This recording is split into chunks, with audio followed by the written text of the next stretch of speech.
Chapter 196. Out of the market, Theos saw rows of stables set up along the road. They were no longer as shabby and dirty as when he first saw them. Theos had a good impression of the old coachman, so he wanted a ride in his carriage. He started shouting, "Sarikos! Sarikos! The old man is rich now, so he doesn't drive himself anymore. Ride in my carriage." Someone shouted, "Don't talk nonsense, or I'll beat you up." Sarikos scolded jokingly. Dios got into his carriage and told him where he wanted to go. "Oh, you're also going to see the land for rent, right? Quite a lot of people have been there recently."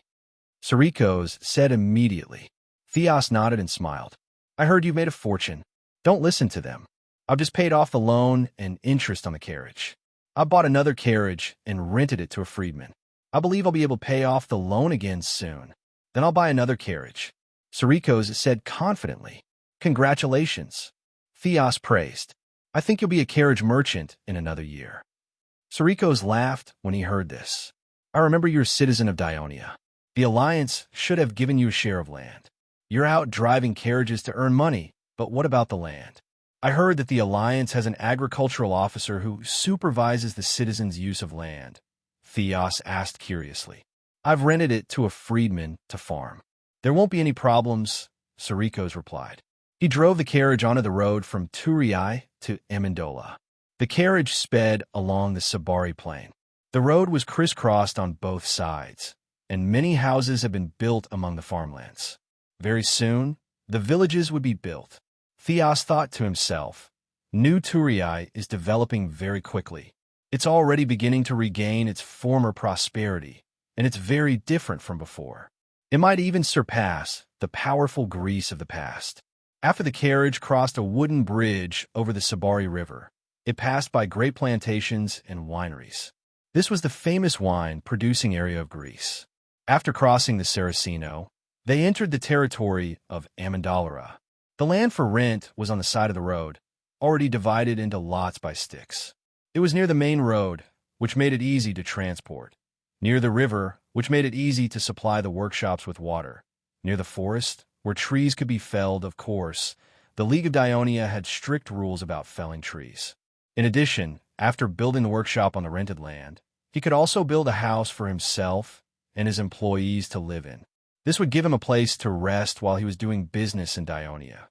There was a sea in front, a forest at the back, a river at the side, and a main road to facilitate travel. It was also an ideal place to live. It was believed that every foreign businessman who wanted to rent land here had the idea of building a workshop and a residence at the same time. 20 years was enough for them to earn back the money they invested. Of course, the premise was that the Dionia Alliance still existed. After Dios had his eyes on a few ideal plots of land, because the so-called auction will be held tomorrow, he wanted to find a hotel to stay in first. At this time, Soria suggested, "Today you came at the right time. The arena in Turii was just built yesterday. In order to celebrate, the Consul Devers announced, today and tomorrow, there will be a rugby match between the 4 cities in the arena. If you have time in the afternoon, you can go and watch it. I heard it's very exciting, even more exciting than the Olympia rugby match." Dios was curious and confused. "That's a game invented by the Consul Devers. I heard that it was a divine revelation from Pluto," Sorius said mysteriously.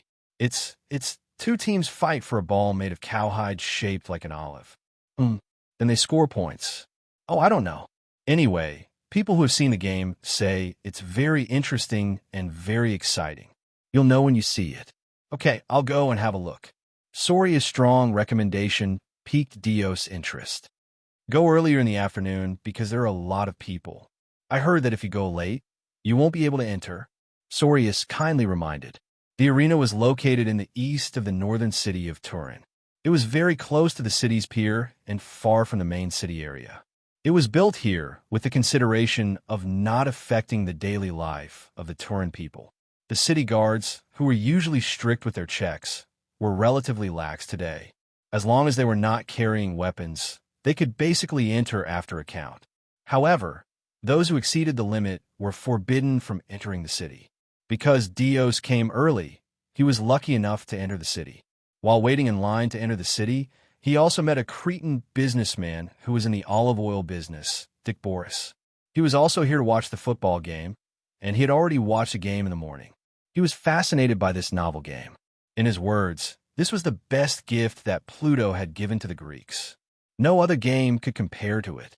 This piqued Dio's interest even more. When he arrived at the entrance of the arena, there was already a long queue.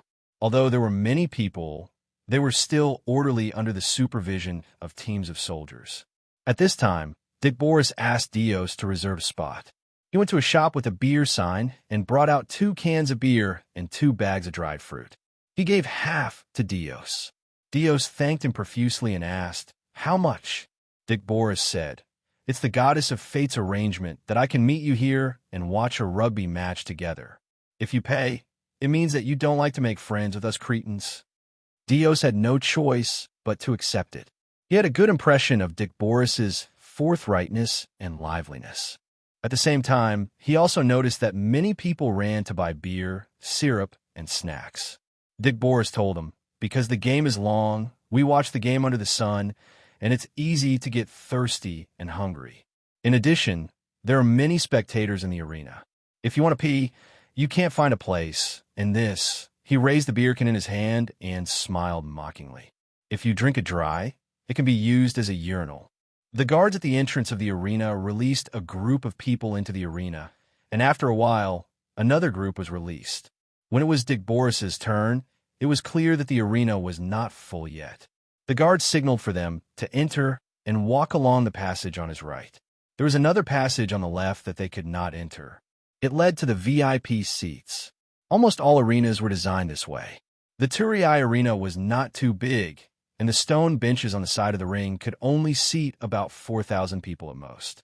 But in fact, there were more than 4,500 people in the arena, and half of them were free people and foreigners. Like other arenas, its sports field was surrounded by a running track, but inside the running track was a flat rectangular sandy land, divided into many areas by dozens of white lines. Dick Boris patiently explained the rules of the game to Dios and told him why it was called the Four Cities Rugby Match. The 4 cities are Amendolara, Turii, Nayutum, and Laos. According to my friend from Dionia, this game was first used by the consul Devers as a military training program, starting from the mercenaries who became citizens of Amendolara. Later, when the Turii and Amendolara formed an alliance, they wanted to conduct military training for the Turii citizens and probationary citizens, so they naturally learned this game. Later, they captured Nayutum, and the first batch of Lacanian soldiers passed this game to the Lacanians in Nayutum. As for Laos, they sent a large number of laborers to build roads, and the Dionia served as supervisors. They taught Laos how to play this game during their breaks to prevent them from slacking off. Perhaps Laos had just started playing and were not familiar with it, so they didn't seem to cooperate well. That's why they played against Turii in the morning, and the Turii won easily. This afternoon, it's Amendolara versus Nayutum. I heard that the difference in strength between the two sides is not big, so it's even more interesting. "You know so much," Dios said with emotion. "I'm interested in it, so I naturally want to understand it," Diopolets said proudly. "I've been here for a long time, and I've made friends with several citizens of the Dionia Alliance. One of them is even the captain of their so-called legion. He was the one who told me. Why isn't there Castellan?" A voice came from the side. Dick Boris turned his head and saw that some people had gathered around them. Maybe it's because they don't have much contact with the citizens of the Alliance, so they don't have a chance to learn. Dick Boris shrugged. "But this morning I saw some people from Castellan watching the game. I believe that after this 4-city competition, the next one will probably be a 5-city competition." "You're right, Cretan. Castellan will definitely participate next year." Someone in the crowd shouted. "Yes, we'll make a suggestion to the council when we get back." Another person echoed. Dick Boris winked at Dios and whispered, "See, I'm right." At this time, the brass horns sounded, and the athletes began to enter the stadium. The players were no longer as shabby as they were when they first played football in the military camp. They all wore soft leather hats that covered their entire heads and necks, and thick jackets made of wool and linen. The jackets were dyed red and blue for easy identification. There were also strange symbols embroidered on the backs of the jackets. They were actually Arabic numerals, as Greek numerals were complicated to write, making it difficult to use for the referees to identify the players. When the players from both sides entered the field, a strong, rhythmic drumming sounded. Chapter 197. Then, the drumming stopped and was replaced by a long and vigorous horn call. The members of the blue team also began to dance enthusiastically in a loose formation. Their movements were strange and unrestrained, and when they were excited, they even screamed, "Ah! Ah!" Their screams were filled with a primitive wildness that made people's blood boil. When the horn stopped, the members of the two teams lined up and saluted the audience around them seriously. The cheers in the arena lasted for a long time. Dios was so attracted by this novel and unprecedented opening that he did not hear Dicbolus' voice clearly. "Dios, which team do you want to win?" "Blue team," Dios answered without hesitation. The Wild War dance of the blue team attracted his attention. "You actually want the Lacanians to win?" Dicbolus was a little surprised. "The blue team is Nudum's team," Dios suddenly realized. No wonder the dance was different. "Didn't you see the competition information posted at the entrance of the arena?" Dicbolus emphasized. "I support Amendalara. Many of its citizens are from Crete, including my friends," referring to the soldiers of the 7th Brigade of the 1st Legion. At this time, the members of both teams turned around and faced the VIP seats. Amidst the clamor, Dios saw a person stand up from the VIP seats. "That's the only life consul of the Dionia Alliance, Devers." Dicbolus' voice was filled with awe and a little jealousy. It was the same for Dios. He had a strong urge to see this legendary blessed with his own eyes. He saw the Devers wave his right hand down. The rapid and sharp bronze horn sounded continuously, and the competition began. "Sir Devers, there are more people watching the competition this afternoon than in the morning. According to the guard at the entrance, many of them are foreign merchants."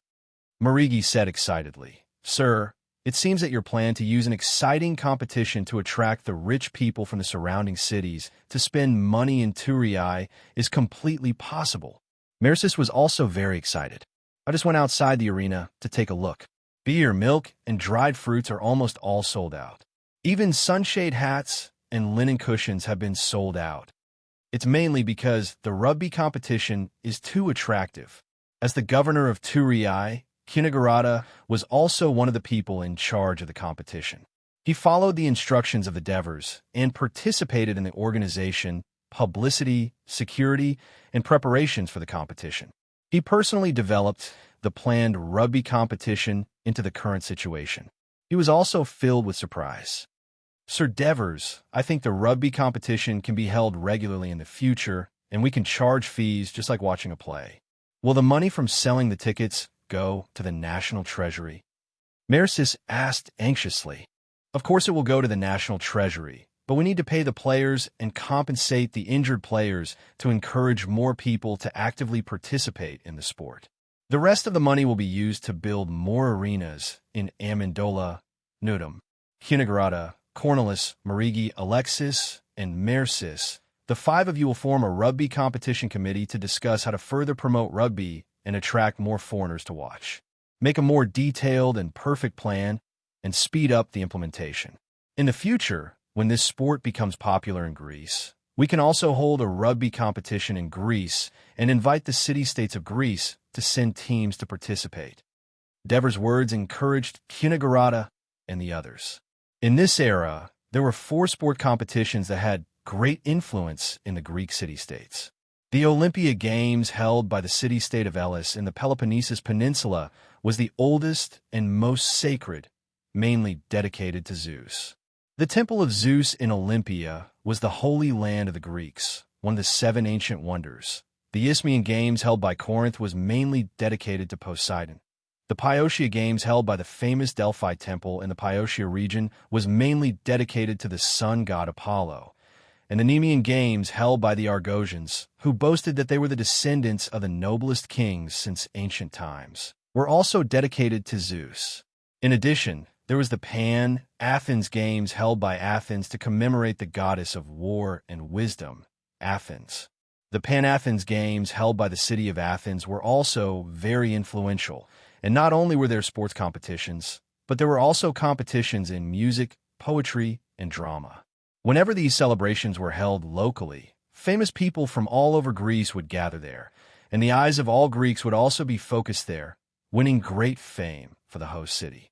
If the rugby game developed well, and a large-scale Pan-Hellenic rugby game was held to commemorate Pluto Hades, not only could it expand the influence of the Dionia League, but could also make Kunigarata and the others famous in history and receive the favor of the gods. Devers saw that they were in a trance and breathing rapidly, and vaguely guessed what they were thinking about. His imagination also ran wild in his heart. In the history of his previous life, the gladiatorial games of the Romans were famous in the Mediterranean, and his Dionia League did not need such bloody, cruel, and inhumane barbaric events. It could still entertain the public and inspire the citizens to be martial artists, and it could do better. In addition to rugby, basketball could also be held in the future. Basketball did not seem to work. The requirements for the ball were too high. Could the current craftsmanship do it? Football might work. Let the Leatherman Torcas try to do it when I go back. Score. Touchdown scored. Good job, Tegthenos. Amintas and Matones, who were focused on the game, shouted excitedly. They clinked glasses with each other in celebration. Go buy me another can of beer, Amintas said to the slave attendant. Master, the beer outside has been sold out. There's no more. There's no more. Amintas immediately turned around and shouted in dissatisfaction. Sir Devers, your beer is delicious, but the production is too low. Devers smiled bitterly. It seemed that it was time to expand the beer workshop again. Thinking of this, he thought of another matter. Everyone, he said loudly, you should all know that my wife recently bought the hot spring swamp north of Turiai. Burkos was the first to nod. As the agricultural officer, he had personally handled the sale of the land. At that time, he had even advised Christoia that the place was infested with mosquitoes. Apart from a few hot springs, it was not suitable for farming or building houses, so she should not waste money to buy it. I plan to build a large hot spring there to attract Greek merchants and Dionia citizens to come and enjoy themselves. Because it involves the draining and filling of the swamp, the storage of the hot springs, the diversion of the Tino River, and the construction of the hot spring, it requires a lot of investment. Is there anyone willing to cooperate with me to invest in this hot spring? Devers sincerely invited the elders. Bath.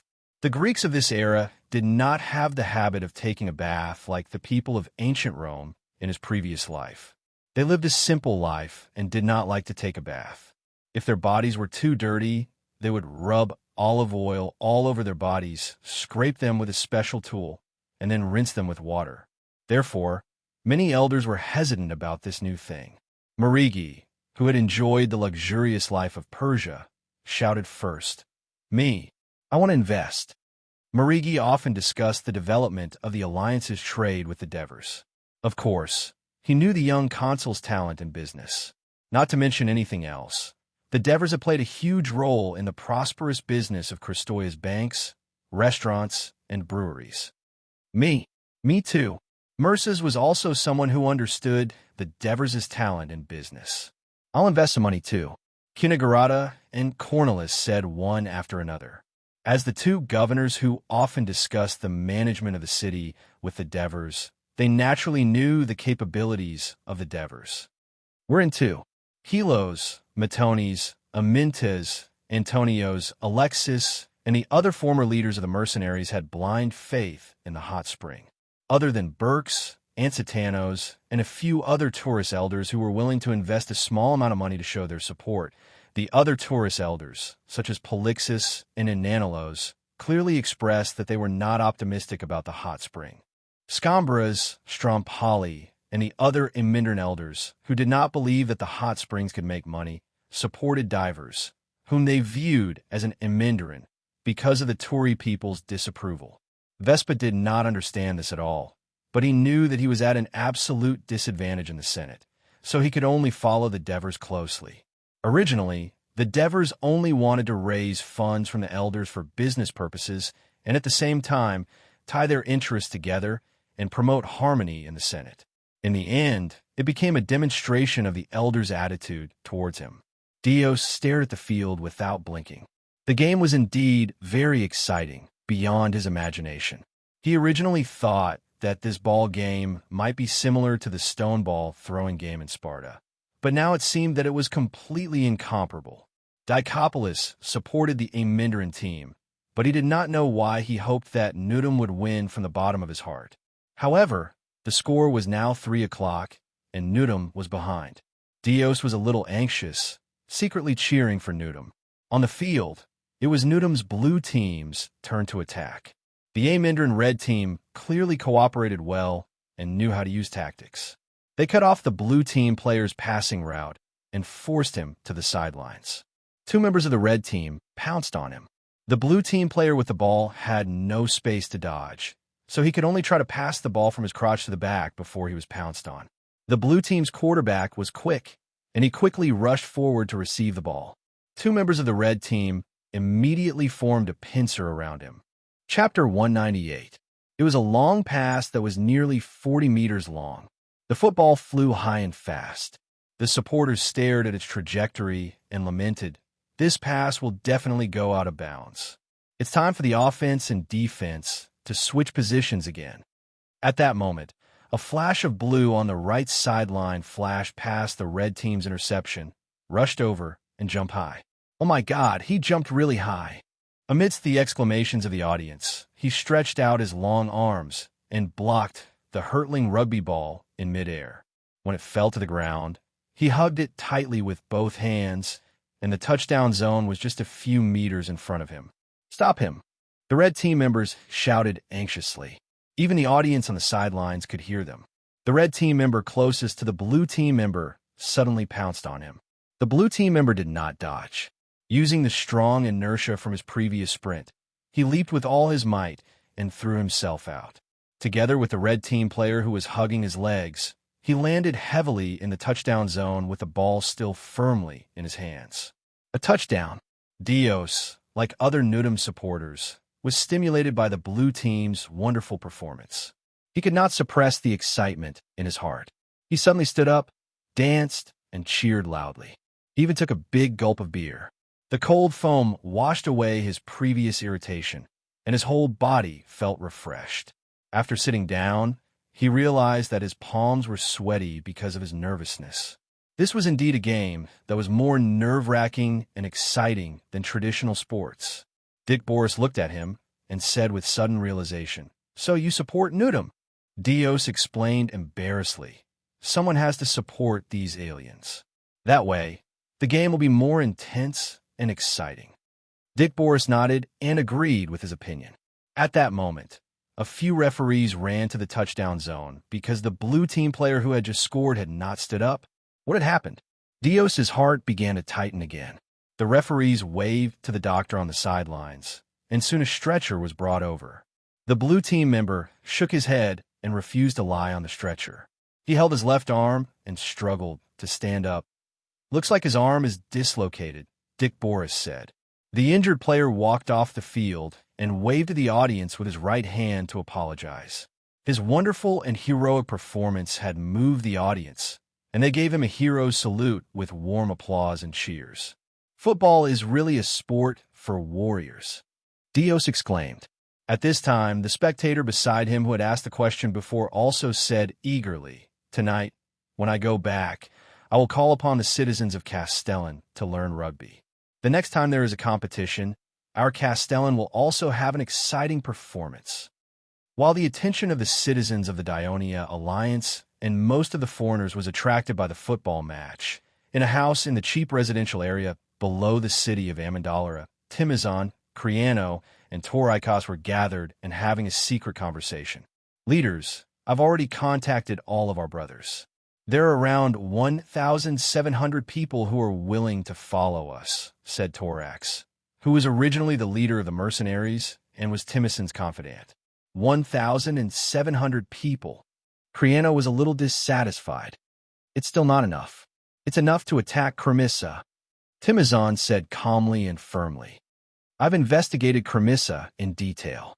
After the last war, This small city only has around 1,000 citizens who can participate in the war.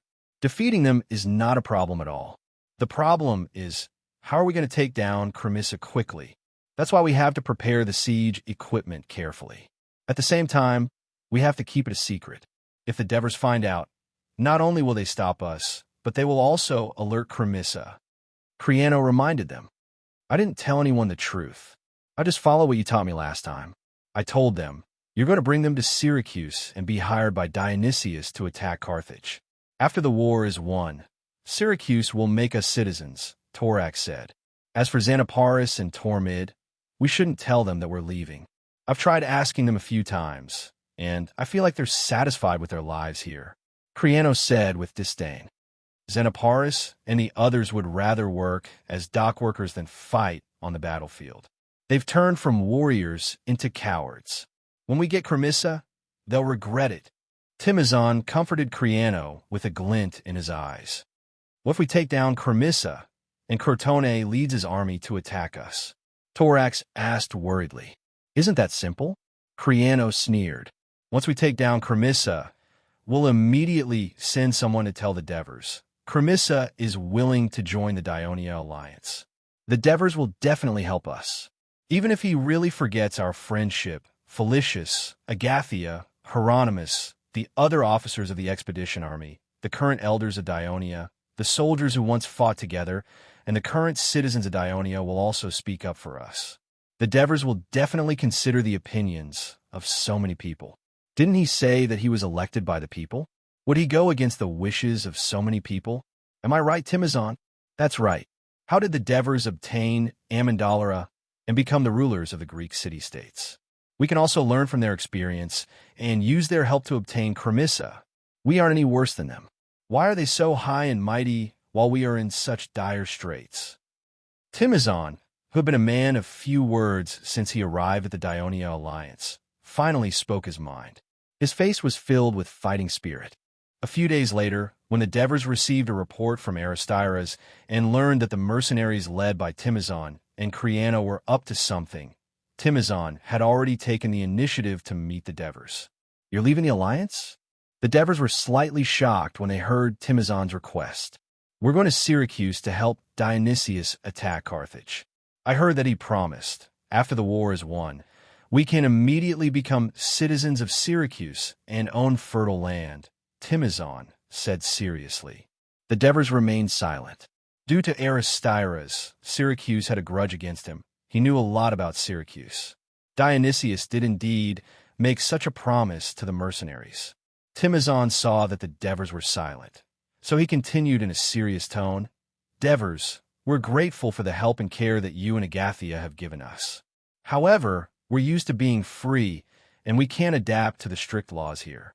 We can't immediately become citizens of the Alliance either, so our brothers have some objections. I think it's better for us and you to leave. The Devers stared at Timizon. Seeing the determination on his face, they nodded slowly. All right, you're going to Sicily. Is there anything I can help you with? Please return the weapons we stored in your armory. Also, can you help us hire a ship to transport us to Syracuse? If you can give us some tents, it'll be convenient for us to camp in the wild before we get hired by Syracuse. Of course, if you can give us some food. The news that Timizon and Criano were leaving the alliance of Dionia with more than 1,700 mercenaries caused quite a stir among the Senate elders. For Cunigrada, Cornelis, Protesilaus, and the other senators who held important positions and had often been tortured by these troublemaking mercenaries in the past few months, it was a great thing. As for Felicius, Agathia, Hieronymus, and the other former elders of the mercenary army, they felt deeply regretful. Although the Devers appeared regretful on the surface, they were much more relaxed on the inside. After all, many people in the alliance knew that Timizon and the others were comrades of the Devers when they were in Persia. Therefore, if they had any serious misdeeds in the alliance, not only would someone in the Senate, as long as it was the Turii elders led by Polixus, complain to him, the people would also complain. In the long run, it would definitely damage the reputation of the Devers. On the day that Timizon left with the mercenaries, The former elders of the mercenary army and many former soldiers of the expeditionary army went to the port to send them off. Faced with Agathia's apology, Timizon gave him a strong hug. Among these comrades, I am most grateful to you because you sincerely wanted to help us. Zeus above, we will repay your kindness. Creano said to Xanaparus, Tormid, and the others proudly. One day, you will realize that you were wrong not to leave. When that time comes, you will come and beg us. Looking at the cargo ships full of mercenaries leaving the port, Agathia felt a sense of loss. He said to the Devers in frustration, Did I make a mistake? I shouldn't have let them join the alliance in the first place. The Devers patted him on the shoulder and pointed to the side. You didn't do anything wrong. Not every mercenary likes a life of constant fighting. Didn't they choose the alliance with your help? Following the direction he was pointing, Xanaparus, Tormid, and the other mercenaries were going their separate ways after sending off their comrades, continuing with their day's work. Chapter 199. After listening to the Devers, Agathia looked at the fleet that was leaving. He recalled the complaints that Creano and the others had been complaining about him. He nodded and said, You're right. Half an hour later, the military fleet was already far away from Turin, heading south towards Syracuse. Timicin, who was sitting on the bow ship, gave an order. The soldiers on the ship immediately moved to restrain the captain and the sailors. They said loudly, We won't hurt you. We just want you to change your course. While comforting the frightened captain and sailors, they raised a red flag on the mainmast. The officers who were scattered on the various ships and had received Timicin's secret notice a day ago saw the signal flag flying on the bow ship. They immediately took action and quickly took control of the 40 ships. Go to the beach between Cremissa and Castellan. Timicin ordered the captain. What do you want? Although the captain was panicking, he still shouted bravely. The soldier who was holding him immediately kicked him. Hurry up and do as the leader says. The sailors saw that the captain was humiliated and started to get restless. After 2 of them were stabbed by the mercenaries, they finally retreated. We're all registered freedmen of the Dionia Alliance. Aren't you afraid of incurring the wrath of the Alliance? The captain looked at the injured sailors struggling on the deck and shouted angrily. That was indeed a problem. Timicin had been in the Alliance for more than 2 months. He had some understanding of the laws of Dionia. Even the sailors who were merely registered and had yet to become probationary citizens were treated unfairly in foreign countries. According to the law, the Alliance of Dionia had the obligation to negotiate with the city-state concerned, not to mention the protection of official citizens. If he really killed them, the senators who were once his comrades in the Senate of Dionia would be fine. However, he was afraid that it would infuriate that fellow who only cared about the law and not personal feelings.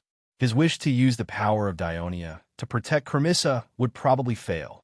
He ordered his men to bandage the wounds of the 2 injured sailors and said to the captain as politely as possible, I swear in the name of Zeus, I, Timicin, have no intention of invading the Alliance.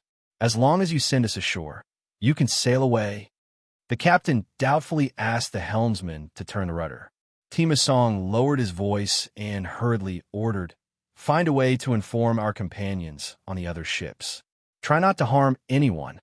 Why did he say he would try his best? This was because this was a team put together at the last minute, and they were mercenaries. They were only willing to listen to Timicin and Creano's commands because they did not want to be restricted by the Alliance. However, Timicin knew that he did not have the ability to control them.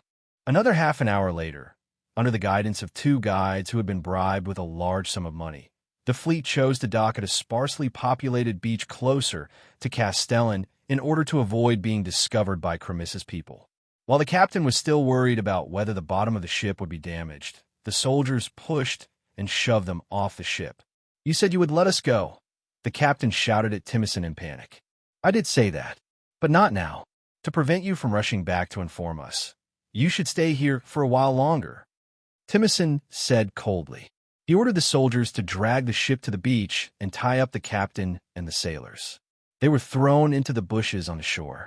Of course, there would be resistance from the sailors during the process, and there would be casualties.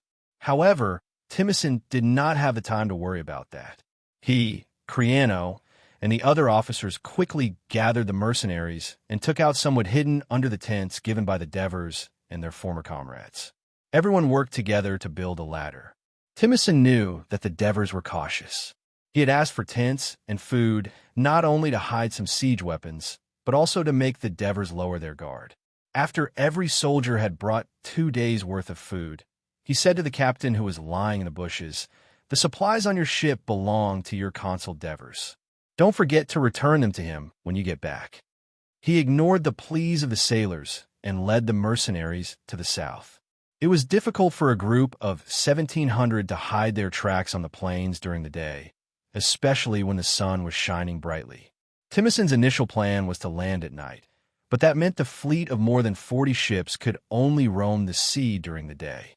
If they were too close to the coast, they would easily arouse the suspicions of the patrolling ships of Crotone and Crimean. If they were too far from the coast, it would be difficult for them to determine their direction in the dark, and accidents would easily occur. As such, Timison and his men prepared to launch a surprise attack and catch Cremissa off guard. The key was to move fast. Even if Cremissa received the news, he would not be able to react quickly. There was a relatively large swamp between Castellan and Cremissa. It was caused by the flooding of the Raculi River and its tributaries. At the beginning of December last year, Timison had sneaked over and checked the terrain. It was easy to travel along the coast, and to facilitate the trade between Cremissa and Castellan, there was a ferry and pontoon bridge. However, Timison did not expect that at the end of December, spring would arrive and the snow would melt. In addition to that, there would be a series of torrential rains in January, and the river level would be much higher than usual. The swamp area would be much larger than usual, and this would cause the mercenaries to have a hard time marching. Just as Timison and the others were trudging through the swamp, farmers and slaves could occasionally be seen driving their livestock, chickens and ducks, to the edge of the swamp to forage for food. When they noticed the mercenaries in the distance, they all ran away in panic. In the end, scattered cavalrymen began to appear in Timison's field of vision, letting them know that the surprise attack had failed. Timison immediately summoned Creano, Torikos, and the other officers to the swamp for an emergency meeting. Should they cancel the plan to attack Cremissa? Creano, Torikos, and the others insisted on moving forward. They believed that they had spent a long time and meticulous preparation to get such a good opportunity. If they gave up and returned to Dionia, they would be ridiculed. More importantly, their intentions would be exposed. The Devers would definitely be wary of them, and the tourists would not treat them well. If that happened, they would be forced to leave Greece, and they would never have such a good opportunity again. When Timison saw that everyone was of the same mind, he immediately revealed his revised plan. They had to speed up an attack before Cremissa's men could finish setting up their defenses. They had to capture Cremissa in the shortest time possible, then defend against any reinforcements from Cremissa. They had to obtain the approval of the Dionia Alliance to join the Dionia Alliance after they obtained Cremissa. With the protection of a powerful force like Dionia, their safety would be guaranteed.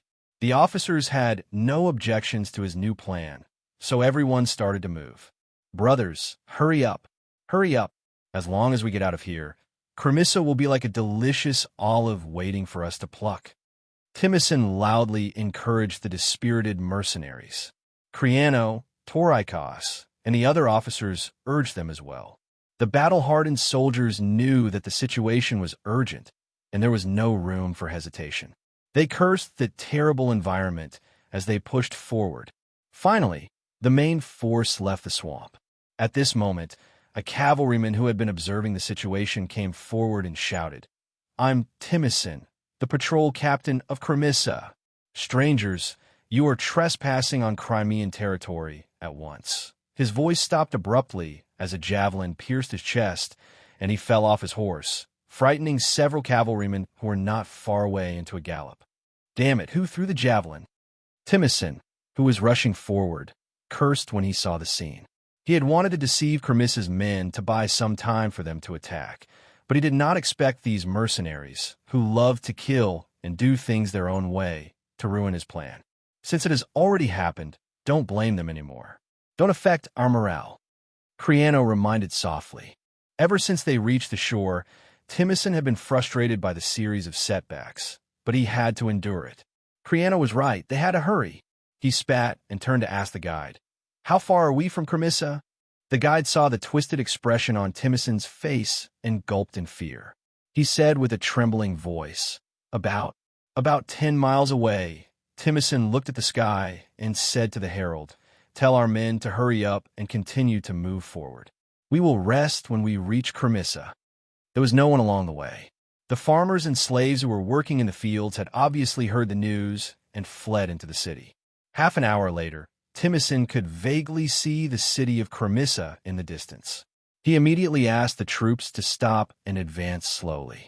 Chapter 200. Although the Tua alliance did not punish Cremissa severely in the end, and Cremissa once again returned to its neutral position, the generals and council members of Cremissa did not have it easy. Although Crotone was defeated, their strength did not diminish, and the merchants who had been to Turii were amazed at the rapid development of the Dionia alliance. One had suffered the humiliation of defeat for the first time in many years, and the other had suffered from the burning of the city.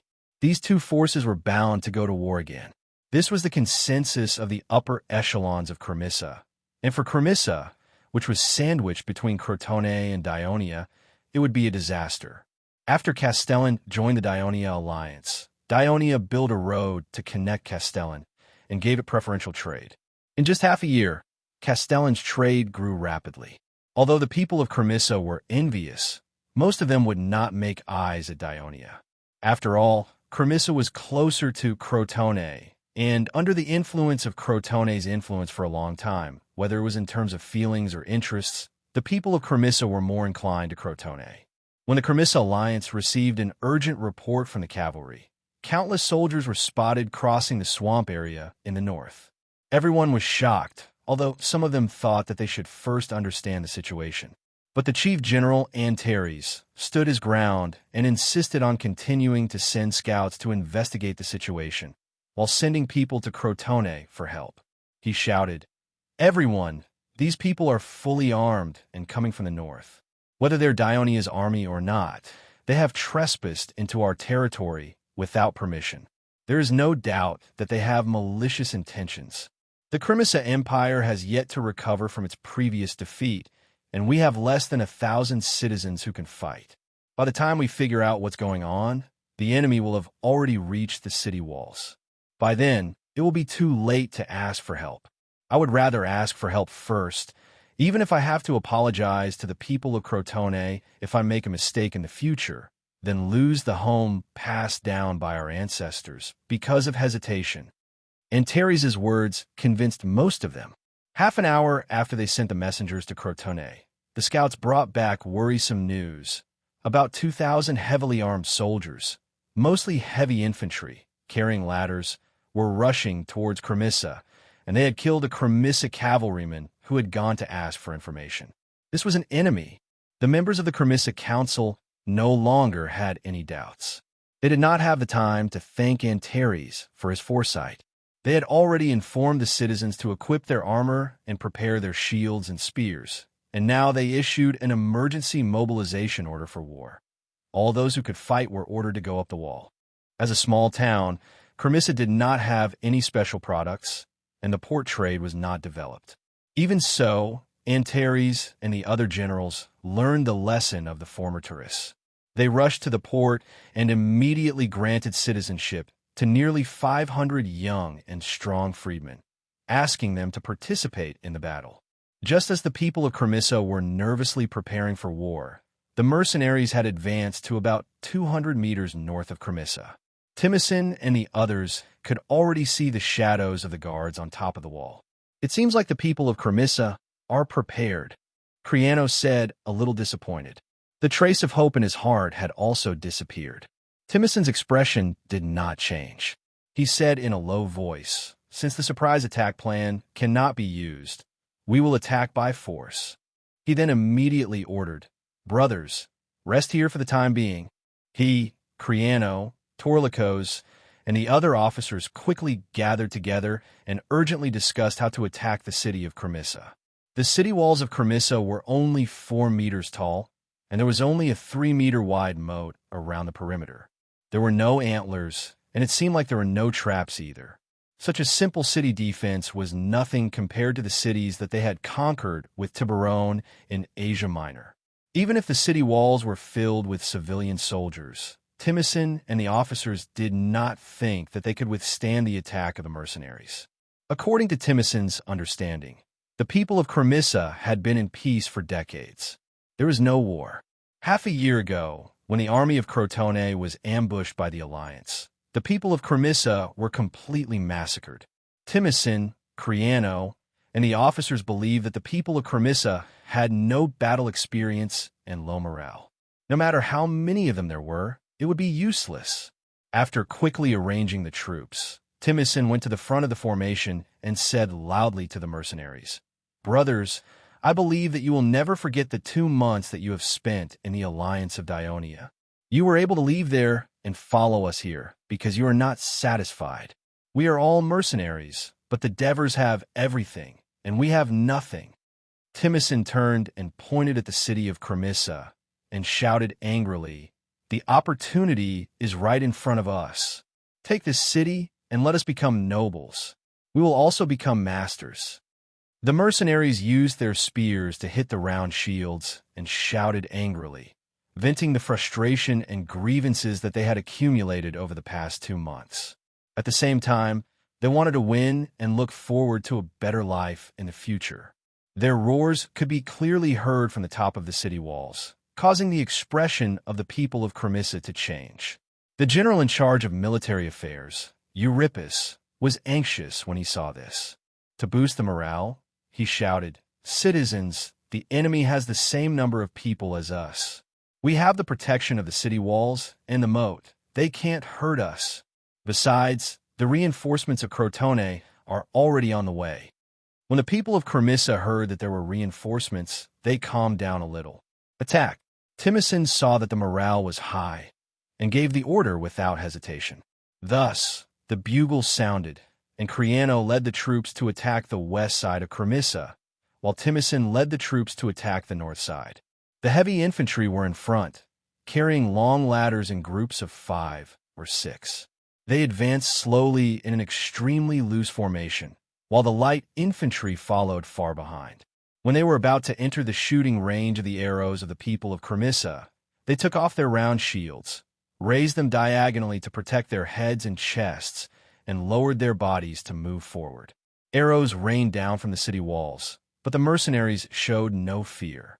They calmly came to the side of the moat, and a few of them helped to set up 6-meter-long wooden ladders on the moat. When crossing the moat on the long ladders, the damage caused to the heavy infantry by the arrows was not as great as the damage caused to the mercenaries if they accidentally stepped on the broken wooden ladders and fell into the moat.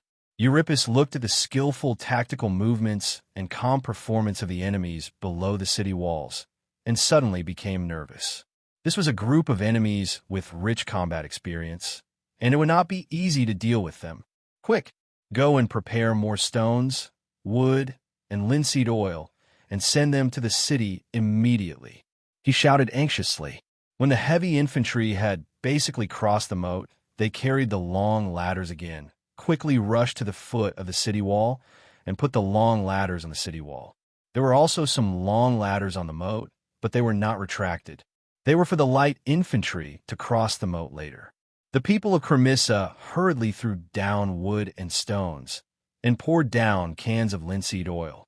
As torches were thrown down, flames rose, and the casualties of the mercenaries suddenly increased. Just as Cremissa and the mercenaries were fighting fiercely, the Devers had already received the shocking news that Timicin had not gone to Syracuse, but to Cremissa. After all, there were many ships coming and going on the east coast of Greece. More than 40 empty ships were stranded on the beach, and there would always be curious merchant ships that stopped to investigate, only to find the captain and sailors tied up and thrown in the weeds. After being rescued, they immediately sailed back to the port of Thurii and complained to the patrol about what had happened to them. When the Devers heard the news, he was furious. As Timicin's guarantor, The hijacking of the cargo ship and the death of 15 sailors had already angered him. What angered him even more was that Timison had led more than 1,000 mercenaries to land on the coast between Castellan and Cremissa. What was he planning to do? He thought for a moment, and he could guess. Cremissa. These audacious mercenaries actually dared to set their sights on the Crimisa, and I even felt sorry for their departure. Damn Timison, he lied to us all. While the Devers complained about his carelessness, he also thought about the consequences of the mercenaries' actions.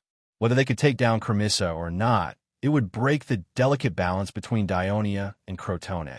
Perhaps the alliance would have to make early preparations. But when he thought about the Senate meeting, the Devers had a slight headache. Someone would definitely take the opportunity to make things difficult for him at the meeting. Although it would not affect him in any real way, it was a mistake he had made. As expected, those in power could not be easily swayed by personal feelings.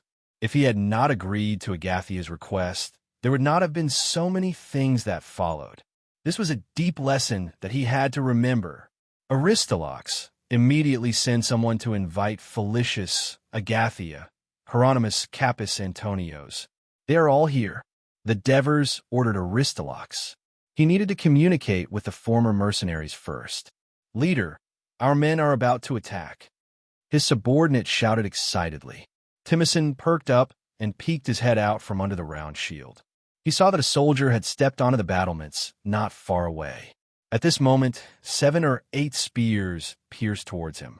The soldier hurriedly used a round shield to block them, but he lost his balance and was pushed down the wall. However, the wall was only 4 meters high, and there were corpses on the ground, so falling down would not cause too much damage. The soldier stood up shakily. He was not fully awake and forgot to defend himself. A stone hit him on the head. As Corin's helmet was cumbersome and had a narrow field of vision, it was not suitable for attacking a city. He fell down again, but he could not get up again. Timison saw this and shouted, "Let Exarchias and the rest approach the wall and give the heavy infantry more support." Chapter 2:01. We are besieging the city. Do you know that? Besieging the city. Timison shouted angrily. The heavy infantry can't go up and take down the city. What's the use of them saving their lives? Go, go. Timison watched as the orderly crossed the moat and ran towards the light infantry. He then turned his gaze to the ground below the city. There were corpses lying everywhere, as well as struggling and wailing soldiers. There were mercenaries and Cremissa's men. Timison had seen such a scene too many times. Before he came to Greece, he had just been under Tiburone's command and had been besieging Larissa in Asia Minor for a few months. He knew how difficult it was to besiege a city. However, he had no other choice but to attack. Time was the key to success for him. Be careful, leader. His men's shouts made him subconsciously hide his head under the round shield. There was a clang, and the back of his hand shook. An arrow hit the surface of the shield and bounced up. He had just exhaled when he heard ah. A cry of alarm was heard, followed by a loud boom. He did not need to look to know that the siege ladder had been pushed down by the enemy. He began to feel irritated. General, the enemy's light infantry is approaching. The citizen soldiers' panicked shouts made Euripides' heart skip a beat. The light infantry that was originally in front of the moat had quickly moved to the bottom of the city wall. Compared to the poor archery of the Cremissa militia, the enemy's arrows were accurate and ruthless. Soon, most of the casualties of the militia were caused by them. Ignore the enemy on the long ladder. Focus on the light infantry. He ordered his archers as he ran along the walkway. The enemy is coming again. The panicked shouts of the soldiers made him stop. Not far away, a mercenary had already stood on the battlement. Facing a spear, he used his shield to protect his upper body and struggled to jump forward. Not only did the spear not hit him, but it was pinned under his body. He did not get up immediately. Instead, he quickly swung the saber in his right hand and slashed randomly. Several citizen soldiers nearby were slashed in their unprotected thighs. They screamed and fell to the ground. He stood up, but did not take advantage of the chaos to attack. Instead, he retreated to the entrance of the long ladder, squatted down with his back against the battlements, and used the round shield to protect himself. The spears of the soldiers did not do much damage to him. Instead, they were afraid that his saber would come out from under his shield and cut their feet. During this delay, another mercenary came up the battlements. Press forward. Block them. Euripides arrived with the reserve team, and a dense barrage of spears forced the enemy into a corner. Break their shields. As soon as Euripides' voice fell, the soldier next to him let out a shrill scream as a javelin pierced his ribs.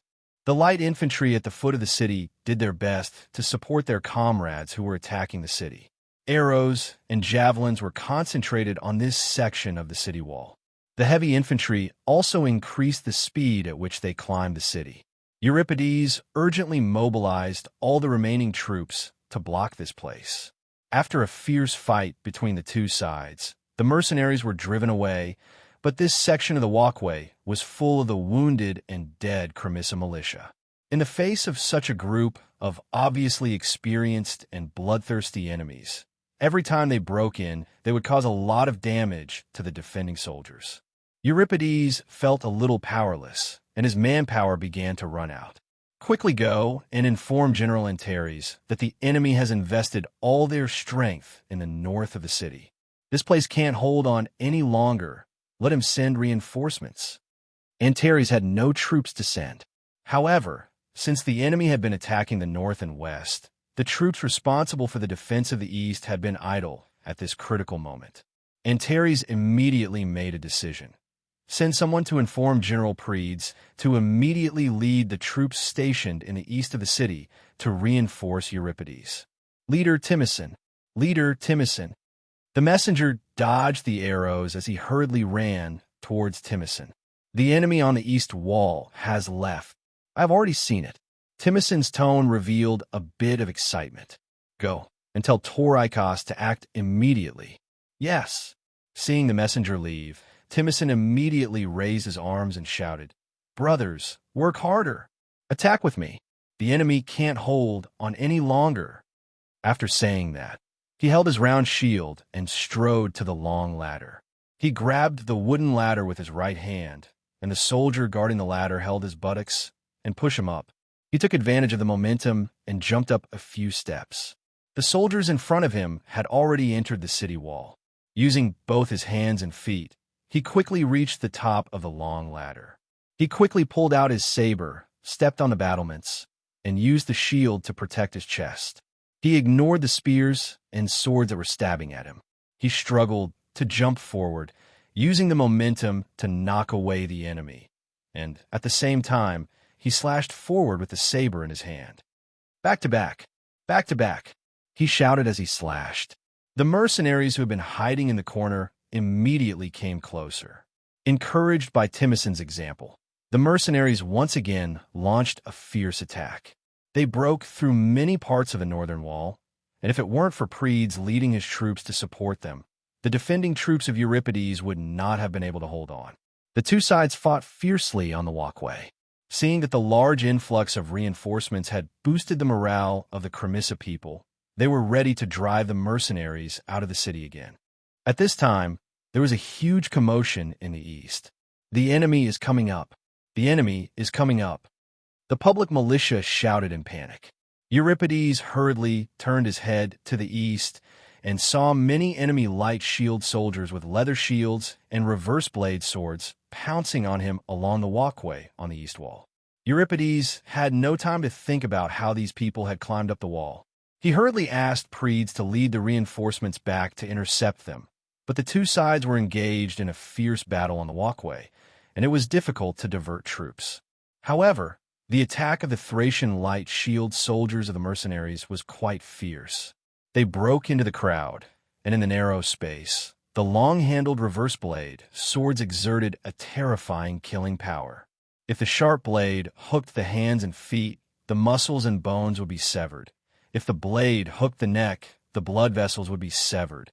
The Crimean citizen soldiers fell in an instant, and they were so frightened that they retreated in panic. The light shield soldiers were like maggots attached to bones, and the nearby mercenaries also took advantage of the chaos to climb up the wall, The easternmost end of the defense line of the entire northern wall of Crimissa had been breached, and the experienced mercenaries were driving the defeated Crimean citizen soldiers to the west in the crowded walkway. The panicked Crimissa people pushed each other in order to escape, and some people fell directly from the inside of the wall. Seeing this tragic scene, Euripides and Predes panicked. They were afraid that they would suffer the same misfortune, so they hurriedly retreated from the city tower. This allowed the mercenaries to easily reach the top of the city wall and occupy the walkway near the city gate, blocking countless Crimissa people on the walkway. The mercenaries mercilessly launched a massacre, forcing more Crimissa people to jump down from the wall. Antares, who was originally organizing and coordinating the defense under the city, saw this tragic scene and listened to the continuous screams of the citizens, and his heart ached. But at this critical moment, he still had to endure the grief and arrange for the withdrawn public militia and people to retreat to the south of the city for the final defense. The mercenaries occupied the northern city, opened the city gate, and the soldiers outside the city poured in. "Leader, we won. We have occupied this city." One of his men supported Timicin and shouted joyfully. Timicin's thigh was stabbed, and there was a knife wound on his right arm.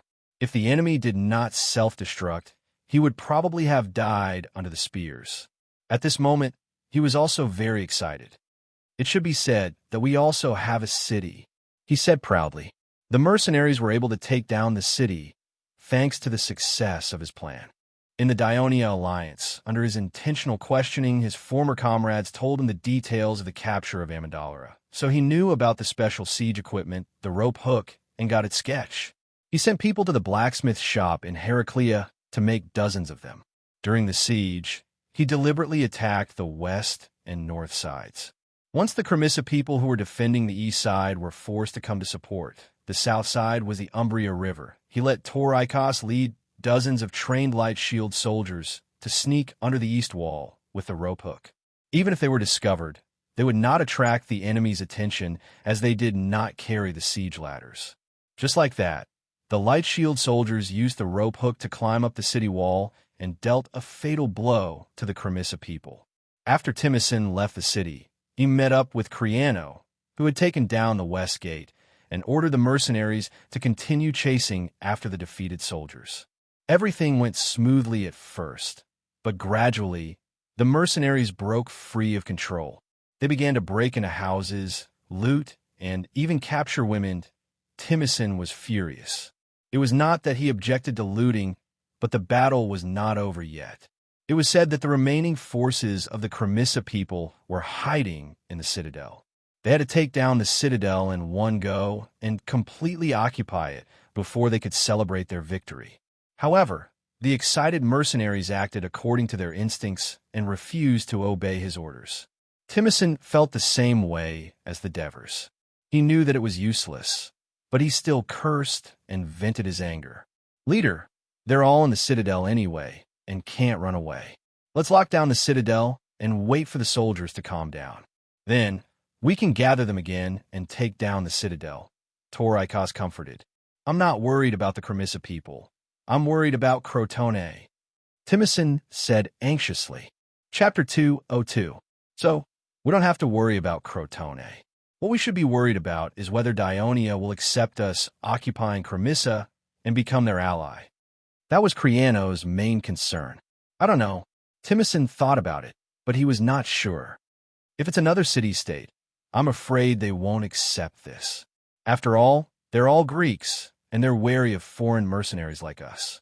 However, Dionia is different. The Devers obtained their current position through this method. If we want to succeed, we have to take the risk. If we want to be safe, it's better to stay in Dionia's alliance. At that moment, Timicin was cheering himself up. Creano, on the other hand, was worried about success. "I hope Agathia can convince the Devers. If Crotone really sends reinforcements, we can pretend to be Dionia's army tomorrow to buy some time." Timicin clenched his teeth. He had already deceived Dionia once, so he did not care if it was a second time. He pointed at the chaotic street and said anxiously, "No matter what decision Dionia makes, whether Crotone sends reinforcements or not, we have to do what we have to do first. We have to take over the city as soon as possible, lock up the citizens of Cremissa, send scouts to the south, and have our brothers prepare for defense. We have to end this as soon as possible, or else we'll be worried. Forcibly giving orders to stop looting and killing, or we'll be punished according to military law. Creano smiled bitterly. That's what the Devers do. They did it in Persia. We can't learn it. Also, more than 200 of our brothers died during the siege, and many were injured as well. We have to let them vent their anger. Timison, don't provoke them. We have to take it slow. To be honest, in Persia, we laughed at the Devers' actions, calling them fools. But today I know we're the fools. I can't help but admire the Devers. They always think about things in the long term. Once we settle down, we must properly enforce military discipline. Timosong sighed and made up his mind. He immediately sent out messengers to look for the officers of the various teams and had them do their best to gather the troops. Meanwhile, he and Creano rushed to the Cremissa citadel with their personal guards and sent people to the citadel to announce their surrender. The Crimeans' answer was, never. Thus, the two sides confronted each other until the afternoon. Seeing that more and more enemies were surrounding the city and that they were preparing their siege weapons, the eyes of Cremissa's people became more and more desperate. They realized that the enemy's attack was imminent, and many of them began to cry. Their expressions were solemn and stirring. They were prepared to live and die with the citadel. At this moment, there was a commotion in the relatively quiet enemy camp. Crotone's army is approaching the north gate. How is that possible? Cristiano felt as if he had been struck by lightning. He was so shocked that he didn't want to believe the news was true. Torikos was both anxious and confused. Our scouts are in the south. We didn't find any traces of Crotone's people in the south. Leader, it's true. Crotone's people are forming up outside the citadel. They're going to attack the citadel soon. Timison, who was in charge of defending the north gate, shouted anxiously. Timison managed to maintain his composure. How could he not believe the words of his trusted aide? He thought for a moment, and his expression changed. Oh no, we've been careless. They might have come by boat, just like us. How many are there? Cristiano asked anxiously. He hoped that the guard leader would give him a casual number. I'm afraid there are 4,000 to 5,000 of them. The guard leader's words shattered everyone's hope. Everyone focused their attention on Timison. At this critical moment, Timison asked in return, Brothers, should we retreat? I. Cristiano looked at the citadel in front of him. He struggled for a moment before shouting unwillingly, We're not Cremissa's people. We can stop them with the citadel, as long as we hold on until tomorrow. As long as we hold on until tomorrow. Timison, you said that if we want to become Cremissa's master, we have to take the risk. Take the risk with our lives. Even if I die, I don't want to return to the Dionia Alliance and be a laughingstock. Me too. It's just death. There's nothing to be afraid of. We can stop the Crotone with the citadel. Torikos had a ferocious expression. He voiced out the thoughts of most of the officers and soldiers. That's right. We'll fight to the death against Crotone. The others agreed. Timison no longer hesitated. He stared at the soldiers and gave the order firmly. Cristiano, Torikos, gather the soldiers scattered in the citadel and bring them to the citadel. Yes, Paxax, take 200 men and guard the citadel. If Cremissa's people dare to come out, kill them all. Leader, leave it to me. Don't worry. The rest of you, follow me to the north gate. Let the Crotone have a taste of our strength. We won't let them take our citadel. Timison clenched his fists and roared. Roar. The mercenaries roared, trying to regain their morale. Timison was an excellent commander. Even though the surprise attack had failed prematurely, he was still able to command his troops calmly. He skillfully mobilized the enemy and broke through the Cremissa city in the shortest time possible. However, as a low-ranking soldier, his eyes were blinded by jealousy and competitiveness. He only saw a weak neutral city like Cremissa in Great Greece. He lacked the qualities of a politician to consider the relationship between the various cities in Great Greece, especially the attitude of Crotone toward their neighbor, Cremissa. Before the rise of Dionia, Crotone did not pay much attention to Cremissa. One reason was because of the agreement with Athens, and the other was that Thurii was not a threat to Crotone. However, after they lost to the Dionia alliance, the situation changed drastically. Dionia took Nudum. Laos joined the Dionia alliance. Dionia opened up the land trade route between the east and west coasts, and so on. Dionia quickly became powerful and prosperous, causing Crotone to feel uneasy. They began to feel the threat of this new power in the north. As a buffer, Cremissa's strategic position became extremely important. Therefore, in the past 6 months, Crotone had been trying to win over Cremissa. This was the reason why Cremissa first thought of asking Crotone for help when he heard that the enemy was attacking. At the same time, when Crotone heard that Cremissa was attacked by the enemy from the north, their first reaction was, the Dionia has finally begun their attack. Therefore, Crotone's council passed the proposal to send reinforcements almost immediately. At the same time, considering the possibility that the enemy was Dionia, since the messenger who requested for help said that there were only 2,000 enemies, they cautiously sent out 10,000 militia. Just when Timicin thought that the Crotone's reinforcements were all in the north, he sent almost all of his forces to defend the north, as well as the east and west coasts. Unexpectedly, another fleet entered the mouth of the Umbria River, broke into the almost empty port, and forcefully landed.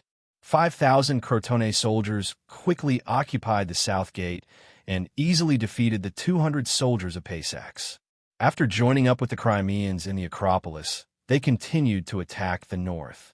Not only were the mercenaries outnumbered, but they were also in danger of being attacked from both the north and the south. Defeat was inevitable. After receiving the news that a large number of Crotone soldiers broke into the Acropolis from the south, the mercenaries lost their will to fight. Timicin and Creano were also helpless. When the Crotone attacked from the south, the mercenaries only put up a little resistance before they scattered and fled. Timicin saw the fleeing mercenaries being slaughtered like cattle by the Crotone, just like what they did to Cremissa. The wrath of the goddess of vengeance fell on the mercenaries so quickly, and he was filled with despair. Timicin, let's go. Let's fight our way to the north. Creano shouted anxiously. Timicin shook his head. He looked to the north and smiled. Devers, I've lost this battle. Without hesitation, he pulled out his saber and slit his neck. Creano did not have time to grieve. He led a few people out of the Acropolis with ropes, trying to escape during the chaos. However, Cremissa hated them for killing and looting in the Acropolis, so they chased after them relentlessly. The Crotone wanted to do a good deed to the end, so they also chased after them. The mercenaries were surrounded, so other than a few who managed to escape, most of them were either killed or captured. Creano, Torikos, and the others finally surrendered, but they were beheaded by the furious Cremissa. After interrogating the surrendered soldiers, Crotone and Cremissa found out that these ferocious enemies were mercenaries from Asia Minor and Ionia. They had once fought alongside the consul and Devers of Dionia in Persia and had lived in Dionia for more than 2 months. The attack on Cremissa was a premeditated and independent operation by these mercenaries. Although it seemed like it had nothing to do with Dionia, the generals and council members of Crotone thought that they had found the best excuse. Unless Crotone was willing to maintain a long-term peace with Dionia, Dionia's rapid development would undoubtedly pose a great threat to Crotone. They could only launch a war while Dionia was still growing and destroy this new alliance. Chapter 203. Crotone mobilized their troops to reinforce Cremissa, and the spies that Aristyras placed at Crotone's docks had already heard about it. The next morning, when a messenger of the mercenary army arrived at the Devers mansion, the Devers had already received the news from Aristyras that Crotone's reinforcements were coming. He immediately knew that Timicin's mercenary army was doomed. Therefore, when a messenger of the mercenary army, Pitcoles, asked the Devers, "Mr. Devers, the mercenary army led by leader Timicin has already taken over Cremissa. We hope to join the Dionia alliance and get reinforcement from Dionia immediately." The Devers told Pitcoles, who was once a translator in the Menon army camp and later became his subordinate, but he chose to leave the Byzantine Empire. Pitcoles, you are late. I just received the news. Yesterday afternoon, almost 10,000 troops of Crotone set off from the docks. They should be able to reach Cremissa in the afternoon. I don't think Timison can defend Cremissa. 10,000 troops. Pickles was stunned when he heard this news. I have already sent people to investigate. I believe that we will know the exact situation of Cremissa by noon, the Devers continued. Maybe Timison and the others are still holding on. Pickles came back to his senses and begged, "Boss, Leader Dives, for the sake of the fact that we fought side by side, I beg you to send an army to Cremissa and save them. Otherwise, it will be too late if you go after receiving the news." The word leader from Pickles made the Devers a little emotional, but he still shook his head and said, "Sigh, I can't send troops immediately even if I want to. This requires the approval of most members of the Senate, and they won't agree without accurate information. If the people of Cremissa retake the city and the Dionia alliance enters the territory of Cremissa, it will be a violation of the agreement, and it will mean war. The war with Crotone." The Devers' patient explanation was obviously not heard by the impatient Pickles. He yelled almost crazily, "We're going to save our brothers anyway, so we'll definitely have to fight Crotone. What are you afraid of? You're the only life consul of Dionia. You have the final say here. Send the troops, I beg you, Chief Devers. The lives of Timison, Criano, and the rest of the mercenaries are awaiting your rescue." Devers shook his head, feeling that it was impossible to explain things to him. "Go and rest first. When there is news, I will inform you." With that, he signaled the servant to take him away. Pickles pushed him away and shouted, "Devers, if it wasn't for the help of Timison and his brothers, you would have died in Persia. But look at how you treat your former comrade. When we came here, not only did we not provide any help, but we were also wronged. Now that Timison and his brothers' lives are in danger, and they asked you for help, you didn't even help them. You even found an excuse, saying that we need the approval of the Senate." Pickles scolded the Devers for being ungrateful. Devers was furious when he heard that. He thought, "You said you're going to Syracuse, but you're actually going to attack Cremissa. What did you talk to me about it? You just wanted to use me and Agathia to make Dionia take the blame for you, but you never thought about how you would put Dionia and yourself in a passive position. Now that you've failed, you're begging me, but you don't even have the slightest apology. Who's the ungrateful one? Do you really think I'm that easy to talk to?" With his current identity, there was no need for him to argue with a simple-minded mercenary. He simply ordered the guards to chase Pickles out of the mansion.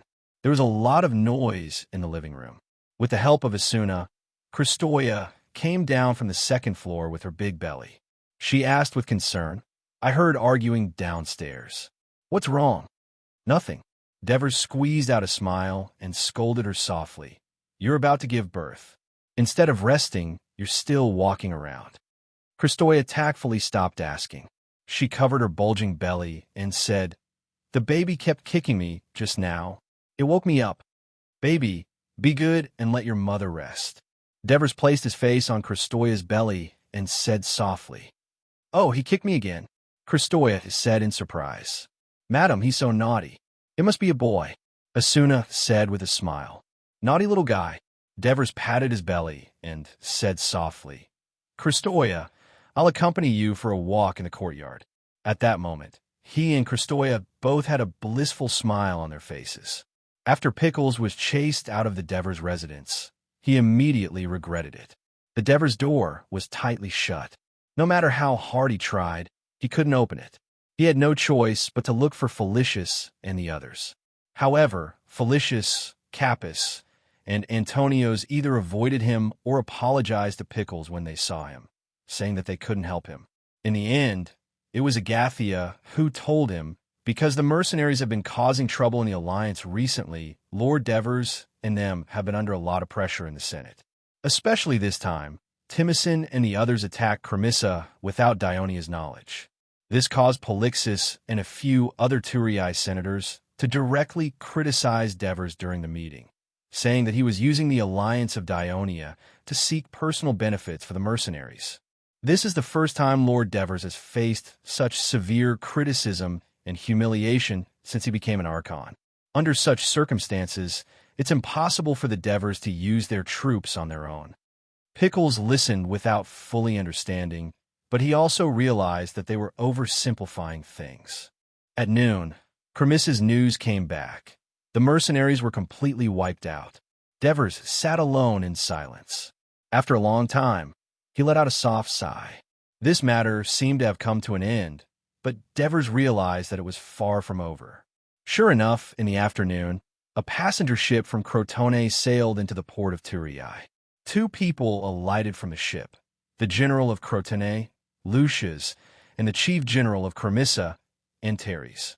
What did this mean? The faces of the senators in charge of welcoming them changed slightly. Two corpses were also carried off the ship, Timison and Creano. This made Felicius, Agathia, and the other mercenary senators sad. Therefore, today's Senate meeting began with an unusually tense and solemn atmosphere. The chief general of Cremissa, Antares, was the first to speak. He tearfully accused the mercenaries of all the evil deeds they had committed in Cremissa yesterday and the suffering the people of Cremissa had suffered. Then he burst into tears. Why have the people of Cremissa been living peacefully for decades? But recently they have been plundered by wars. Could it be that we accidentally offended Ares, causing him to vent his anger on the people of the Crimean continent? Lucius looked around the hall and noticed that some of the Dionysian elders looked unnatural. Meanwhile, Archon Divers, who was sitting in the front row, was listening attentively, occasionally nodding his head as though he was in the same situation. He sneered in his heart, stood up, walked to the center of the hall, hugged Antares, and then faced the senators of Dionia and said, "Honorable Consul and the lords of the Senate of the Dionia Alliance, as an emissary of Crotone, I would like to say that yesterday, Crotone sent reinforcements in time to save Cremissa from being destroyed by a group of bandits. During the interrogation of the prisoners after the war, we learned that these bandits were mercenaries from Asia Minor. They had fought together with Lord Devers and some of the senators in Persia for more than a year. They were invited to come to Greece and registered in the alliance, preparing to become citizens of Dionia. Is this true?" "That's right." The Devers nodded and admitted without hesitation. Lucius did not expect him to answer so straightforwardly. He was slightly taken aback. Then he raised his voice and said loudly, "According to the statements of the prisoners, they were instructed by the Dionia Alliance to raid Cremissa, preparing to turn Cremissa into an ally of Dionia. Nonsense. Bullsh asterisk T. This is a false accusation." Amintas, Dracos, Agathia, and the others stood up and cursed. Whether you admit it or not, the truth is the truth. The bodies of the two bandit leaders are still on the dock, and some of you even shed tears just now.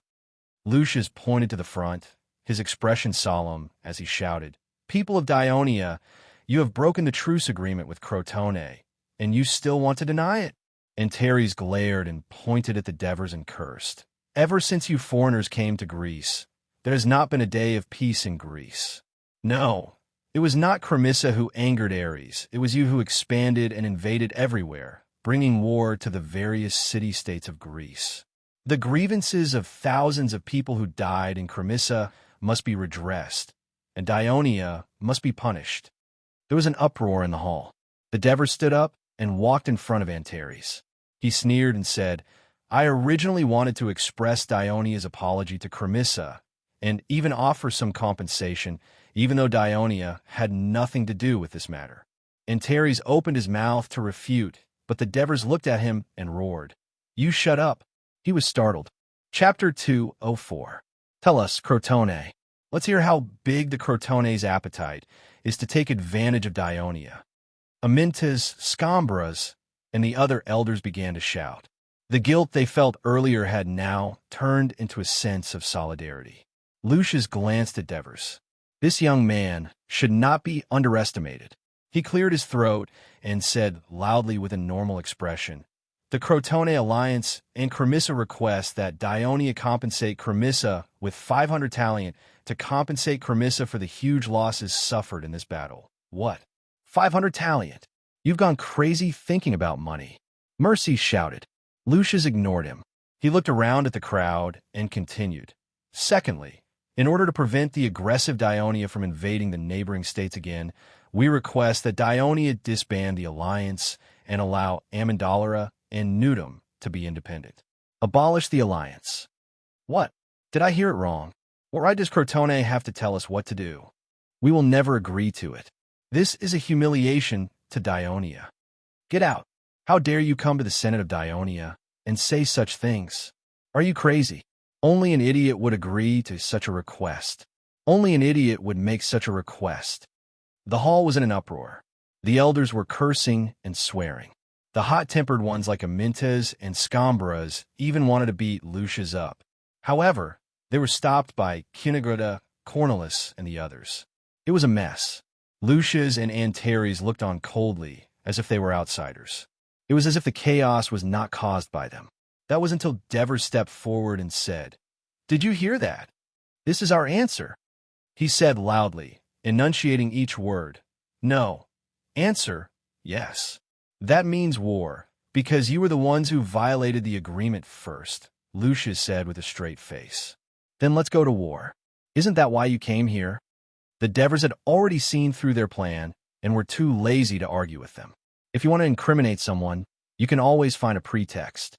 Lucius did not see the expected reaction from his nonchalant attitude. It was as if he had punched empty air. He subconsciously said again, "War. I'm talking about the war between Crotone and Dionia." Devers smiled and turned around. "Are we afraid of starting a war with Crotone? Great. I can finally fight again. I can't wait to beat up Crotone. We defeated Crotone once, so we can defeat it again. This time, we will burn down Ciudad Crotone." Unexpectedly, Lucius felt a little uneasy when he faced the elders who were filled with fighting spirit. "Cunigruda, please take note of Clotho's request. It will be useful in the next negotiation," Dave suddenly said.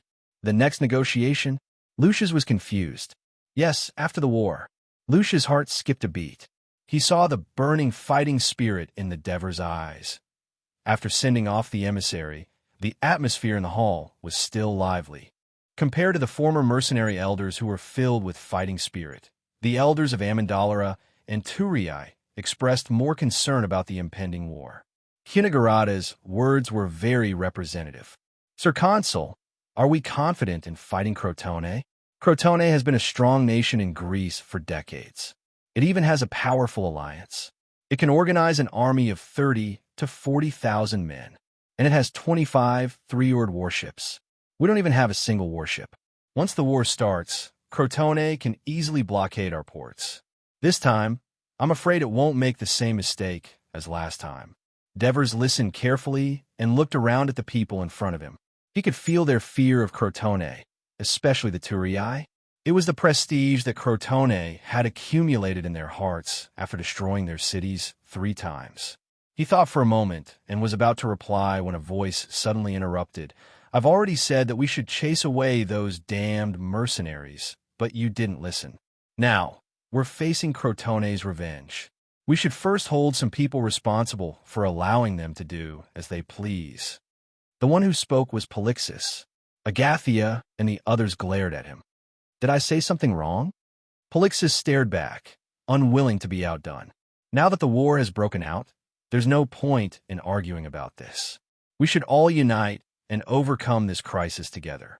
We can't create differences and weaken our strength." Buckos persuaded his friend. "It's precisely because of this that the war started. That's why we need to investigate this issue to prevent similar things from happening in the future," Polixus stubbornly retorted. At this moment, Antonio stood up and said, "As a censor, many people have recently reported to me that when the city of Turii was being rebuilt, Buckos, Plazinas, and the other elders often went to the homes of the people to express their apologies. However, some people, as the main assistants of Neonsis, were responsible for the burning of Turii, yet they swaggered in and out of the Senate every day without showing the slightest hint of remorse towards the people of Turii. They asked us to conduct a thorough investigation to prevent similar things from happening again." Polixus' expression changed drastically.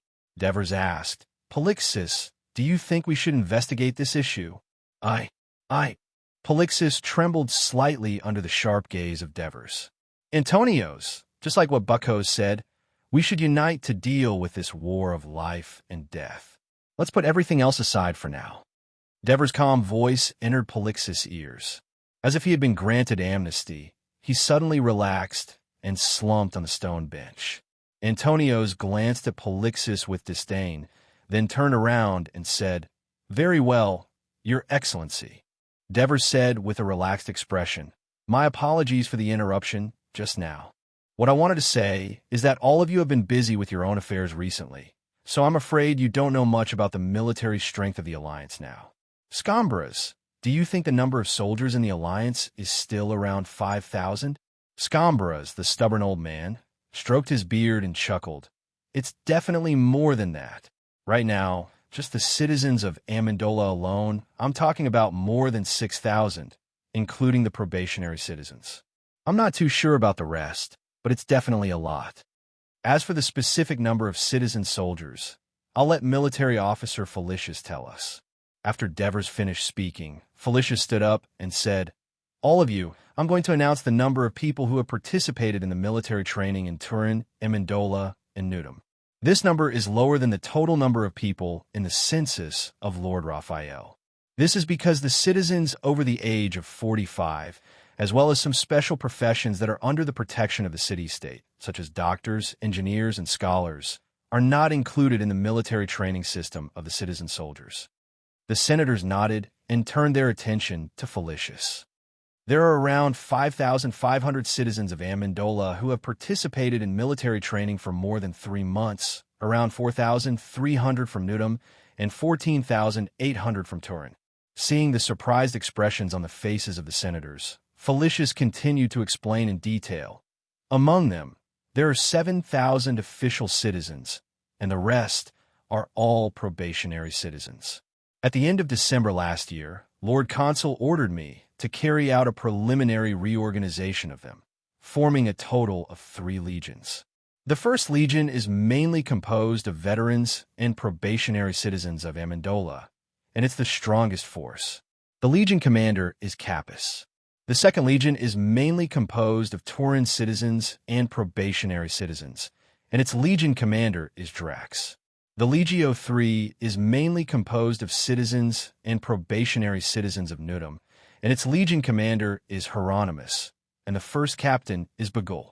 The number of regular soldiers in each legion is currently 7,000, and the 3 legions have a total of 21,000 soldiers. In addition, there are 3,600 reserve soldiers and a total of about 24,600 soldiers. In addition, there are 300 cavalry, led by leads. Felicius didn't mention registered free citizens. In fact, we can also organize 10 to 20,000 trained free citizens to fight as light infantry. In addition, Laos can provide us with 2 to 3,000 reinforcements, and Castellan can't provide many troops, but at least 50 cavalry." The Devers looked at the crowd and said in an impassioned voice, "If we go all out, we can at least get close to 50,000 troops. Considering that the ports of Nudum and Turin need to be guarded, the actual number of troops dispatched will definitely be far less than this number, but it's already about the same as Crotone's troops. My lords, please rest assured, since the establishment of the Alliance, there will not be a situation where we are outnumbered. We have the ability to compete with Crotone on land." The Devers' words excited the senators, and Amintas and the rest even more confidently shouted, "In the past, we were not afraid of Crotone, and now Crotone is even less of a match for us." Chapter 205. Cunigarata's solemn expression relaxed a lot. He thought for a moment and said, "I'm afraid our war with the Crotone can't be resolved in 2 or 3 days. In that case, we should focus on how to solve the problem of supplying food to tens of thousands of soldiers." Marigi immediately said, "I'll rush to the market now and suspend all wheat transactions. I'll immediately purchase all flour and other food from the market to prevent the merchants from maliciously speculating on the news of the war and causing the price of food to rise. I also suggest that we go to Heraclea immediately to purchase food as a reserve. The Devers nodded in agreement.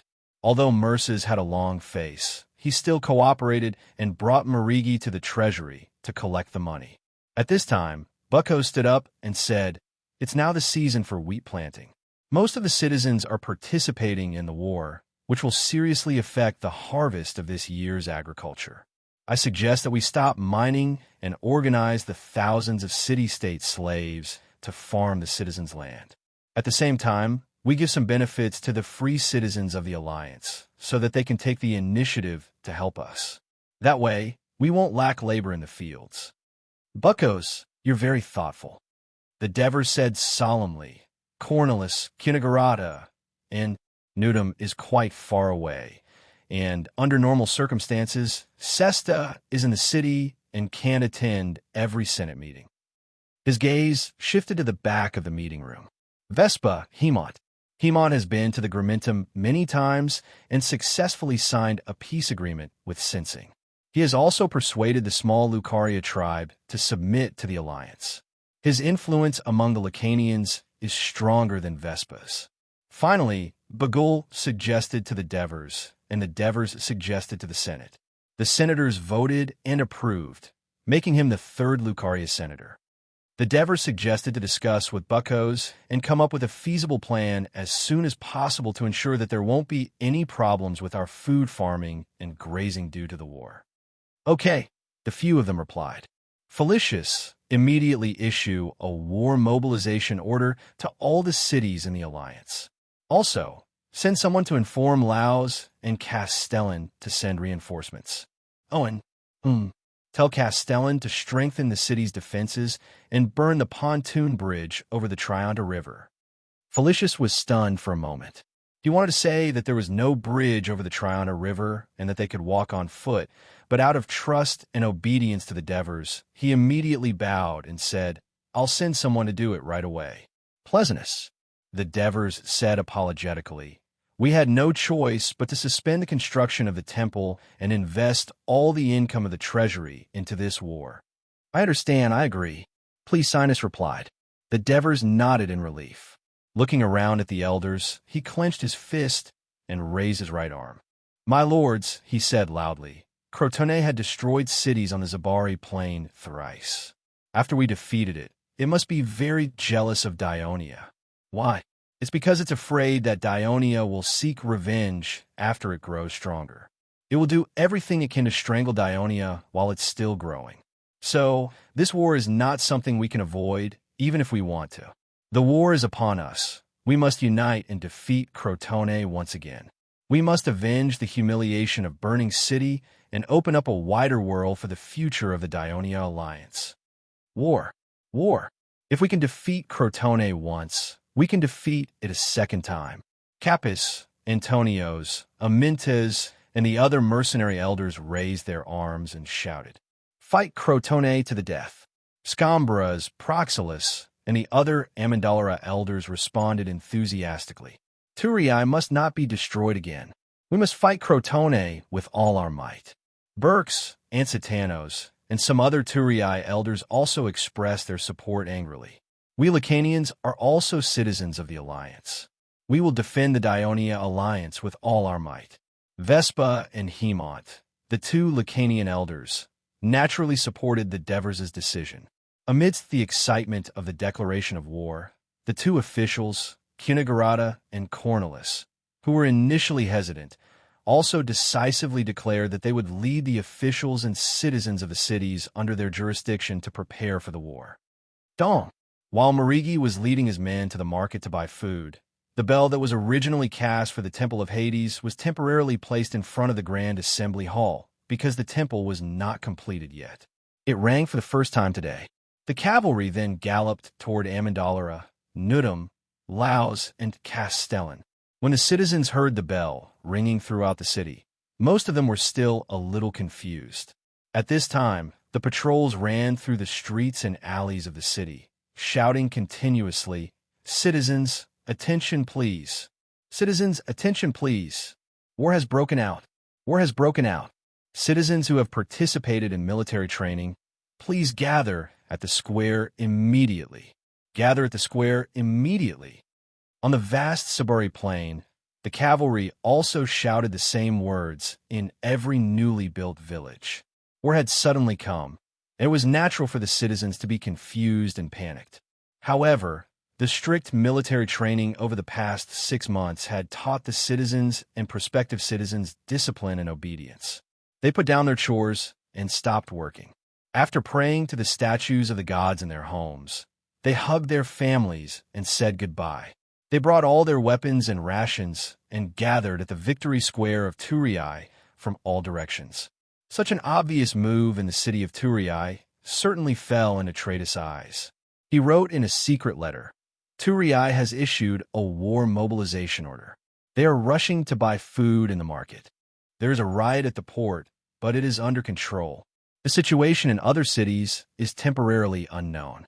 Atreides sent the secret letter, and on his way back from the port, he saw the freemen rushing to their shabby shacks with worried faces.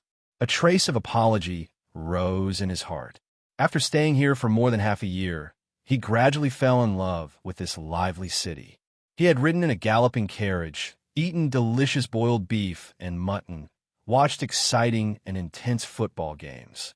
He admitted that life in Turiai was more interesting and humane than in Crotone. If he was not a citizen of Crotone, he would also be willing to live here for a few years and strive to become a citizen of Dionia. Unfortunately, the passenger ship that Lucius took left the Karate River. He did not directly return to Crotone along the coastline. He first went to Castellan. At this time, Castellan did not know that a war had broken out between Dionia and Crotone. Out of courtesy, they received Lucius. When Lucius told them the news of the war between Crotone and Dionia, the general of Castellan and the senior members of the council were stunned. Lucius threatened them. The 40,000 troops gathered by Crotone are about to arrive. This is the largest army that Greece has ever seen. Castellan can only be safe if it leaves the Dionia alliance and joins Crotone. Otherwise, it will only be destroyed. The Council of Castellan had a heated debate. Although they were indeed afraid of Crotone's attack, ever since they joined the Dionia alliance, it had brought them too many benefits. Transportation was convenient, trade was convenient, the income of the people and the treasury was much more abundant, and the status of the city had also been improved. So far, Dionia had never discriminated against Castellan. According to the covenant, they had never asked for a single cent of tribute, nor did they ask them to do anything against their will. On the contrary, they were invited to any important celebrations. The people of Castellan's opinion of Dionia grew day by day. They seemed to have found the happiness and stability they had under the protection of Sybaris 100 years ago. In the end, Castellan reluctantly rejected Lucius's request.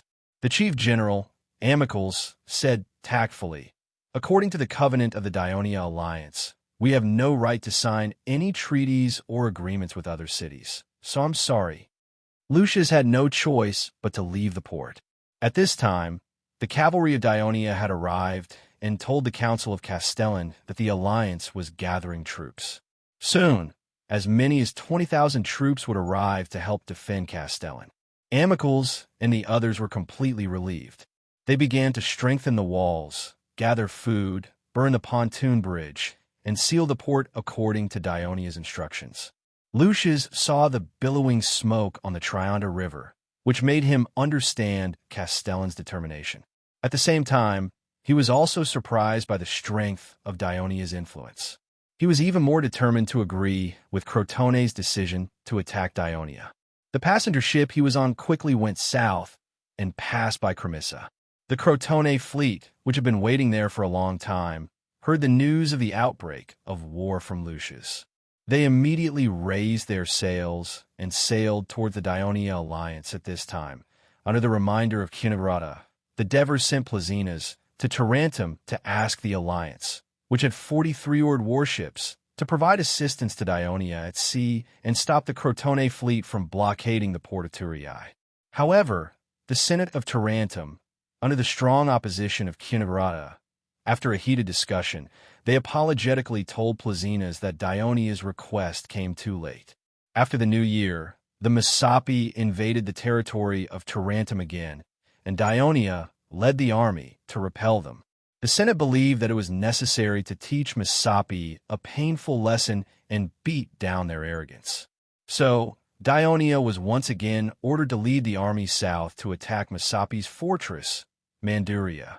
The warships of Tarentum had also rushed to the Adriatic Sea to harass the hinterland of Misapi and interfere with their reinforcements to Manduria, so they could not provide help to Dionia.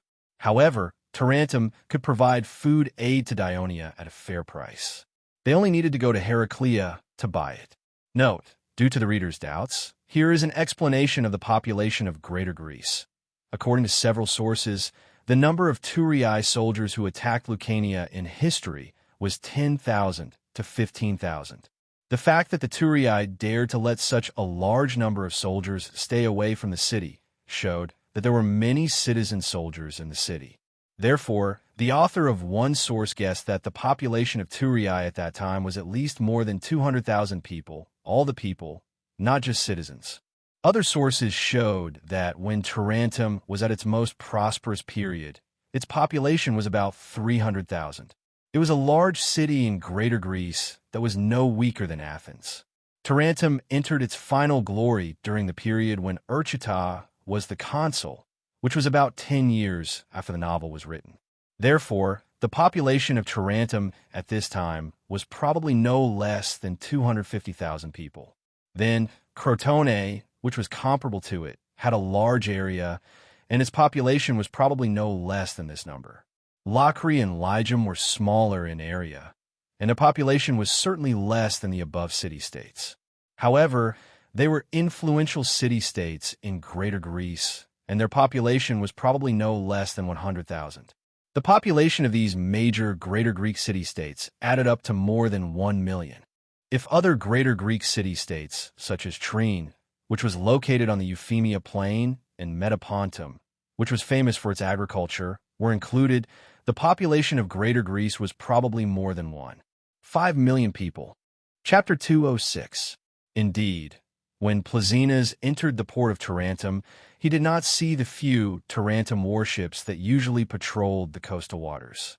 Nevertheless, he continued to brazenly request to the Senate of Tarentum, even if only a few warships were to be sent to Thurii, it would be fine. He had a small calculation in his mind. Crotone would never dare to provoke Tarentum while they were at war with Dionia, so even if only a few Tarentum warships were to patrol the east coast of Dionia as a facade, it could serve as a deterrent, thus ensuring the basic safety of Dionia's coastline.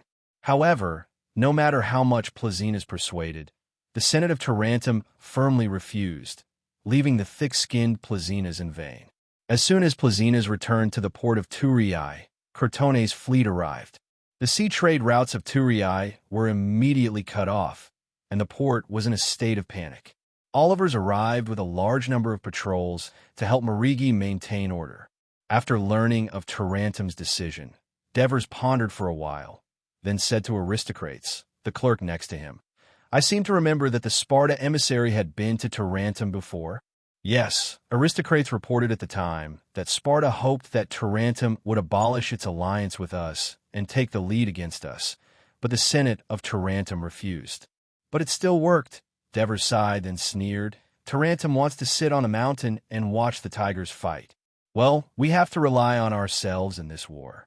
Go and tell Aristocrates that it's time to close the net on the Crotone spy. Yes. The port of Dionia was closed. As expected by Tratus, he had already discussed with the Crotone clippers in advance. Every night at a specific beach at the mouth of the Croti River to obtain his information. Just as he began to write the secret letter again, the door was suddenly knocked open, and 4 or 5 people rushed in. In a panic, he subconsciously grabbed a scroll in his hand and shouted, "Who are you?" But he was pressed to the ground by the people who rushed in. His clenched hand was also pried open, and the unshredded scroll was taken away. His expression suddenly changed. This afternoon, about 10,000 fully armed Thurii soldiers have entered the barracks, and 1,000 heavy infantry are also stationed at the port. It is said that Amendola's militia is already on the way to Thurii. Nudum, a clear voice sounded above his head. Tratus, I have to admit that your observation and calculation skills are really good. The information you wrote to Crotone matches the facts. No wonder the Crotone sent you to Turii and stayed here for half a year. What you think your impression here?" Hearing this, Trade's heart sank. He already knew that his whereabouts were already in the grasp of the Dionia. When he was lifted up, he saw an elegant, thin, and tall middle-aged man standing in front of him, looking at him with interest. "What do you want to do to me?" Tratus asked in a low voice, his throat dry. The thin, tall man did not speak. He took an object from someone else and brought it to Tratus. It was a small, crudely carved wooden knife. Tratus' eyes suddenly widened, and his expression was shocked. He struggled and shouted, "What did you do to my child? You caught my child, didn't you? He's only 7 years old. Hera above, I beg you to spare him. Spare him. I'll do anything." He begged bitterly, and in the end, he was sobbing uncontrollably. The thin, tall man said coldly, "Your wife and child are still in Ciudad Crotone, but they are under the surveillance of our people. Let me introduce myself. I'm Aristyras, the intelligence officer of the Consul Devers. Although the Devers promised him this position, he is still a free man and not an official. I'll give you a choice, war for Dionia. If you refuse, not only will you die, but your sick wife will also die of illness due to lack of money, and your son will become a slave. If you agree, you will become a probationary citizen of Dionia. We will try our best to rescue your wife and child, and let the doctors of the Alliance treat your wife. You know that the medical skills of the Alliance are better than those of Crotone." Aristyras paused. Seeing Tratus' head lowered, his expression uncertain, he said in a low voice, "Live or die. It's your choice." At dusk, the chief general of Crotone, Myron, received a secret report from Turii. This afternoon, Turii began to gather citizen soldiers. It was reported that about 4,000 citizens in the city had gathered in Victory Square. The villages outside the city were still in the process of mobilizing, and a large number of citizens had not yet entered the city of Turii.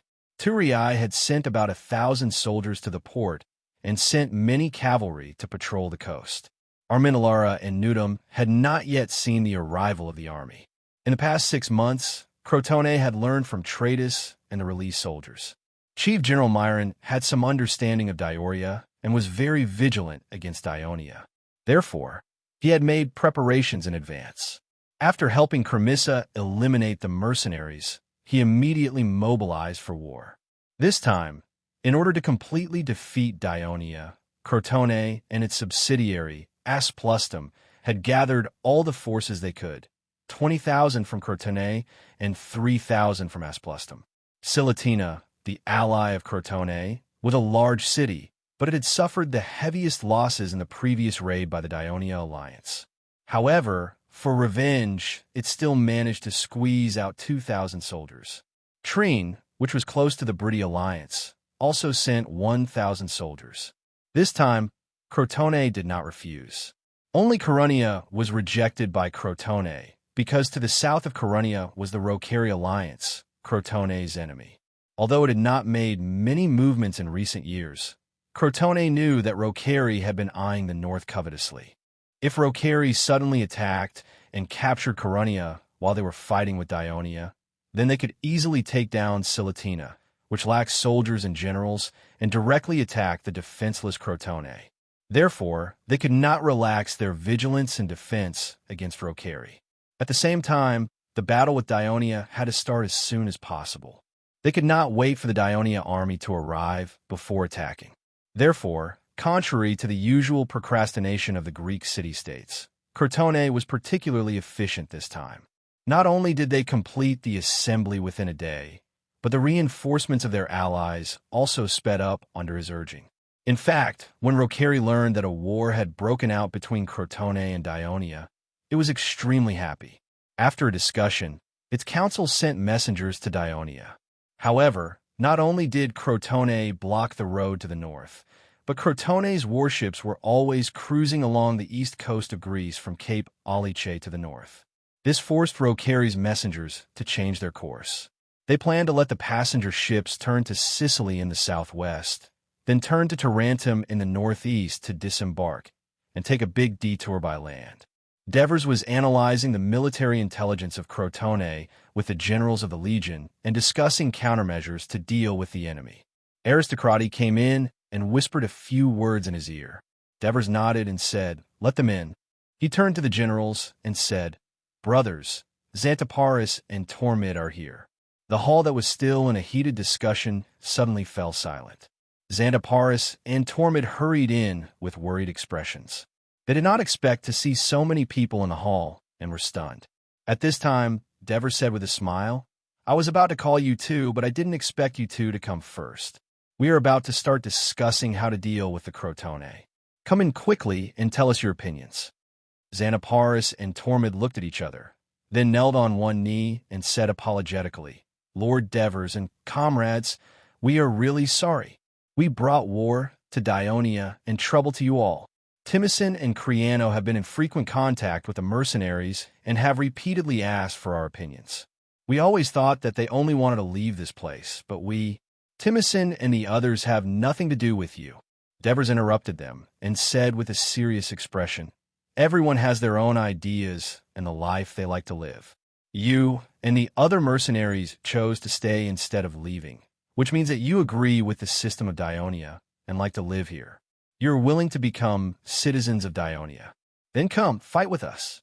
Before the army of Crotone, it is time to test you. Use your heroic performance to fight back against the doubts of others and prove to the people of Dionia that we did not misjudge you. At the same time, prove your determination to defend Dionia to the death. Let the people of Dionia welcome you with open arms." Devers is right. Xantiparis, Tormid, let's fight together and defeat the Crotone. Avenge Timicin and the others. That's great. We can finally fight together again. Amintas, Antonios, and the others warmly welcomed Xantiparis and Tormid, making them feel relieved. Note, when the Crotone gathered their army to attack the alliance of Dionia, the fourth volume of this book was coming to an end. He wanted to know if Dionia could survive the fierce attack of the Crotone army. Could they turn the tables and win? Please read the next volume, Southern Hegemon. Chapter 207. The next morning, the reinforcements from the Silatorians and Trine arrived, and Crotone also received intelligence from Turii. About 4,000 reinforcements from Amandalra had arrived in Turii, and the citizens of Dionia from the Zabari plain had gradually gathered in the square. It was reported that there were about 8,000 people, and they then stationed themselves in the barracks in the north of Turii. There were no further movements, and it seemed that Dionia was still waiting for reinforcements from Nudum and Laos. This news prompted Myron to take immediate action. Under his active push, the council passed a resolution to attack Turii. The chief general, Myron, would be the commander of the army, and another talented general, Philadelphus, would be the adjutant.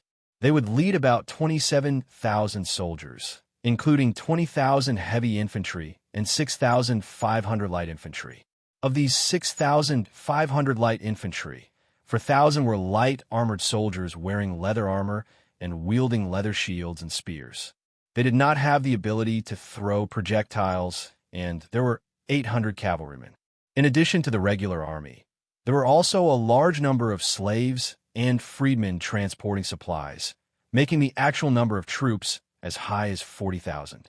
For this reason, Crotone organized a large fleet at the port, and it took nearly 3 hours just to load the supplies and get the soldiers on board. It was not until noon that the troop transport fleet sailed north under the protection of Crotone's fleet.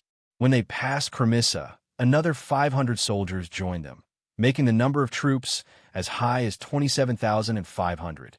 Because the whole process of boarding at the port of Crotone was cumbersome and rather chaotic, Myron was worried that the situation would be worse when they landed on the beach. He and Philadelphus were quite concerned about the information from Tratus that the coastline of Dionia is monitored by cavalrymen. To be on the safe side, they did not dare to land on the coast north of Castellan. Instead, after passing the swamp, they immediately docked at the beach where the Timizon mercenaries had landed a few days ago. Myron first let the cavalrymen disembark and expanded the area of security to a radius of 2 miles. After confirming that there was no enemy, they began to land on a large scale. Countless soldiers carried weapons and equipment. Some even led war horses, jumped off the cargo ship, and walked to the shore. Because there were no docks, the slaves and freedmen had to carry food, tents, and other supplies to the shore. As far as the eye could see, the whole beach was full of people, and it was a mess.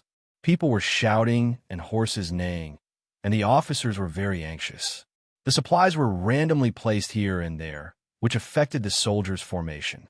Philadelphus beat and scolded the slaves. It took him a long time to organize the whole army and put everything in order. After such a torment, the men and horses were exhausted, and it was already dusk. After confirming the nearby campsite, Myron gave a strict order. Each team had to build a sturdy camp and set up sentries. There was no room for negligence. The defeat of Melantius was a lesson to be learned. This time, Crotone had the absolute advantage and had the initiative. As long as they pushed forward steadily, victory was just around the corner. Tomorrow, we'll capture Castellan and turn it into a forward operating base for Crotone's army and fleet. Myron thought about the next military operation in his mind and gradually fell asleep. In the big tent of the tourist camp, Devers, military affairs officer Felicius, 1st Legion Commander Capus, 2nd Legion Commander Drax, and Cavalry Captain Leds were analyzing the enemy situation. On the wooden table in the center, there was a 2-meter square, smooth wooden board. On it was a detail map of Greece. Felicius held a wooden stick and pointed at the map on the board. He said, "Everyone, I just received information from the front. Crotone has sent about 30,000 soldiers. They've landed here, on the coast south of Castellan. It's estimated that they'll be able to attack Castellan tomorrow." 30,000 people? Cavalry Captain Led sucked in a breath of cold air. Crotone has probably sent all the citizens of the city to deal with us. What's 30,000 people? Drax shouted, unconvinced. If the 3rd Legion can arrive in time, together with those freedmen, we'll have more than 30,000 people. And even without 30,000 people, Crotone is no match for us. But Crotone's soldiers are all citizen soldiers. Capus looked at Devers worriedly. "Sir, are we really not going to wait for the Legio III to arrive and go straight to Castellan?" Devers said calmly, "There's no time. This time, Crotone is determined to destroy Dionia. That's why they're already prepared and advancing so quickly. If we wait, it means that we're giving up on Castellan. Not only will it damage the reputation that Dionia has built up, but it'll also let the enemy enter the Zbari Plains. It'll also go against the promise we made before. We don't have the confidence to fight against Crotone's militia on the plains. And if we rely on the city walls to defend, it'll take too long. It's not good for our new alliance." Devers took the wooden stick from Felicius and pointed at the curve of the Trianta River on the map. He said in a deep voice, "That's why we have to make full use of this river." Everyone present was clear about Devers' plan. Felicius opened his mouth and finally asked, "Sir Devers, will Crotone lead their army to cross the Trianta River? I heard that their general, Myron, is an experienced general." Devers smiled and said seriously, "No plan can be guaranteed to be fully implemented. However, Myron was fooled by the fake news I released. Seeing how he's so eager to gather his army and wants to attack the city before we finish gathering, it's very likely that he'll fall into our trap. Of course, if he doesn't fall for it, we can also retreat to Turiae and fight a long defensive battle with Crotone. He'll fall for it," Drax said, the hope of the generals present. They also did not want Crotone to set foot on Dionia's soil. "How many cavalry do they have?" Leds asked an important question. "About 800, Felicius replied. Leds clenched his fist. Be it in terms of numbers or experience, his cavalry did not have the upper hand. It all depended on whether Sir Devers' amazing strategy would work. "Brothers," Devers looked at the generals who had gone through life and death with him and were eager to fight. He knew that there was no need to mobilize them. Their fighting spirit would definitely be high. Therefore, he said calmly, "It's getting late. Return to your teams immediately and act according to the previous plan. Hades will protect us. Everything will go smoothly tomorrow. Yes. That night, Crotone's camp was peaceful. Early the next morning, the sky was clear and there was no rain. Myron woke up and felt refreshed. The intelligence from Turii had also arrived in time. Lau's and Nudum's reinforcements had not arrived yet. In the afternoon, 3,000 Turii soldiers were rushing to Castellan. This secret letter should have been sent last night. At the same time, the Crotone warships cruising the coast of Turii in the morning did not see any signs of a large-scale troop movement on the Turii-Castellan Avenue. Myron pondered. Dionia should have already known the arrival of Crotone's army, but they only sent 3,000 reinforcements when they were still in the midst of war mobilization. But they wanted to defend Castellan with just 3,000 people. As far as he knew, even with the addition of Castellan soldiers, there would not be more than 4,000. Furthermore, the small city of Castellan was less than 4 meters tall. It could not stop Crotone's army from crossing the Trianda River and capturing Castellan. Myron even hoped that Castellan would send all their troops to stop him from crossing the river, so that he could deal the most damage to them in the wilderness and easily capture the city of Castellan. The weather and the enemy situation were all in Crotone's favor. This was the blessing of Apollo. Crotone had to seize the moment when the Dionia alliance had not completed their war mobilization and the army had not yet assembled and arrived. They had to cross the Trianta River quickly, capture Castellan as soon as possible, and then fight the Dionia army. After Myron immediately discussed with Philadelphus, they came up with a plan to cross the river. Under Myron's repeated urging, the army quickly assembled. Among them, 22,000 soldiers were led by Myron and marched northwest, while the other 4,500 soldiers and 500 horsemen were led by Philadelphus and marched north. There were two ideal places to cross the Triana River. One was located in the middle, where the water was shallow and the riverbank was flat, and the walkable section was more than 2 miles long. This was where the Devers crossed the river to ambush Melanchus. The other was located downstream, west of Castellan, where the river was shorter and deeper. The Crotone's plan to cross the river was that Philadelphus would lead 5,000 men to distract the enemy, but they would not cross the river immediately. Myron's army would cross the river at full speed through the wide section in the middle. The Crotone army led by Myron was arranged in 8 columns, forming a long line of 4 to 5 miles long. Riding in the middle of the army, Myron's ears were filled with the noise of footsteps and the clashing of armors. But he found it pleasing. The huge army gave him enough confidence. He even had the leisure to think. Castellan and Cremissa were both built on the north bank of the river because they were originally the children of Sybaris. They were close to Sybaris and were wary of Crotone. After this war, they must be forced to move their cities to the south bank. As for Turii, if everything went well, he did not mind destroying it for the 4th time. General, the scouts crossing the river were surrounded by enemy cavalry. 4 were killed and 2 escaped. Did you find anything? They saw thousands of enemies marching along the north bank. Chapter 208. Not yet. Inform the front line to slow down the march, and let Philadelphus make a bigger noise to attract the enemy's attention. Also, let Elysosis, the captain of the Crotone cavalry, withdraw the scouts. Now that the situation is clear, don't waste our cavalry. Yes, sir. After giving the order, Myron's eyes turned to the woods in front of him. He was quite familiar with this place, because through it, further west was the place where Melanchus' army was ambushed. After the peace treaty with Dionia was signed, Myron personally led the team to carry out thousands of corpses from there, some from the Alliance, some from Crotone. The tragic scene was unforgettable for him for a long time. Myron pulled the reins tightly. This time, Crotone would wash away the shame and avenge them. The troops walked out of the woods, and in front of them was a flat and elevated wilderness. The Trianta River narrowed here, so the water was too deep for them to cross. This was also the reason why Melanchus had camped here. Enemy. Look at the enemy. The soldiers near the riverbank were agitated.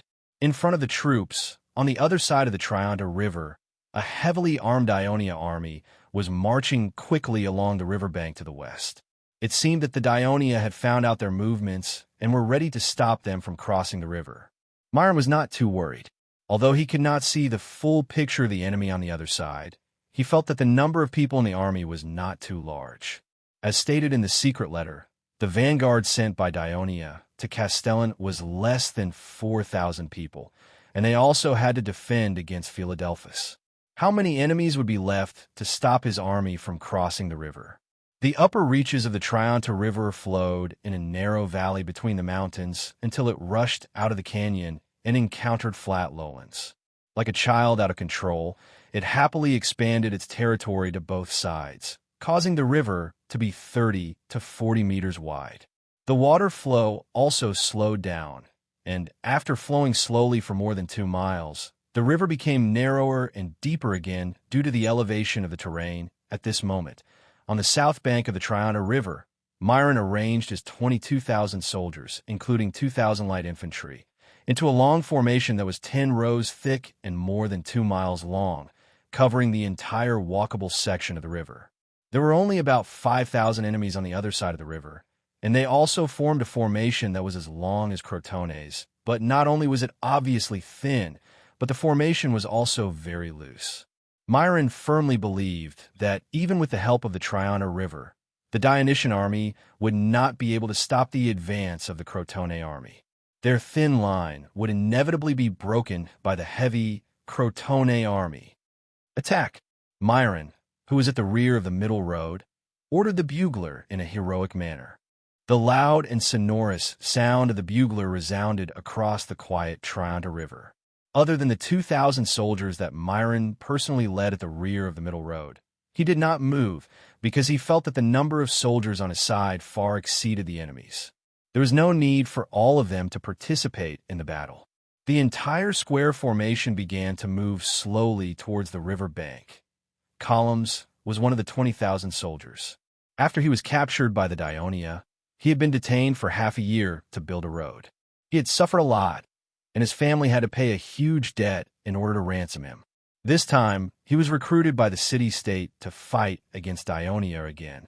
Other than a strong desire for revenge, he also hoped to defeat the Dionia and obtain a lot of spoils of war to pay off his debt.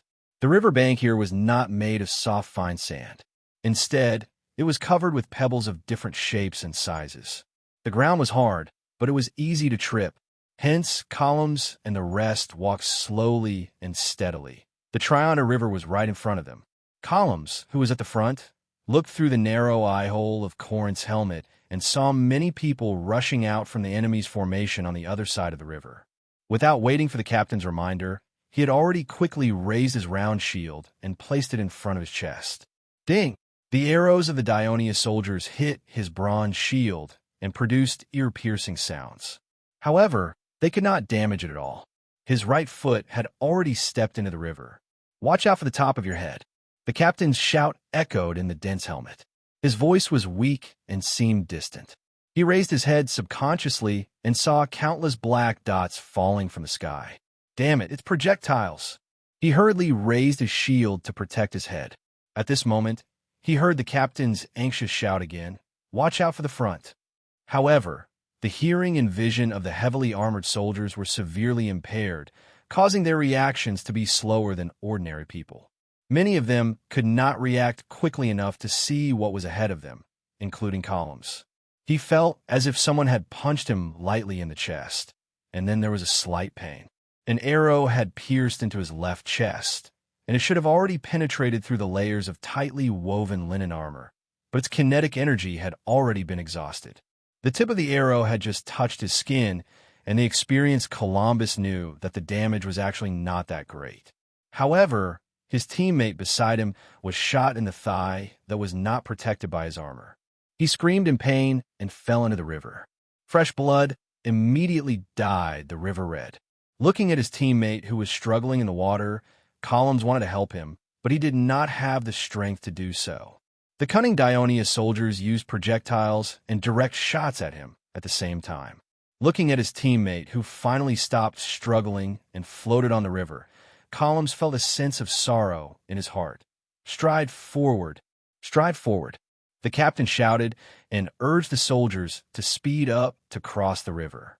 The river was indeed not deep, just above their knees. It was just that there were many cobblestones at the bottom of the river, making a little slippery. Therefore, Columns and the rest squatted down and used round shields to protect their heads and chests. With the protection of the river water to protect their legs, the chances of being hit by the arrows were greatly reduced. However, they could not speed up their advance. After the initial panic, the soldiers gradually calmed down. They moved forward slowly while protecting themselves from the arrows. At the same time, in the process of moving forward, they readjusted their formation that was a little chaotic just now. They were almost at the middle of the river, but the depth of the water did not increase by much. Even Columns, who was on the right wing of the phalanx, did not feel the impact of the water because the long formation on the left was blocking the river. At this moment, he noticed that some people had rushed out from the enemy's formation on the other side of the river. They had almost reached the river and were less than 20 meters away from them. The tip of the spear in their hand shone with a cold light under the sunlight. Column's heart beat wildly. He instinctively sat down, almost immersing his entire body in the water. "Be careful of the javelins." The captain's voice was obviously much louder. That was because the damage of the javelins to the heavy infantry was obviously greater than that of the arrows. Then, Columns heard the whistling sound of the wind, followed by a bang sound. The teammate behind him let out a shrill cry. The javelin pierced straight into the round shield. The tip of the javelin pierced through the copper skin, smashed the wooden plank, and directly nailed his left arm. The strong impact pushed him backward, and at the same time brought down the soldiers behind him. If it were not for the timely help of the teammates beside them, these heavily armored soldiers would have had their mouths and noses seeped into by the seemingly gentle and harmless river water, causing them to choke and eventually suffocate. It could be seen that the strength of the enemy's javelin throwing was great, causing the front line of the Crotone army to panic again. At this time, the light infantry at the back of the formation also followed closely behind. They could finally start a fight back. The arrows they threw fell like raindrops on the opposite bank of the river, forcing the enemy's javelin throwers not to recklessly attack the front line at close range. The casualties of the Crotone army were only a drop in the ocean compared to the huge army. Although Myron felt a little heartache, he did not take it to heart. He was only surprised that nearly half of the 5,000 enemy soldiers on the opposite bank were light infantry. These light infantry were skilled in coordination, ingenious in tactics, and ruthless in their attacks. He had never seen this in previous battles, and this raised his vigilance. However, the outcome of this battle was unquestionable because, "General, our army has reached the shore. We have reached the shore." His subordinates beside him cheered. Previously, Myron thought that crossing the Trihondo River would be very easy. However, looking at the corpses floating on the surface of the river and the relieved expression on his subordinates' faces, it was obvious that the enemy's light infantry was much stronger than he had expected. "Beat the war drums. Don't let them escape." Riding on his horse, Myron could vaguely see that when the front line of his troops stepped onto the river, the enemy's light infantry had already quickly passed through the gaps in their formation and retreated to the rear. "Yes, General." As soon as the messenger finished speaking, they heard the loud sound of a bugle from the opposite bank. The deafening sound could only be produced by at least 10 buglers blowing at the same time. Myron could not hide the shock in his heart. Could it be that the troops that Dioneus sent to Castellan were more than the 5,000 to 6,000 soldiers at the front? This shocking thought flashed through Myron and his subordinates' minds at the same time. Their eyes were fixed on the back of the opposite bank. Dong! Dong! Dong! The war drums were quickly beaten, and the sound reached the ears of Columns, who had already reached the shore. It made him excited. Attack! Attack! Without the attacks of arrows and javelins, the officers' orders were filled with excitement.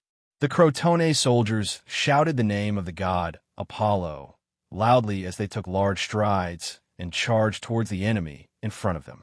However, an even louder battle cry came from the opposite side.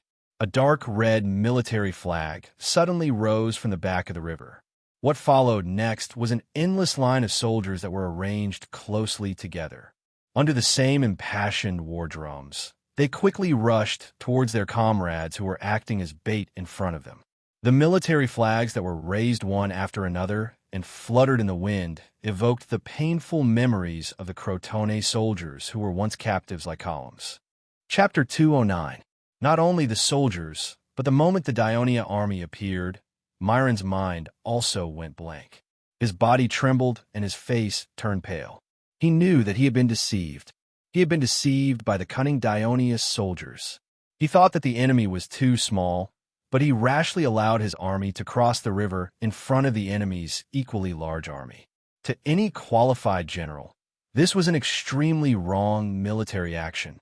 However, it was too late to retreat now. Retreating in front of the enemy and having to turn back to cross the river was a great taboo for the citizen soldiers of a city that did not have much training. It would mean a great defeat without a battle. The Dionia soldiers could easily attack and turn the seemingly gentle Trionta River into the graveyard of the Crotone militia. Myron did not expect that the battle between the Crotone and Dionia would suddenly start at this place. However, in the face of this decisive battle that would determine the fate of the city, he forced himself to calm down. He threw his guilt and fear to the back of his mind and focused on the battle in front of him. Sound all the bugles. Sound all the war drums. Let the soldiers charge forward, bravely cross the river. Only then will we have the hope of winning. He anxiously raised his arms and shouted. The messengers immediately leaped into the river and shouted. The sudden increase in the sound of the bugles and war drums urged the army to move forward. The officers in the formation also knew that the situation was dangerous, so they took the lead and moved forward. The Crotone army began to speed up, but the Dionysian army reorganized their formation quickly and closed in on them. Due to the cobblestones all over the ground, both sides did not charge forward like the heavy infantry battles in the past. Instead, they approached each other steadily. When the distance between the two sides was only about 20 meters, Corbouz saw the enemies on the opposite side suddenly stop moving forward when the officer shouted. The enemies in the front row slightly crouched down, while the enemies in the back row glowed with cold light. He immediately knew what was going to happen when he saw the movements of the enemy. He did not even have the time to say the word javelin before he hastily crouched down. Whoosh, whoosh, whoosh. The continuous whistling sounds were like a sudden gust of wind, accompanied by the rising and falling screams of agony. In the blink of an eye, the entire front row of Crotone's army collapsed. Not only did it stop the advance of Crotone's soldiers, but it also caused their formation to become somewhat fragmented. However, the Dionia did not stop there. Another round of javelins was thrown. At such a close distance, the lethality of the heavy javelin was quite astonishing. Just as the Crotone soldiers were busy dodging the javelins and rescuing their comrades, causing their formation to fall into disarray, the Dionia soldiers took the opportunity to advance. They rammed their shields into the terrified Crotone soldiers, while 2 or 3 javelins stabbed at the enemies who had just survived the javelins. If it wasn't for the back line filling in the gaps in time, Crotone's front line would have collapsed. However, because of this, Crotone's troops were blocked by the riverbank. Myron's meticulously prepared battle formation of more than 20 rows became a problem at the moment. In most sections of the river, half of them were on the riverbank, while the other half were in the river. In a battle between heavy infantry, other than face-to-face combat, they could also use the thickness of their formation to push the opponent in a way similar to a tug-of-war to achieve a breakthrough. This was another effective way to attack. However, not only could the Crotone soldiers not form an effective united force, but they were also slowly retreating under the powerful push of the opponent. When the javelins that covered the sky flew into the Crotone formation, Myron felt that his heart was about to stop beating. The heavy infantry of Dionia could actually throw javelins. At this moment, Myron regretted being too careless. He did not understand the tactical characteristics of the Dionysian army in more detail. Looking at their light infantry and heavy infantry, this was obviously a well-trained unit with unique tactics. Just as Myron was grieving over the casualties of his soldiers and regretting his negligence, his subordinate stared at the battle on the other side of the river and shouted anxiously, "Damn it, Dionia have so many heavy infantry. It must be because the reinforcements of Nudum and Laos have arrived." Indeed, according to the reports from the messengers on the left and right, the Dionia's formation was almost the same length, and they were able to force their formation to retreat. Although they had the advantage of the terrain, the thickness of their formation was probably not much thinner than their formation. Could it be that the current Dionia also had about 20,000 men? Listening to his subordinates scolding, it was like a bolt of lightning flashed across Myron's mind. Bent on revenge, he had always carefully studied the secret reports sent back by Turin, so he had some understanding of the Dionia alliance. He remembered that the secret report said that it would take at least 3 days for Turin to reach Nudum and the same time to reach Laos. So even if the mobilization order of the cavalry was sent to Nudum and Laos, it would still take 6 days to reach Turin and back. After all, the construction of Turin, Nudum, and Laos had only just begun, and it had only been 4 days since the declaration of war, unless Dionia had mobilized its troops in advance. However, 3 days ago, before the mercenaries attacked Cremissa, he had tortured several captives, including Criano and Talikos. They all admitted that they had concealed their intentions from the Devers and decided to capture Cremissa on their own. Therefore, the reinforcements of Nudum and Laos should still be on their way to Turin. So where did so many Dionia heavy infantry come from? There were not so many citizens of Turin and Amendola. Myron was sure of this. He suddenly remembered something. Freedmen. The so-called registered freedmen of Dionia. Myron suddenly remembered that the previous secret report also mentioned that Dionia frequently organized their freedmen to undergo military training. Myron also remembered that many members of the Crotone assembly mocked Dionia for being so desperate that they turned the uncouth freedmen into citizens of the city. It was simply ridiculous. But everything before him proved that Dionia's method was effective. The armor and spears that these poor freedmen were wearing were probably from the Crotone army that died or were captured in the last battle. Despite his anger, Myron clearly realized that Turin had sent these freedmen to the battlefield. They had probably used everything they had. Did they have any extra troops? Myron looked at the battlefield in front of him, and his spirit was lifted. "Eutydemus, what's the matter, General?" The subordinate who was yelling just now replied, "Immediately lead these 2,000 soldiers to the east and hand them over to Philadelphus." "What? Didn't you want this unit to reinforce the middle?" Eutydemus asked in confusion. "Carry out the order." Myron's eyes widened. His good friend's son was really hard-working, but he was too active. "Tell General Philadelphus that there won't be too many enemies on the other side. Tell him to cross the river as soon as possible, regardless of the casualties. After defeating the enemy, he will rush over to attack Dionia's army. The victory or defeat of this battle depends on his actions," Myron said solemnly. "Understood." Eutydemus saw the chance of victory after Myron's reminder. He rushed to carry out the order excitedly. Myron jumped off his horse. With a spear and shield in hand, he led the guards into the river and joined the battle formation. He kept yelling for the soldiers to fight bravely. Since most of the Dionia's heavy infantry was made up of preparatory citizens, he did not believe that these novices, who were still freedmen half a year ago and had no experience in heavy infantry combat, could master the essence of heavy infantry combat in half a year. This was where his confidence came from. He firmly believed that even if the Crotone soldiers were in danger, they would still be able to hold on until Philadelphus's army arrived. A large flag was erected high in the middle of the Dionia's army. The statue of Pluto Hades was also inlaid at the top, but it was obviously larger than the army flag of the Legion. The flag was also larger, and only the large golden letters Devers were embroidered on it. There were currently 3 legions in the Dionia alliance.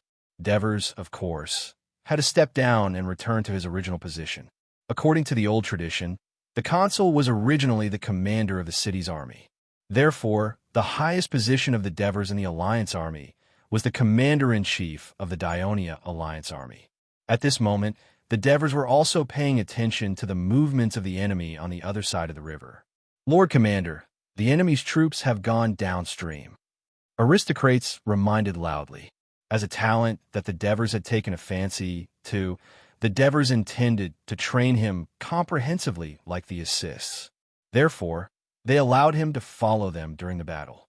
However, after all, he was still a freedman, so he could only temporarily be given the title of clerk. The Devers had been waiting for this moment for a long time.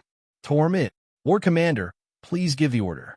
Tomamid's reply came from the bottom of his heart. Originally, the Crotones' rapid advance was far beyond the expectations of the generals. In the case that the troops of Nudum and Laos could not arrive in time, the difference in strength between the two sides was a little big. During the military meeting, many people proposed to give up on reinforcing Castellan and hold on to Turin until the reinforcements arrived before the decisive battle. However, the Devers stood their ground and insisted on pushing the front line to Castellan. Due to the prestige that they had built over a long period of time, everyone was finally persuaded by him. Chapter 210. Just as the Devers had predicted, the Crotones' army crossed the river at this point, and the Dionysian army, who had been lying in ambush, was waiting for them. The Dionysian army, with a large number of new recruits, had the geographical advantage and used novel tactics to inflict significant damage to the Greek army of Crotone, who were famous for their bravery and gained the upper hand for a while. The Devers were known for their ability to annihilate the enemy when they were in Persia, using clever tactics, and having few casualties.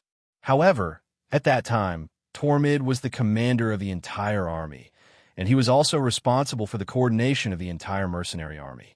The Devers barracks had always been under the strictest management, so he could only see bits and pieces of their military capabilities. When he arrived in Turin, he heard of the Devers' many military successes, and he was already itching to do so. This time, Tormid, as the commander of the Devers, because he was still a freeman, participated in the entire military operation.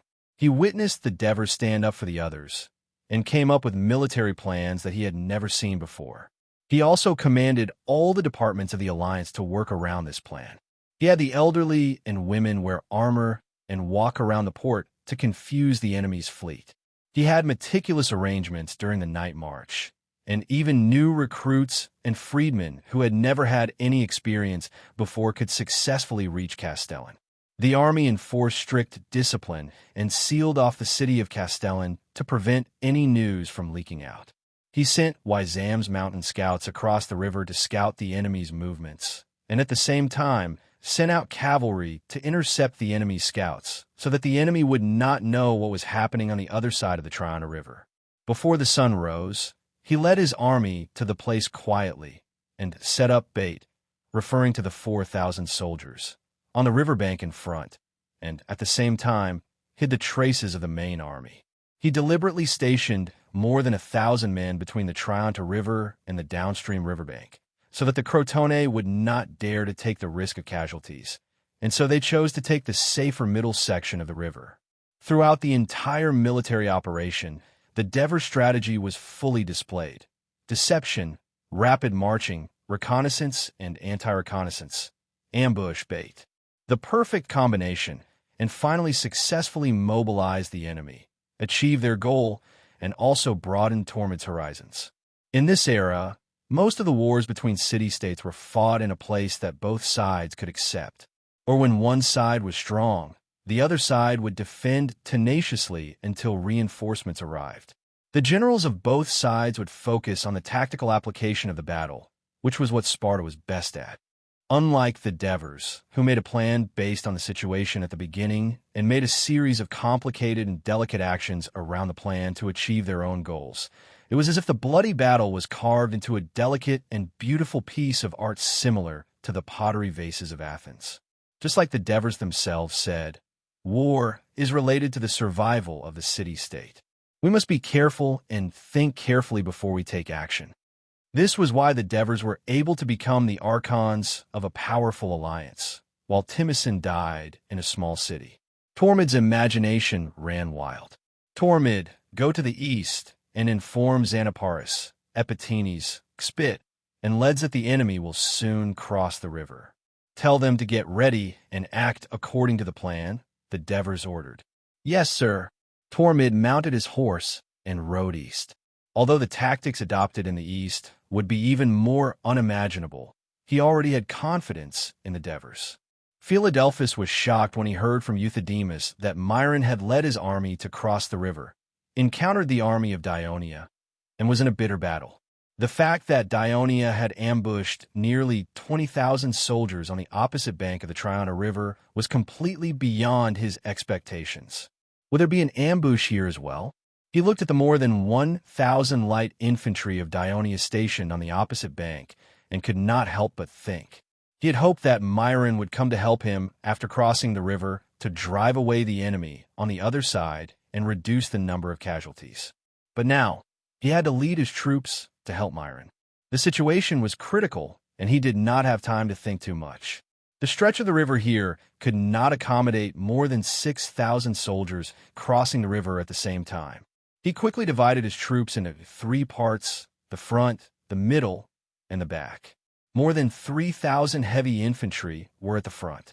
With their strong defense, they could successfully reach the opposite bank and disperse the enemy's arrows and javelins while reducing the number of casualties. They were followed by 500 cavalrymen who could chase after the enemy's light infantry and defeat them.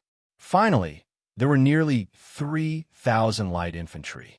After withstanding the long-range attacks of Dionia and suffering some casualties, the Crotone heavy infantry climbed the riverbank. There was no need for them to chase after the light infantry of Dionia, who had long escaped.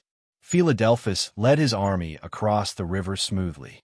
"General, do you want to chase after them?" Aristosus, the captain of the cavalrymen, asked. Philadelphus shook his head and said cautiously, "Now we have to rush to help Myron. Your cavalrymen just need to guard the periphery of the column. Do not attack rashly." Philadelphus had just led his troops to turn around and march westward. Not long after, a loud bugle came from the north. Philadelphus' heart tightened. There was indeed an ambush. At this time, Aristosus also quickly rushed over and said with a slightly strange expression on his face, "General, there's an enemy force coming towards us from the north. There are about 6,000 to 7,000 of them, all archers, slingers, and light shield soldiers. There are also a few hundred cavalrymen." Philadelphus was stunned. "No heavy infantry?" "No." Aristosus nodded with certainty. Although Philadelphus was a little confused, he was obviously relieved. He decisively gave the order, "All troops, form up to the north." Since the incoming Dionysian army did not have heavy infantry and lacked the ability to fight head-on, Philadelphus did not mind defeating them first to reduce the harassment. "Aristosus, how many cavalrymen does the enemy have?" "More than 400 cavalrymen. Fortunately, we have twice as many cavalrymen as they do." Philadelphus was even more relaxed. He said, "Aristosus, when fighting with light infantry, your cavalrymen are especially important. I need you to lead the cavalrymen to defeat the enemy's cavalrymen. Try not to pursue them, but to attack the enemy's flank, understand?" "Understood." Aristosus turned his horse and left. The Dionia army was moving very fast. Not long after, they appeared in Philadelphus' field of vision. When he roughly saw the enemy's appearance, he could not help but be shocked. The enemy's light infantry was too light. Whether it was the archers or the javelin soldiers, all of them were wearing thin linen clothes. Even the cavalry was wearing armor, while the rest were wearing thin clothes. It was extremely shabby. Are these all free people recruited from the port of Turin? Philadelphus could not help but smile. Myron's guess was right. Dionia's citizens were scarce, and they were short of soldiers. I only need to use light armor and cavalrymen to defeat them. The Dionia army stopped about 500 meters away and began to regroup. I think the people of Crotone will be very surprised to see us. They must think that we are only here to attack them, but they will never think that we let them cross the river with the intention of annihilating them here," Tormid said with a sigh. This battle will prove to the Greeks that light infantry is just as important as heavy infantry. With the right strategy, light infantry can easily defeat heavy infantry. Epicthetus said confidently. The key is whether Leds and Xanaparis can annihilate the enemy's cavalry first. Tormod was still a little worried. Don't worry. That is the meticulously designed plan of our Lord Devers, the chosen of Hades. He is the chosen of Hades. Spit had a look of admiration on his face. Even you and I did not expect this, let alone the enemy. They will definitely fall for it. While he was talking, Epicthetus had already jumped off his horse and walked into the formation. He ordered the soldiers to widen the gap between them, making the formation more loose, making it easier for them to throw and run. Spit also rushed to the right and gave the same order. On the left, Led's cavalry formation was also loose. Just like that, the left, middle, and right formations of the entire Dionia army were like fermented bread. The area they occupied, both horizontally and vertically, had almost doubled. For Philadelphus, this was the first time he had encountered such a situation. He hesitated for a while, and finally decided to make his formation thinner. However, the arrangement between the soldiers was still as dense as usual. He felt that although heavy infantry and light infantry had no projectile ability, as close-range troops with strong impact and combat power, a dense formation was their magic weapon to defeat the enemy. At this moment, Philadelphus' mind was frozen by traditional inertia. As a result, the length of the entire Crotone formation was only the same as the length of the Dionia army on the opposite side. This caused the Dionia army to vaguely surround the Crotone army in a semicircle. However, Philadelphus was not worried. He knew that the difference in numbers between the two sides was not big. As long as the Crotone soldiers came into contact with the enemy, victory would come. His biggest guarantee of confidence came from the fact that he had twice as many cavalry as the enemy. Because the opponent's formation was too long, to make it easier to face them, he ordered Alessos' cavalry to separate from the middle and directly face the enemy cavalry. Chapter 2:11. On the Dionia's side, the middle and the right flank each had 3,000 light infantrymen, including archers, catapults, and javelin throwers. Most of them were freedmen from the port of Turin. Hundreds of veterans from the 1st and 2nd Legions served as the team officers. The 400-odd cavalrymen on the left flank had always been a bystander. According to the plan, they had become the key to the victory of the battle. No wonder Leds, who had always been calm, was a little impatient. He repeatedly reminded the captains of the cavalrymen to pay attention to the details of the battle. I say, Captain, we are very clear. Don't worry. Sirikos said.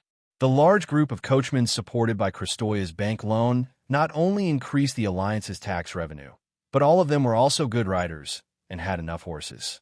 That was why they became the main targets of recruitment for the cavalry. As citizens, they were duty-bound to go out to battle. Sirikos' age was just above the upper limit of the recruitment age. He was very active. Being an infantryman at the age of 50 was definitely not enough, but he believed that with his experience in the cavalry, he was more than qualified to be a captain. Well, then get ready for battle. Leds nodded. We are clear, but what about the people behind us? Don't mess it up when the time comes. A young captain of the cavalry interjected. Leds looked back at him with a smile and said, Don't worry, Cuccio. They have fought more battles than you have eaten salt. They faced more cavalry in Persia. The young cavalry captain was not convinced and wanted to say more. At this time, someone shouted, Look, our catapults are attacking. There was no bugle call, and there was no shouting. The catapults quietly left the formation under the leadership of the veterans and quickly ran to the front of the enemy. They began to swing their catapults at a distance of more than 200 meters. The Crotone soldiers who were still in formation were immediately baptized by the stone rain. Many soldiers did not have time to raise their shields to protect themselves, and many of them were hit in the head and bleeding. Shameless Dionia, cunning Dionia people, Apollo will punish you. Philadelphus did not expect the enemy to do this. He was caught off guard and immediately cursed. Attack! Attack! Attack now! He shouted angrily. Woo! Woo! A loud bugle horn sounded. Alsosis, who had been impatient for a long time, immediately pointed his spear forward. Cavalry advance. The 800 Crotone cavalrymen formed an inverted fan formation. They clamped their legs around their horses' abdomens and shook the reins. The war horse began to trot forward. Led's cavalry formed a loose wedge formation, with 2 experienced cavalrymen at the top, each holding a red flag that fluttered in the wind. Seeing that the enemy had begun to move, Leds took a deep breath and suppressed his excitement. He gently patted the neck of his beloved horse and stared at the enemy until they were a certain distance away before shouting, "Advance! Go! Hiya!" Everyone shouted as they urged the war horse forward. Unlike the Crotone cavalrymen, who held the reins in their left hand and held the spear in their right hand, the Dionia cavalrymen held the reins with both hands, their spears still hanging on the hooks. From a trot to a sprint, the cavalrymen controlled the speed of the horses, not daring to let them run too fast. Otherwise, they would easily fall off their horses before they came into contact with the enemy. The spring sun at noon was not hot, but the war horse was spurting like a cloud, galloping forward, grass and mud splashing everywhere, and dust flying in the air. The distance of 500 meters was covered in the blink of an eye. When they were only 50 or 60 meters away, Leds, who was behind the flag bearers, shouted, "Turn right."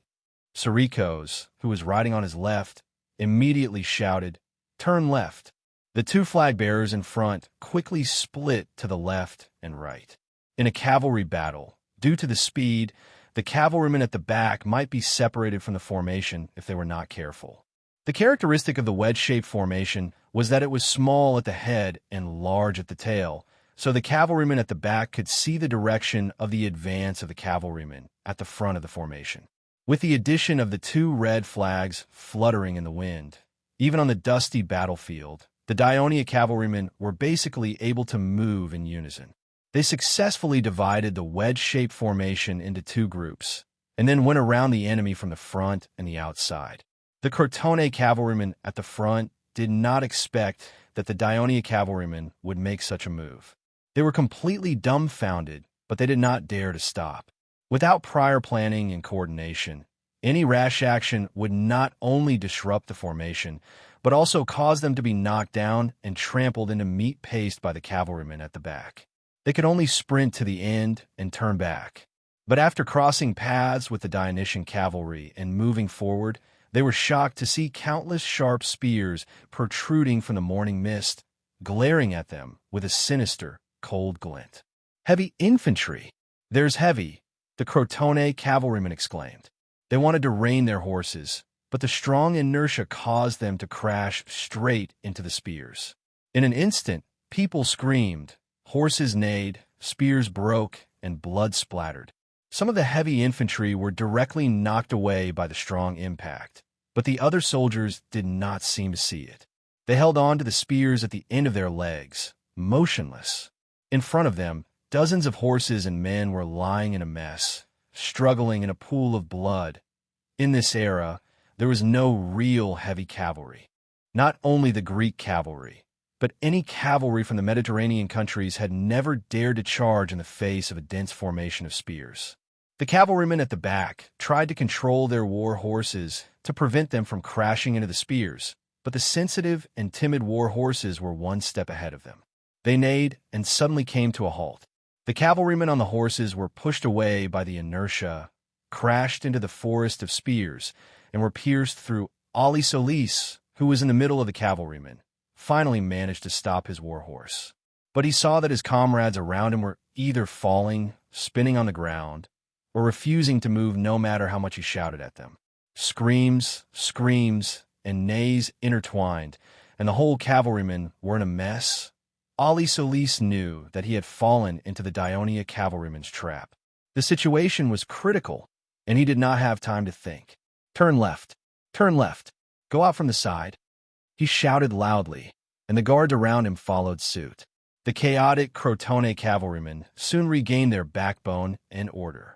Just as they were about to turn their horses around and go around the spear formation in front of them, The two groups of cavalrymen that Dionia had gone around earlier suddenly closed in on them like two human arms. Shouts and screams rang out all around Ali Solis. He suddenly realized that his cavalrymen were surrounded. His cavalrymen were surrounded by infantry and cavalrymen. It was impossible, but it was happening. Charge to the left. Let's kill our way out. Alisosis shouted in exasperation, but a louder voice from the front drowned out his shouts.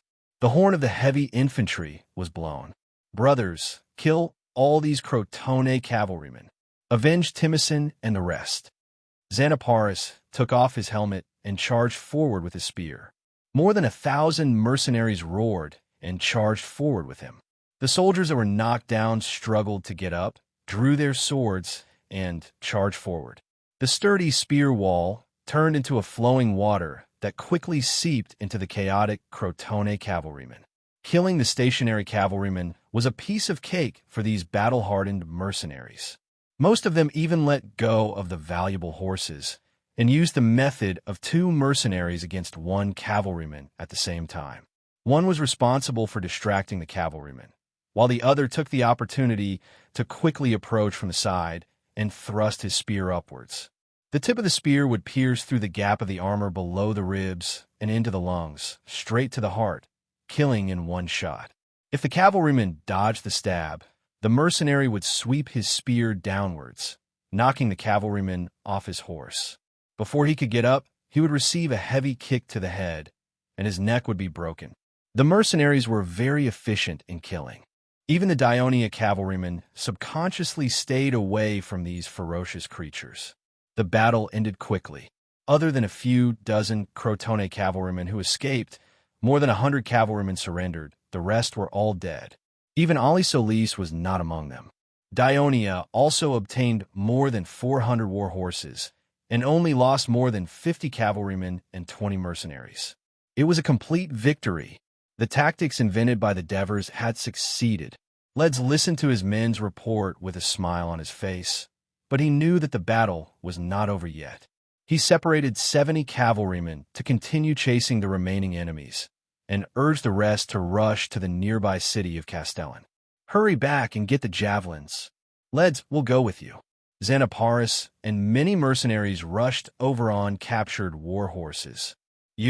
Leds instinctively wanted to refuse, but the mercenaries played a decisive role in this battle, so it was not appropriate for him to say it out loud. Xanaparis read his mind and said, "You don't have many cavalrymen under you now. Although our horsemanship is not as good, our javelin throwing is better than yours. With more people, we can put more pressure on the Crotone. The sooner we end the battle here, the sooner we can reinforce the Devers." Xanaparis' words reminded Leds. He no longer cared about whether they were cavalrymen or not. "I hope you can keep up with our speed. I won't stop to wait for you." "Don't worry." Xanaparis smiled. Philadelphus still did not know that his cavalry was almost completely wiped out.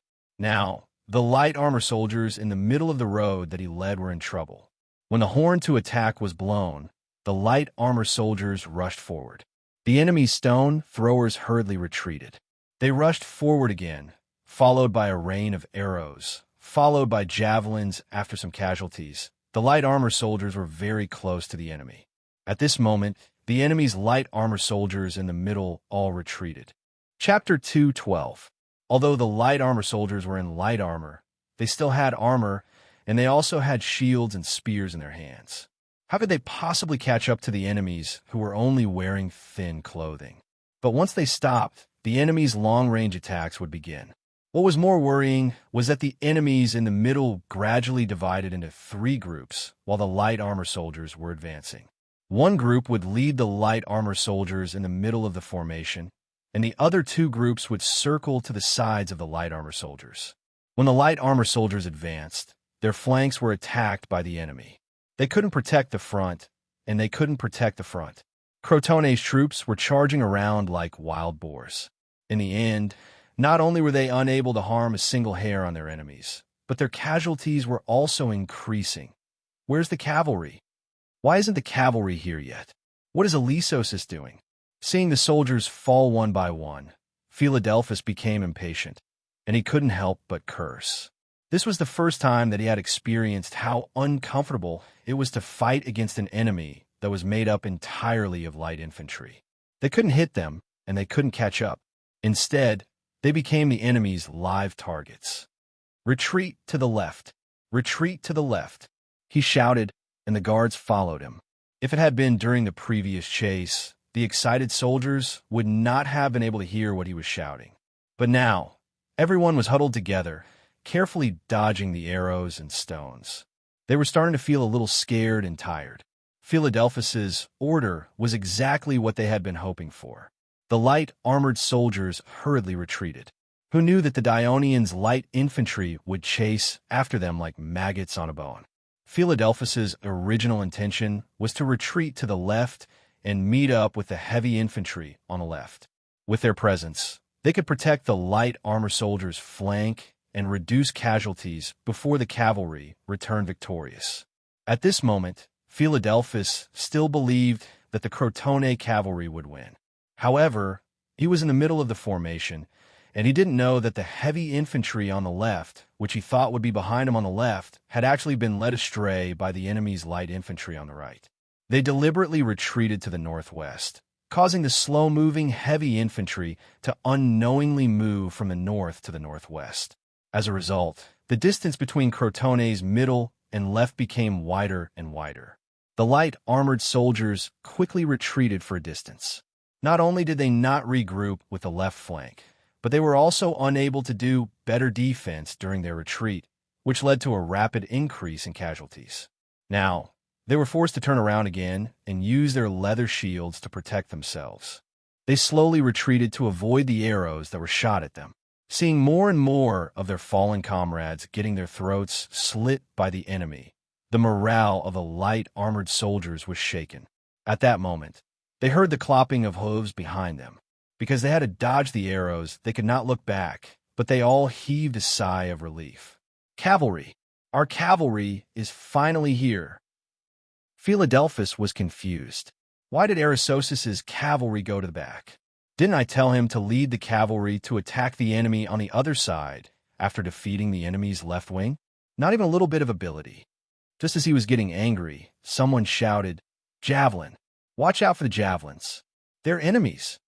Along with this cry of alarm, hundreds of javelins whistled from behind. Philadelphus was at the back of the formation, and he was wearing a colorful general's helmet. Of course, he was the main target of the attack, and he was immediately hit by 3 javelins. When Philadelphus fell, he still could not understand. Why did the Crotone cavalry, who had the advantage in numbers, lose? The cavalry that they had high hopes for was the enemy. This was the last straw that broke the camel's back. They lost their fighting spirit and fled in all directions. The light infantry and cavalry of Dionia took advantage of the situation and gave chase. The light armored soldiers could not outrun these poorly equipped light infantry, not to mention the cavalry's speed. After being caught up, most of the soldiers chose to surrender. After taking care of the Crotone's right-wing cavalry and the light-armored soldiers in the middle, the Dionia soldiers concentrated on dealing with the most difficult heavy infantry. When more than 3,000 Crotone heavy infantry were surrounded by more than 7,000 Dionia light infantry and cavalry, these heavy infantry understood that their middle and left wing were most likely doomed, especially when Lead's cavalry raised Philadelphus's severed head and went around the heavy infantry formation, shouting for them to surrender. One could imagine the impact on the hearts of these Crotone soldiers.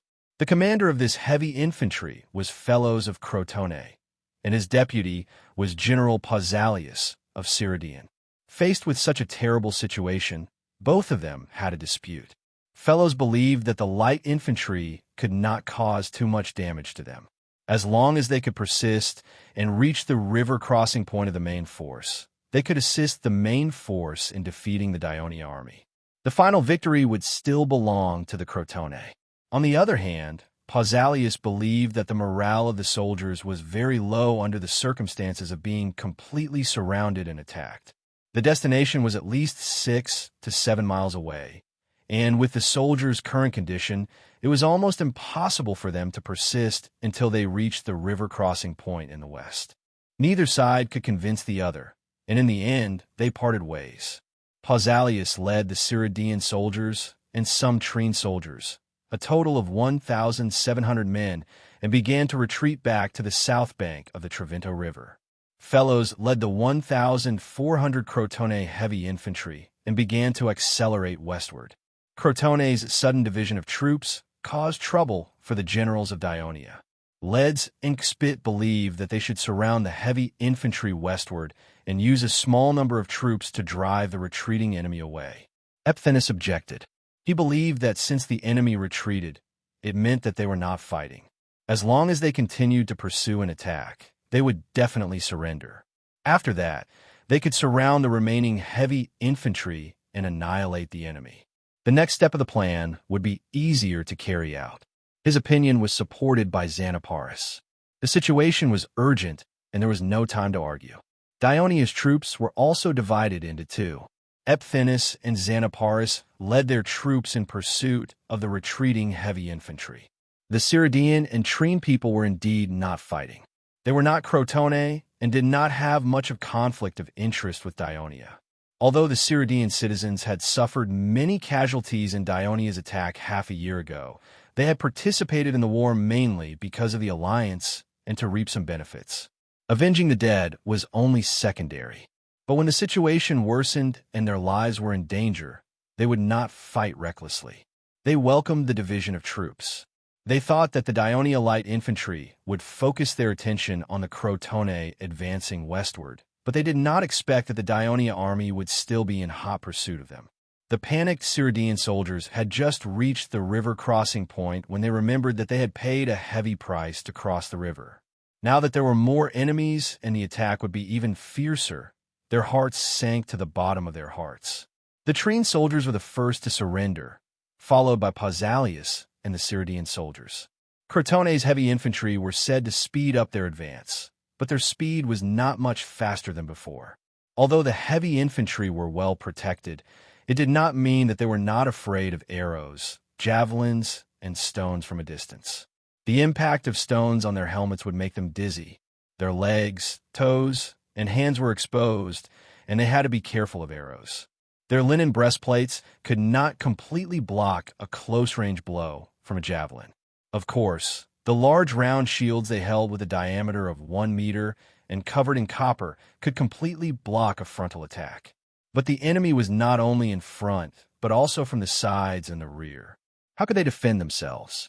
They were less than 6 miles away from the Crotone army. Normally, they would have been able to reach it in an hour's march. But now, after half an hour, they had only advanced less than a mile. Arrows and javelins continued to fall. They were like giant beasts that were constantly being bitten and bled by agile wolves. They grew weaker and more tired. There was no hope in front of them, but the enemy's arrows and javelins were always abundant. The Devers had asked the Castellan soldiers to offer up all the arrows and javelins that they had accumulated over the years and transported them to the rear of the battlefield by pack animals. Therefore, when Epiphanes and Xanaparis returned with the captured Cyrodian and Trine flags to the Crotone heavy infantry, the morale of the Crotone soldiers, who were surrounded and constantly defending against long-range attacks, was finally shattered. When they surrendered, there were less than 1,000 soldiers who were unharmed. Arsenis, who was still a recruit half a year ago, was now a squad leader of the 1st Legion. He was in charge of 9 soldiers, 6 of whom were probationary citizens. The rapid expansion of the Dionysian army in the past 6 months was imaginable. Of course, it also brought many problems, especially in such a fierce battle. The quality of the heavy infantry on both sides gradually became apparent over time. Heavy infantrymen didn't just need to wear armor, use a shield, and use a spear to become a qualified heavy infantryman. In a battle, the most important thing for heavy infantrymen was trust and tacit understanding. In a tight formation, a heavy infantryman held a shield in his left hand and a spear in his right. The heavy copper round shield made him lean to the left, and the round shield naturally protected his left chest and the right chest of his comrade on the left. His right chest was protected by the shield of his comrade on the right. This way, the shield was connected in a line and blocked the enemy's stab. He had to move the round shield back and forth, which was physically exhausting and could easily disrupt the formation. He only needed to focus on two actions: constantly stab with his right hand and push forward. Therefore, trusting your comrade and trusting that he would protect you was the key to the successful operation of a heavy infantry formation. Chapter 213. The freedmen of Dionia were different. They came from all over the world and worked hard to make a living, so they had developed a habit of self-interest. Even before becoming a probationary citizen of Dionia, most of them had never received heavy infantry training, nor had they been on the battlefield.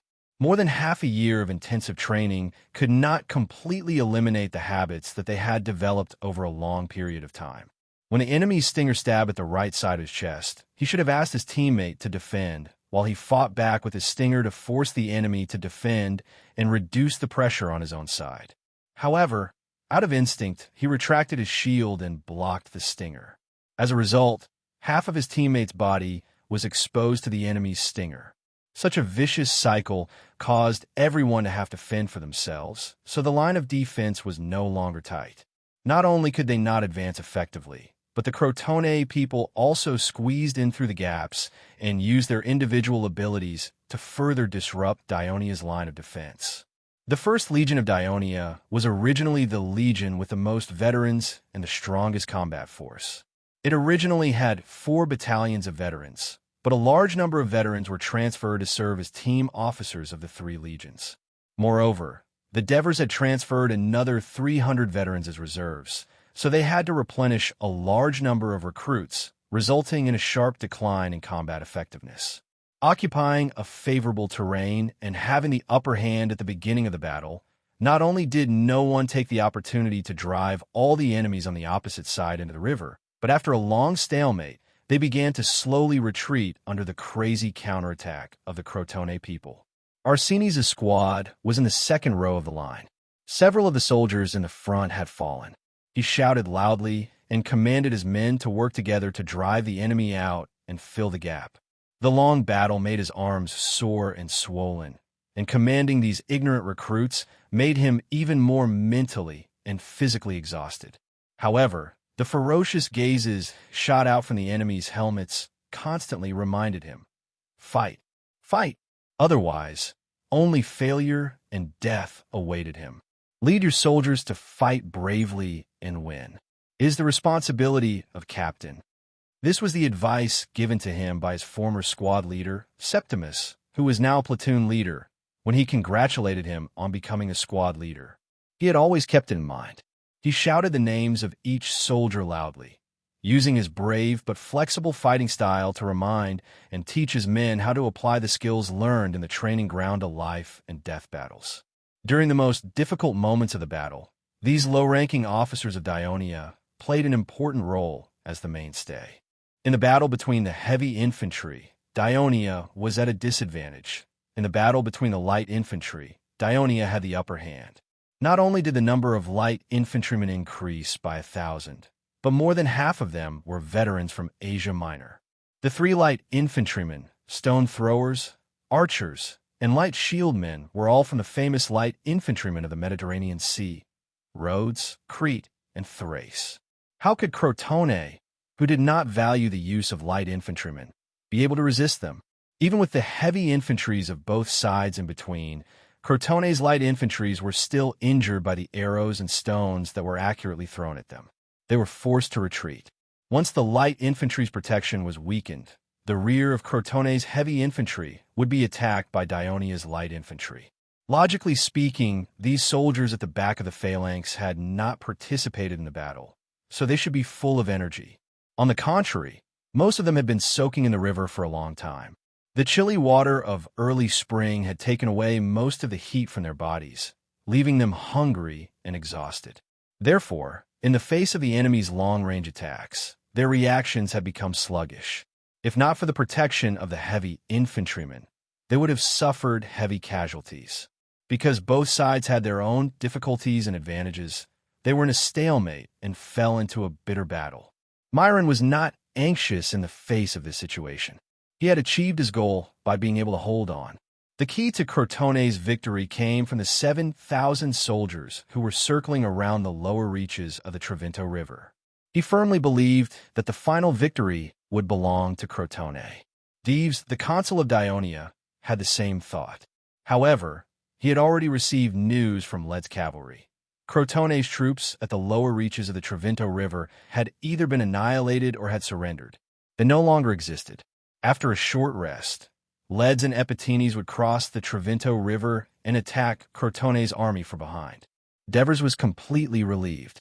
Looking at Mataurus, scratching his head in frustration, he could not help but joke. "Mataurus, is your scalp itching?" "Commander," Mataurus complained loudly. "When we took Nudum the last time, we didn't get to fight and missed the victory. This time, I've been caught by you to be the reserve captain. We're about to win, but I'm still idling here. This is too unfair." Devers smiled. "Don't worry, it's your turn soon." As he spoke, he gave an order: blow the signal to change the formation. Have the front-line soldiers fall back and the second-line soldiers take the lead. "Commander, we're about to win. Why we have to change the formation again? Most of them are new soldiers. If something goes wrong, the entire formation will." Mataurus was eager to fight, but he did not want to see the alliance fail. "We've trained this formation for so long, but we've never used it in a real battle. Now that we're about to win, if we don't accumulate experience now, when will we?" Devers said seriously. "Moreover, if we retreat, we'll lure the enemy to the riverbank. It'll be even harder for them to escape. Mataurus, you've been an instructor for new soldiers. You must have confidence in the results of your soldiers' training and in your command. You're the commander, you call the shots. Isn't it our turn to fight now?" Mataurus did not dwell on the problem and volunteered to fight. "Bring your men to the right flank of the formation. It's where the 2nd Legion and the 3 reserve brigades meet. If the enemy's sudden advance confuses them, you'll need to rush up in time to block the enemy's attack and buy time for the soldiers to regroup." "Understood, I'll go now." "Brothers." Mataurus roused himself and began to shout loudly. The soldiers led by Arsines were still fighting the enemy. At this time, the bugle sounded from the rear, making him perk up. When it sounded for the second time, he recognized it. It was the bugle for change of formation. "Brothers, hang in there. We'll be able to rest soon." Like Arsines, the frontline officers reminded the soldiers loudly. At this time, the second line of the formation quickly divided the company into units. If one company did not move, the neighboring companies would have to retreat. After a while, the entire square formation changed from the originally dense long snake formation to a checkerboard formation, or fish scale formation, formed by the small square formations of the companies. Without the support of the soldiers in the rear, under the pressure of the enemy and the command of the company drums and military flags, some of the soldiers in the front line began to retreat. Finally, they quickly retreated through the gaps in the checkerboard formation at the rear. Before the drums of Arsines' company sounded, he knew that his company wasn't very lucky. The company behind them didn't retreat first, so they couldn't retreat for the time being. At this time, Captain Curtis shouted, "Brothers, protect our flank." As the neighboring companies retreated, the enemy took advantage of the situation and rushed in. As the front line of the Dionia formation did not retreat as a whole, Crotone's offensive formation became uneven, and the lines of the two sides formed a crisscross. Arsines' company was under the pressure of being surrounded on 3 sides, but the enemy who rushed in through the gap was also in the same situation. However, the Dionia troops retreated prepared. Every small square that fought the enemy was under the strong control of the company commander.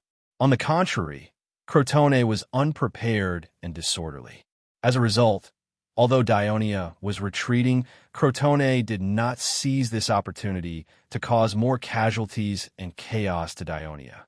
At this time, the company drums sounded, and the 20 by 10 square formation formed by the 4 teams began to retreat slowly as the central military flag began to wave rhythmically to the rear. Arsines and his company defended against the enemy's attack with shields and spears while following the retreat of the companies in the rear, their companies also began to retreat in an orderly manner. When the companies in the rear stopped moving, Arsenes and his company were able to withdraw from the gaps between the scattered companies' phalanxes. After several rounds of retreating, the soldiers in the front line had successfully retreated to the rear, while the soldiers in the second line rearranged themselves into a dense formation and became the forefront of the entire phalanx. The reason why the change of formation was so smooth and there was no major chaos, which prevented the Devers' worries from becoming a reality, was that Crotone had never seen an army dare to make such a bold and strange change of formation in a fierce battle, so they failed to take effective countermeasures in time. Secondly, when fighting in a dense formation, the Crotone army was stronger than the Dionia army, which had more recruits. However, once the formation was changed, the dense formation of both sides was split into small squares, and the targeted training that Dionia had carried out for a long time with detachments and companies as tactical units came into play. Their command was more efficient and their actions more flexible. On the other hand, Crotone's combat and training mainly focused on large phalanxes. The command system was rough to begin with. After the soldiers rushed into the gaps, they lost effective command and fell into chaos. They could only fight for themselves and were at a disadvantage. Chapter 214. Did they break through? Did Philadelphus and the others arrive? Myron, who could not wait to go ashore with the soldiers, was excited. But after a while, the troops stopped moving forward and were forced to retreat bit by bit. Hang in there, soldiers. Put in a little more effort. The enemy is about to die. Myron, who did not know what was going on, thought that the troops' attack was weak. He knew that his shouts would not have much effect, but he could not help but shout, trying to rouse their fighting spirit. But the Crotone troops could not move forward. The Dionysian army, who had completed their formation change, was led by the original second-line soldiers. They were still full of energy, making up for the lack of experience of the heavy infantry. The Crotone soldiers were exhausted after fighting for more than 3 hours. They could not even protect themselves, let alone attack. Just as they were struggling to hold on, the Crotone light infantry behind them, who had retreated to the other side of the Triana River, suddenly shouted in panic, "Enemy! The enemy is coming!" Although Myron, who was in the middle of the rear of the phalanx, could not hear what they were shouting, but the sound of panic made him turn his head subconsciously. What he saw shocked him. Hundreds of cavalrymen had appeared on the riverbank behind him, and they were pouncing on the fleeing Crotone light infantry like wolves and tigers. Behind the cavalrymen were countless unarmored soldiers. They quickly spread out in formation, nocked arrows, and held javelins, aiming in his direction. Where did so many enemies come from? Where are Philadelphus troops? At that moment, countless thoughts flashed through his terrified mind, and finally, there was only one sentence in his heart. We lost. In fact, he was not the only one who saw the scene on the riverbank behind him. Many of the Crotone soldiers saw it too, and the Dionia scouts, standing on the high ground on the other side of the river, also saw it. Just as Myron was panicking and the Crotone soldiers' morale was wavering, the Devers gave the order with great enthusiasm. All troops attack! The bugle of the attack was blown, and the same bugle sounded on the other side of the river. Just as the Dionia heavy infantry began to attack, nearly 6,000 Free Dionia light infantry fired the first round of arrows, stones, and javelins at the rear of the Crotone right flank. The exhausted Crotone soldiers could no longer hold on. First, the right flank collapsed, followed by the middle, and then the left flank. The Crotone front line, that was more than 2 miles long and more than a dozen rows thick, collapsed like an avalanche. The soldiers scrambled to the south bank. The nonstop long-range firepower of the free citizens accelerated their retreat. The Dionia heavy infantry took advantage of the situation and launched a charge, which made the large-scale retreat even more chaotic. Nearly 20,000 people were attacked from both sides, crossing the river and retreating. What kind of tragic scene was that?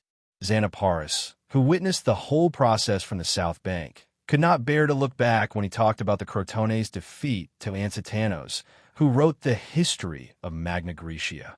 He recalled, the Crotone people were shouting in horror run for your lives. We've lost." The volume even drowned out the sound of our bugles. They ran for their lives towards the south bank, pushing and shoving each other. The Crotone who were left behind and chased by our warriors knocked down the people in front of them with their shields and spears in order to escape. Sigh. The Trianda River is not deep, but those who fell into the river did not get up again. Because once they fell, not only did no one help them up, but they also drowned because of the heavy equipment they were wearing. In fact, neither the heavy infantry's pursuit nor the long-range attacks of our light infantry could make up for the damage the river caused to the Crotone people. That must be the wrath of Poseidon.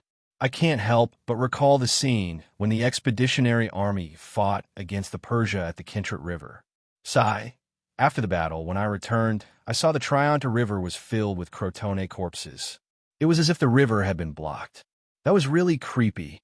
It was said that there were more than 3,500 corpses that were fished out, and that did not include those that had drifted into the sea. The Crotone soldiers who fled back to the south bank did not even have time to catch their breath.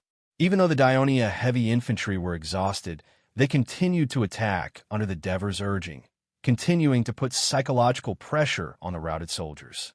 The large number of light infantry who were not burdened by the heavy armor were the main force of the pursuit. They pounced on the Crotone's flank and almost surrounded the entire right flank.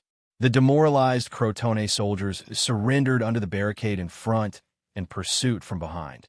After the light infantry handed the captives to the heavy infantry, they continued their pursuit. At this time, the cavalry became the main force of the pursuit. Nearly 300 cavalrymen spread out under the leadership of leads, crushing the routed soldiers back and forth. The Crotone soldiers were either knocked down by the galloping war horses and could not get up, or forced to change their escape route. In the end, the light infantry caught up to them and captured them. The fleeing Crotone soldiers were apprehensive along the way. In the end, many of them collapsed on the road due to exhaustion, or like the soldiers who had been captured once like Tratus. When they saw that there was no hope of escape, they simply squatted down and surrendered.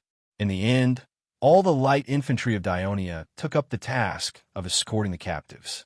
In the end, the Crotone soldiers fled into the swamp area. Many of them rushed into the dangerous area in panic.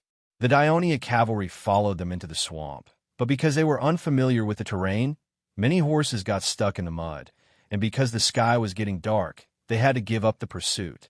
The battle that decided the fate of Dionia and Crotone came to an end. The Crotone side invested about 27,000 soldiers, but in the end, 7,000 were killed or wounded because it was a defeat. It was almost impossible for the injured soldiers to escape. About 12,000 were captured, and 8,000 fled the battlefield. Only less than 5,000 managed to escape back to Cremissa. More than 3,000 were lost in the forest and swamp. Some managed to escape after a few days, while others never made it out. Under the protection of his guards, Myron was lucky enough to escape back to Cremissa. The Dionia side also invested about 24,000 soldiers, but in the end, they only suffered more than 4,000 casualties. It was a glorious victory. On this day, the chief general of the city of Castellan, Amicles, had been watching the development of the entire battle anxiously. In order to ensure that the Dionia light infantry had sufficient firepower, the Devers had asked the city of Castellan to provide enough arrows and javelins. Therefore, Amicles was also responsible for organizing and transporting the army to the battlefield. When the Crotone troops were annihilated downstream, he received the news even earlier than the Devers. At that time, he excitedly told the members of the Council of Castellan that Dionia's victory was set in stone. After all, Crotone had been tyrannical in Greece for many years, and the city-states were deeply afraid of it.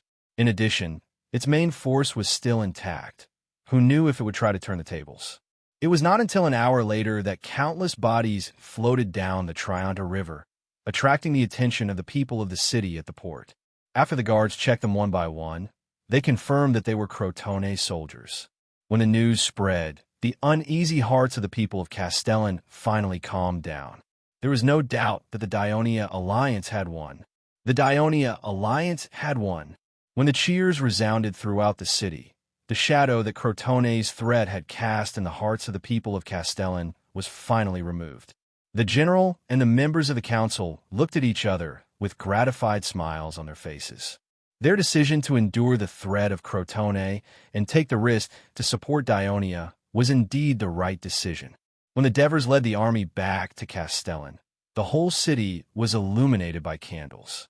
Amicals led the members of the council and the people out of the city to welcome them. The Devers were somewhat surprised by the grandeur of the scene. He hurriedly dismounted from his horse and walked on foot. Victory! The Dionia Alliance! The crowd burst into deafening cheers like a tsunami. Congratulations, Lord Devers. It's unbelievable. You've achieved a glorious victory. Amicals congratulated the Devers from the bottom of his heart. It's all thanks to the blessing of the Hades. And all of you, the people of Castellan, did your best to help me. The Devers replied humbly. After this defeat, I'm afraid that Crotone will not be able to attack again. Amicals wanted to know what the Devers' next move was. The Devers, of course, understood the hidden meaning in his words. He smiled and said, "If we don't take the opportunity to kill the injured lion, are we going to wait for it to recover before taking revenge? Tomorrow, we'll attack Cremissa, take it down, and go straight for Crotone." Amicals heaved a sigh of relief in his heart. He then reminded the Devers, "I think Crotone will ask for peace talks like the last time in exchange for the release of these captives." Peace talks? The Devers sneered as he looked at the 12,000 captives being escorted past him.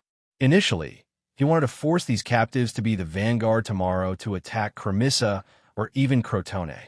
He thought that the people of Crotone would definitely be cautious when faced with the attack of their own people.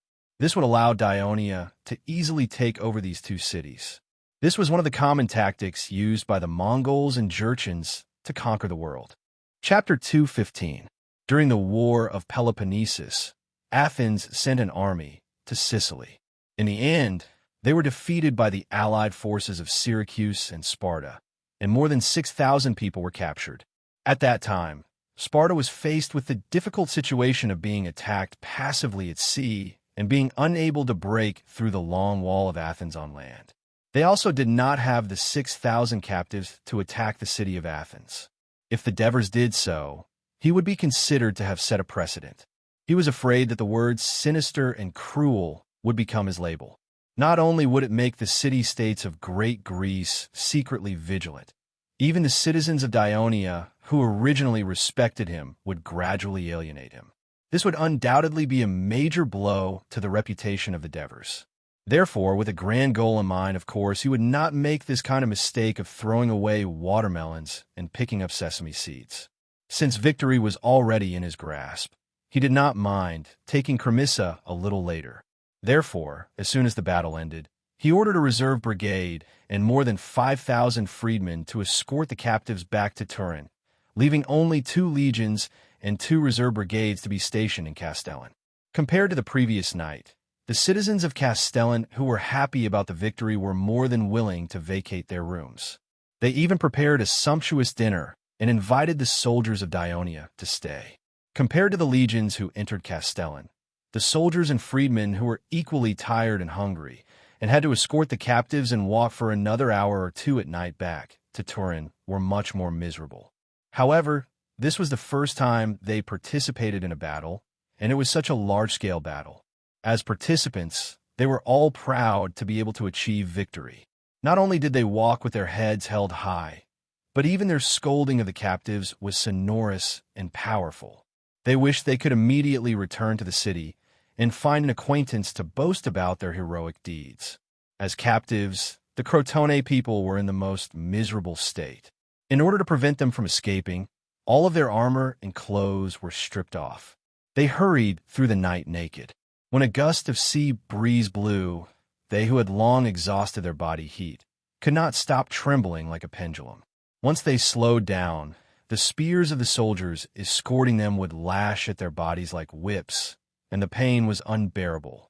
Krebs was also one of the captives. Even though he was lamenting his bad fate after becoming a captive once again, he was still glad that he was still alive compared to his comrades who had either died in battle or drowned. Hence, he comforted his fellow captives and said, "Even though the people of Dionia are despicable, they are trustworthy. As long as we do as they ask, we will definitely be able to return to Crotone alive." Even at night, the people of Turin still came out to greet the victorious troops. After a day of uneasy waiting, they saw the returning soldiers and Crotone prisoners, and they understood that the Dionysian army had won the battle. Unlike Castellan, most of the Turin people were shouting the name Devers to celebrate this hard-earned victory. This was because they knew that it was His Excellency, the consul, who stood against the majority in the Senate and triggered this battle ahead of time. That was how they obtained the final victory. The senators heaved a sigh of relief, especially Felicius. As the chief military officer appointed by the Devers to guard Turin, he did not have a single soldier under him. He was constantly worried that the fleet of Crotone would see through their disguise and land at the port. Now, with the return of the 3 reserve brigades and the freedmen, he finally had some confidence. Furthermore, with this crushing defeat, the Crotone might not even be able to protect themselves. How would they dare to land and fight in Dionia's territory? Cunigurata and some of the Turin senators asked the soldiers about the entire battle. As Turin, the Dionia alliance's defeat of the Crotone gave them a sense of pride and satisfaction. That night, all those who participated in the battle, be it the reserve citizens or the freedmen, were regarded as heroes by the people of Dionia. They enjoyed warm cheers and lavish rewards. While they felt proud of themselves, they also strengthened their confidence to become citizens of Dionia. The chief general of Cremissa, Antares, was sleeping soundly at home when he was woken up urgently. When he heard the news of the Crotone army's defeat, he could not believe his ears. Yesterday, he saw with his own eyes the huge fleet of Crotone at the port. There were nearly 40,000 troops. He included the freedmen and slaves who were transporting the supplies. It was an army that Greece had never seen before. They should have swept the Dionia alliance. How did Crotone lose in just one day? How could Dionia have more soldiers than Crotone? Did Tarentum join the battle? Antares, who had countless doubts in his mind, quickly put on his clothes and rushed to the north gate. Eurycpus, Predes, and the others were already waiting there. Under the illumination of the fire, the Crotone people were seen running from the north like stray dogs. Their footsteps were weak, and they were in a trance. Their faces were filled with panic and exhaustion. Their helmets were gone, their breastplates were thrown away, and their shields and spears were nowhere to be seen. They stumbled into the city gate and lay down on the ground. They shouted weakly, "Is there anything to eat? Is there anything to eat?" Seeing the pitiful state of the Crotone people, Antares and the others were instantly worried. Finally, they saw Myron, who had retreated. Although he was also in a sorry state, he was in good spirits. "General Myron, what should we do next?" Antares asked anxiously. This was the question that the Cremissa people were most concerned about at the moment. Myron did not answer immediately. Instead, he asked, "Is there anything to eat? I'm starving to death." When Antares and the others saw Myron and the escaping soldiers wolfing down the dry and cold bread, they more or less felt a little disdain in their hearts. Myron was not in the mood to observe what the Cremissa people were thinking. He ate while thinking about how to appease the Cremissa people. After trekking through the swamp, without the enemy chasing after them, he gradually regained his composure. On the way back, while regretting the series of mistakes he made before the battle due to underestimating the enemy, which led to the defeat of the battle, he had been thinking about how to deal with the attack of the victorious Dionia. Coromesa was undoubtedly the most important link to turn the situation around. He wiped the breadcrumbs from his mouth with his hand, stood up, and took in the expressions of the people around him. "Everyone, I'm sorry. We fell into the ambush of the Dionia. In the battle with them, we suffered a defeat. Although I don't know how many people we lost, it's definitely not less. Countless soldiers struggling in the water appeared in Myron's mind. He clenched his fists in pain, letting his nails dig into his palms until they bled. And the casualties of the Dionia soldiers are much less than ours. What? Everyone was shocked. An army of tens of thousands only caused little damage to the Dionysian army. while they suffered heavy losses. It was unbelievable. How they fight this battle. Could it be that the Daonians have sent out more soldiers than we have? Or did Tarantum also join the battle? Antares asked anxiously. Myron smiled bitterly. He did not want to tell the truth, but even if he did not, when the Daionia arrived, the Cremissa people would soon find out. By then, they would be even more dissatisfied with the Crotone. It was better to be honest and let the Cremissa prepare early so that both sides could work together. So he told the truth. The Daionia should have sent out about the same number of soldiers as us. Tarantum did not join the battle. Are you Crotone people made of flour? Why are you always so easily defeated by the Daionia? Predes roared angrily. He roared out the thoughts of the Cremissa leaders. The last failure put Cremissa in a difficult position.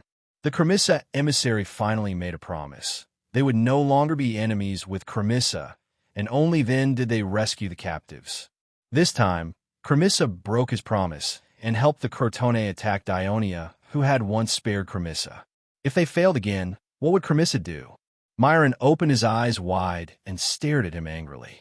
When he was young, he was a champion of the Olympia many times.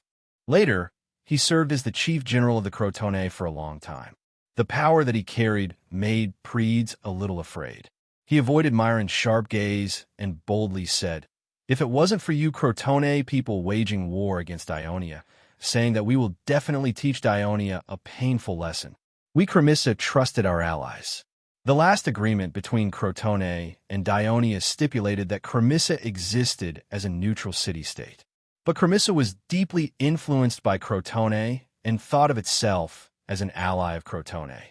That was why they declared war against Daionia. Now you have lost, and lost so miserably. What will Cremissa do now? That's right. If it wasn't for your coercion, how would we dare to provoke Daionia? Someone in the crowd echoed loudly. What coercion? You Crimeans still want to follow the Crotone and gain some benefits from Daionia. Myron sneered in his heart, but he could not say this out loud. Otherwise, it would only intensify the conflict. So what do you want? To negotiate with Daionia? Myron looked around at the crowd and solemnly said, "Now that Daionia has the upper hand, they will only want more. Will the Devers slaughter the people of Cremissa after they take down the city of Cremissa to avenge their mercenary comrades? Will they turn Cremissa into a city-state controlled by them like Nudum?" After Myron finished, the faces of the people of Cremissa, including Adalos, turned ugly. Chapter 2:16. Although Crotone has lost the battle, we can at least organize another 10,000 to 20,000 militia. If Daionia wants to attack the city, we will definitely give them a heavy blow. At that time, Daionia will not be able to attack for a long time and can only ask for peace talks. By then, we will have the upper hand. Maybe during the defense of Cremissa, we can find some opportunities to attack and defeat Daionia. After Myron finished, everyone fell into deep thought. Euripus said, "So, Cremissa will become a battlefield again." This sentence reminded the leaders of Cremissa, but Myron quickly continued. "Yes, Castellan is the key to the next war, but it will be the Crotone soldiers who will defend it. If the people of Castellan feel that it is dangerous here, they can take a boat to Crotone to take shelter. We will provide them with good living conditions until the war is over. If there is any damage to houses and property in the city, Crotone will also pay compensation." Myron's thought was very thorough, leaving everyone speechless. His words also hinted at these people that Castellan was full of Crotone soldiers.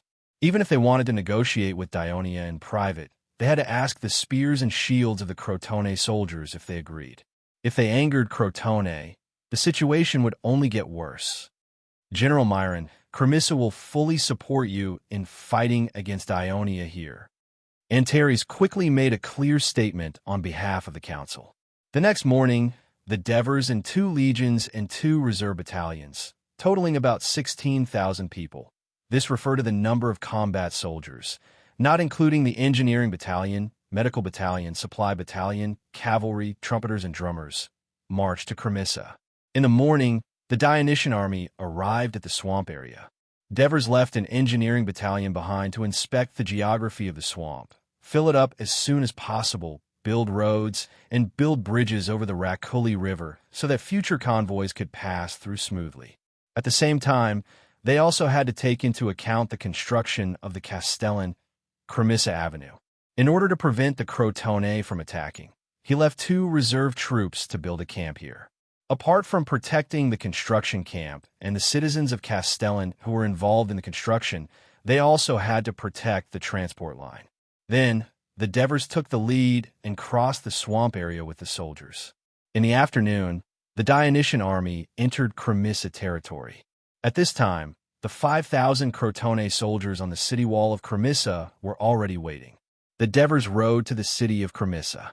After observing for a while, they gave up the idea of attacking immediately in order to set up camp. The leader of the siege battalion immediately came to ask the Devers about the requirements of the camp. The Devers pointed at the city of Cremissa and said, "Surround it from the north first." The leader of the engineering battalion understood and immediately led the engineers to inspect the terrain, water sources, calculate the area of the camp according to the number of soldiers, and so on, and choose a location for the camp. Not long after, he and his subordinates began to insert a thin wooden pole every 20 meters from the city walls.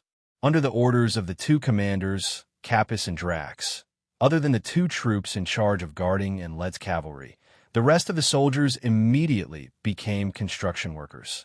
Some were responsible for cutting wood, some for digging trenches, and some for building mud walls. The entire army started working in an orderly manner. Even the Devers picked up their pickaxes and joined in the digging. Myron noticed that the Dionysian army did not attack the city immediately. He was disappointed, but also a little relieved. However, the scene of the Dionysian army building camp was so lively and spectacular, and the camp being so close to the city was beyond his expectations.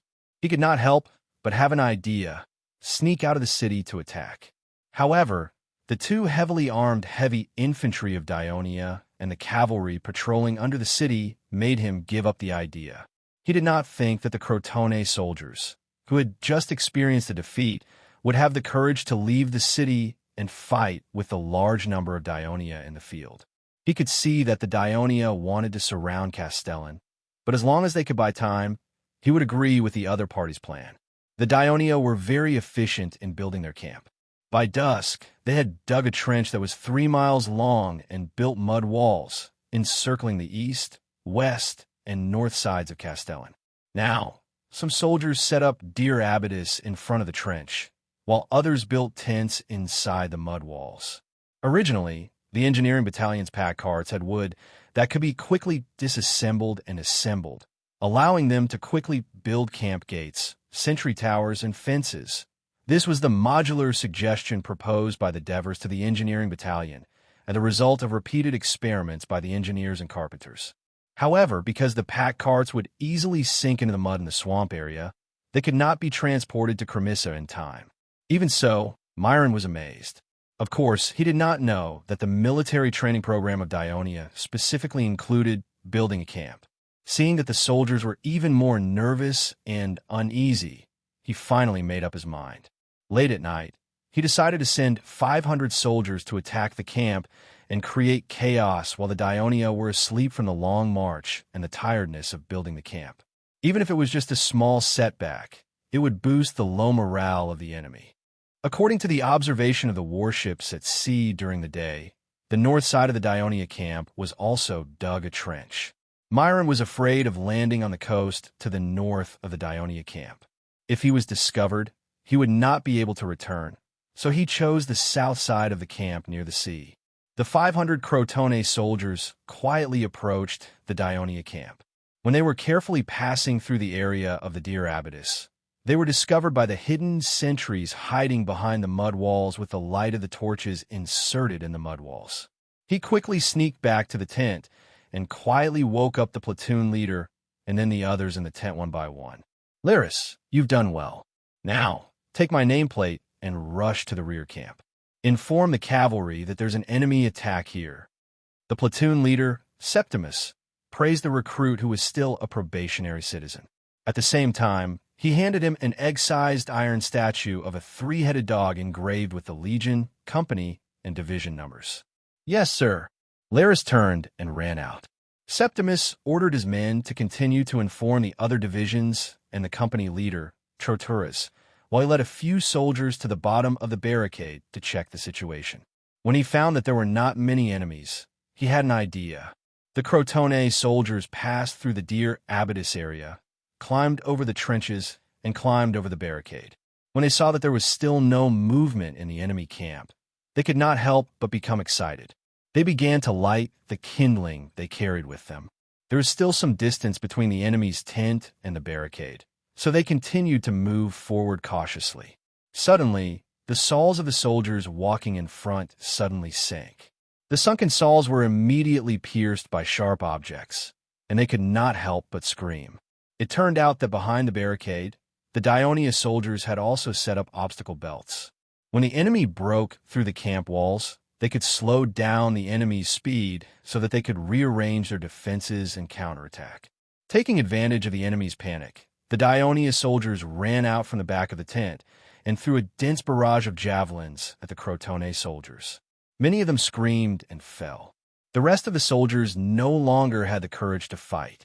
They turned and fled in horror. The Dionia soldiers continued their pursuit through the safe passage of the obstacle belt. In the silence of the night, the sound of fighting was exceptionally clear. The Devers were woken up by the noise. They quickly put on their clothes and went out of the tent. Just then, the captain of the guards, Marcius, rushed to report. "Report, Lord Commander, the Crotone soldiers launched a sneak attack and were repelled by the 2nd Legion's 3rd Brigade. Lead's cavalry has already launched an attack. I believe the enemy will not be able to escape." The Devers nodded. Immediately, a map of the distribution of the various legions, brigades, and companies in the camp appeared in his mind. The 2nd Legion's 3rd Brigade is Geogres' brigade, right? I remember that his brigade is located at the easternmost side of the camp, near the estuary. "Yes, Lord Commander." Geogres' brigade performed well. They strictly implemented the sentry duty system of the military law. After discovering the enemy, they responded quickly. They should be rewarded. The sentries who discovered the enemy in time should be rewarded. The Devers turned to the clerk, Aristocratic, who had just arrived. Aristocratic quickly recorded it down and reported it to the military judge the next day. "How are the other brigades doing?"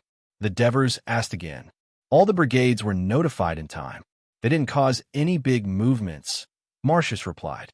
The Devers was very satisfied with the smooth and orderly communication between the troops in the dark. Their strict daily training had played a role. He smiled and said, "Crotone wants to learn from us and carry out sneak attacks. Unfortunately, we are not Crotone. Everyone, go to sleep and rest well. We still have work to do tomorrow." With that, he turned around and entered the tent. Soon, he fell asleep. Marcius said a few words to the guards guarding the tent and then left. Only Aristocratic, who was new to the battlefield, could not calm down. He stared at the blazing brazier in front of the tent and spaced out for a while. It was stipulated in the military law of Dionia that a brazier should be erected in front of the tent of the supreme commander of the camp at night. According to the Devers' explanation, first, it was for the convenience of reporting the situation at night. Second, it was for the soldiers who were in chaos to be able to find the location of the commander at a glance when there were accidents such as night attacks or howls in the camp. This would help to stabilize their morale and reorganize the troops. In short, the commander was the source of the morale and hope of the entire army. Being able to see the commander's tent anytime and anywhere in the dark helped to eliminate their fear of the dark. Listening to the soft snoring of the Devers in the tent and feeling the heat from the brazier, the anxiety in Aristocratic's heart quickly dissipated. Out of the 500 men who left the city, only a few dozen managed to escape the encirclement of the Dionia cavalry and escaped back to the city. After Myron found out, he was stunned for a long time. The seemingly simple and incomplete camp of the Dionia was so heavily guarded that it was beyond his expectations. This lesson finally made him throw away his last hope and admit from the bottom of his heart that the troops of Dionia were well trained. Chapter 217. Just as the Dionysian army arrived at the city of Cremissa, the news that the Crotone army had lost the battle and suffered heavy casualties. Only 5,000 of them managed to escape back to Cremissa reached Ciudad Crotone, shocking the entire city. The first defeat was due to Melanch's carelessness and the shameless sneak attack of the Amandorians. This time, Crotone had built a much stronger army than the last, and they had Chief General Myron, whom they trusted and was equally experienced and reliable as the commander-in-chief. They thought they could redeem themselves, but the news that came back was even more depressing. The Crotone army suffered another crushing defeat, and more than 20,000 of them did not escape. Did they die in battle, or were they captured? So far, there was no news. This time, every citizen's family in Crotone was worried about the life and death of their loved ones. At the same time, their pent-up anger erupted under the guidance of Dionia's spies. The citizens gathered and protested at the city hall, urging for an immediate citizens' meeting. Faced with the angry citizens who barged into the hall, the council was forced to respond to the citizens' demands, and the citizens' meeting was hastily held. At the meeting, the citizens angrily criticized the incompetence of the council's generals and counselors, which caused the Crotone army to lose again and again, putting the city in danger. They proposed to remove Chief General Myron from his position and bring him back to the city for trial. At the same time, they immediately started peace talks with Dionia and ransomed the captured public militia. The proposal was passed with the support of the majority of citizens. At this time, a messenger sent by Myron rushed back to Crotone, bringing a request that Dionia's army has surrounded Crimea. Myron requests reinforcements. This news immediately sent the citizens' meeting into a panic. As long as one was not an idiot, everyone understood that once Dionia seized Cremissa, they could smoothly enter the Crotone plains, destroy their farmlands, burn their villages, and advance directly to Ciudad Crotone. If the battle were to turn out this way, it would mean that the Crotone plains would be invaded by enemies from the north after the invasion of Sybaris 100 years ago. The peaceful lives of the people of Crotone plains for the past 100 years would be broken. This was unacceptable to the people. Reinforce Cremissa and defend the city of Cremissa became the consensus of Crotone citizens, but all of the young citizens in the city had basically been transferred away.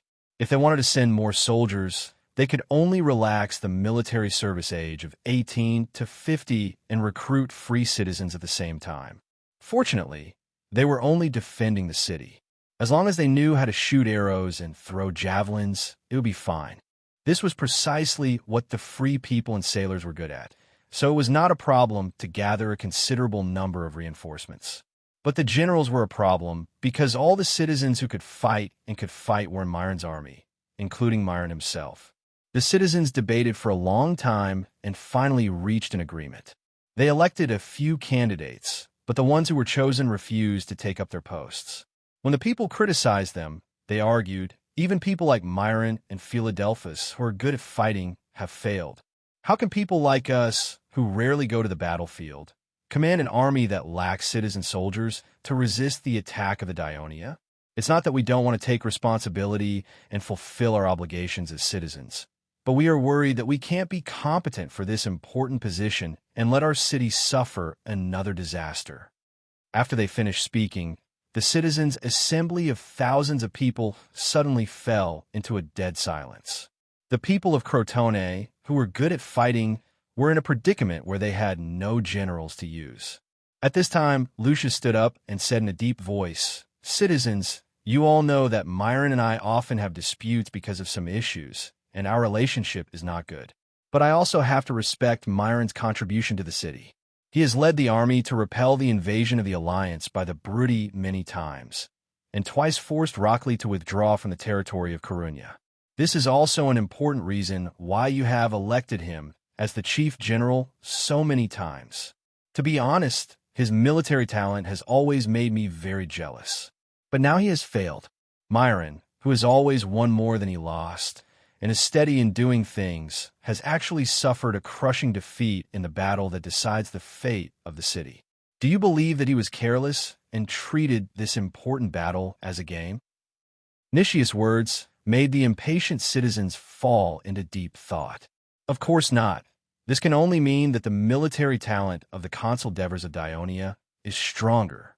Yes, at this point, this is a fact that any person of Crotone has to admit and face bravely. Nicias sighed and said loudly again, "After the defeat half a year ago, I think you all should understand this person, the Devers.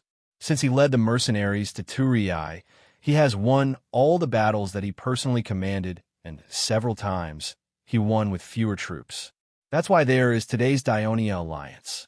Now, is there a citizen of Crotone who is more capable than Myron, who is more capable of fighting against the consul Devers of Dionia?"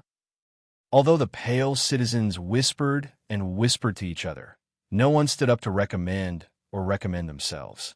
If there isn't, why not let Myron continue to lead the army? I believe that Myron, who has already suffered a defeat, will definitely learn from this, and for the sake of Crotone, and for himself, defend Cremissa with all his might. Citizens, Crotone is facing its biggest crisis in 100 years. I hope that you can put aside your likes and dislikes for others, and out of the public will, elect the right person to defend our city.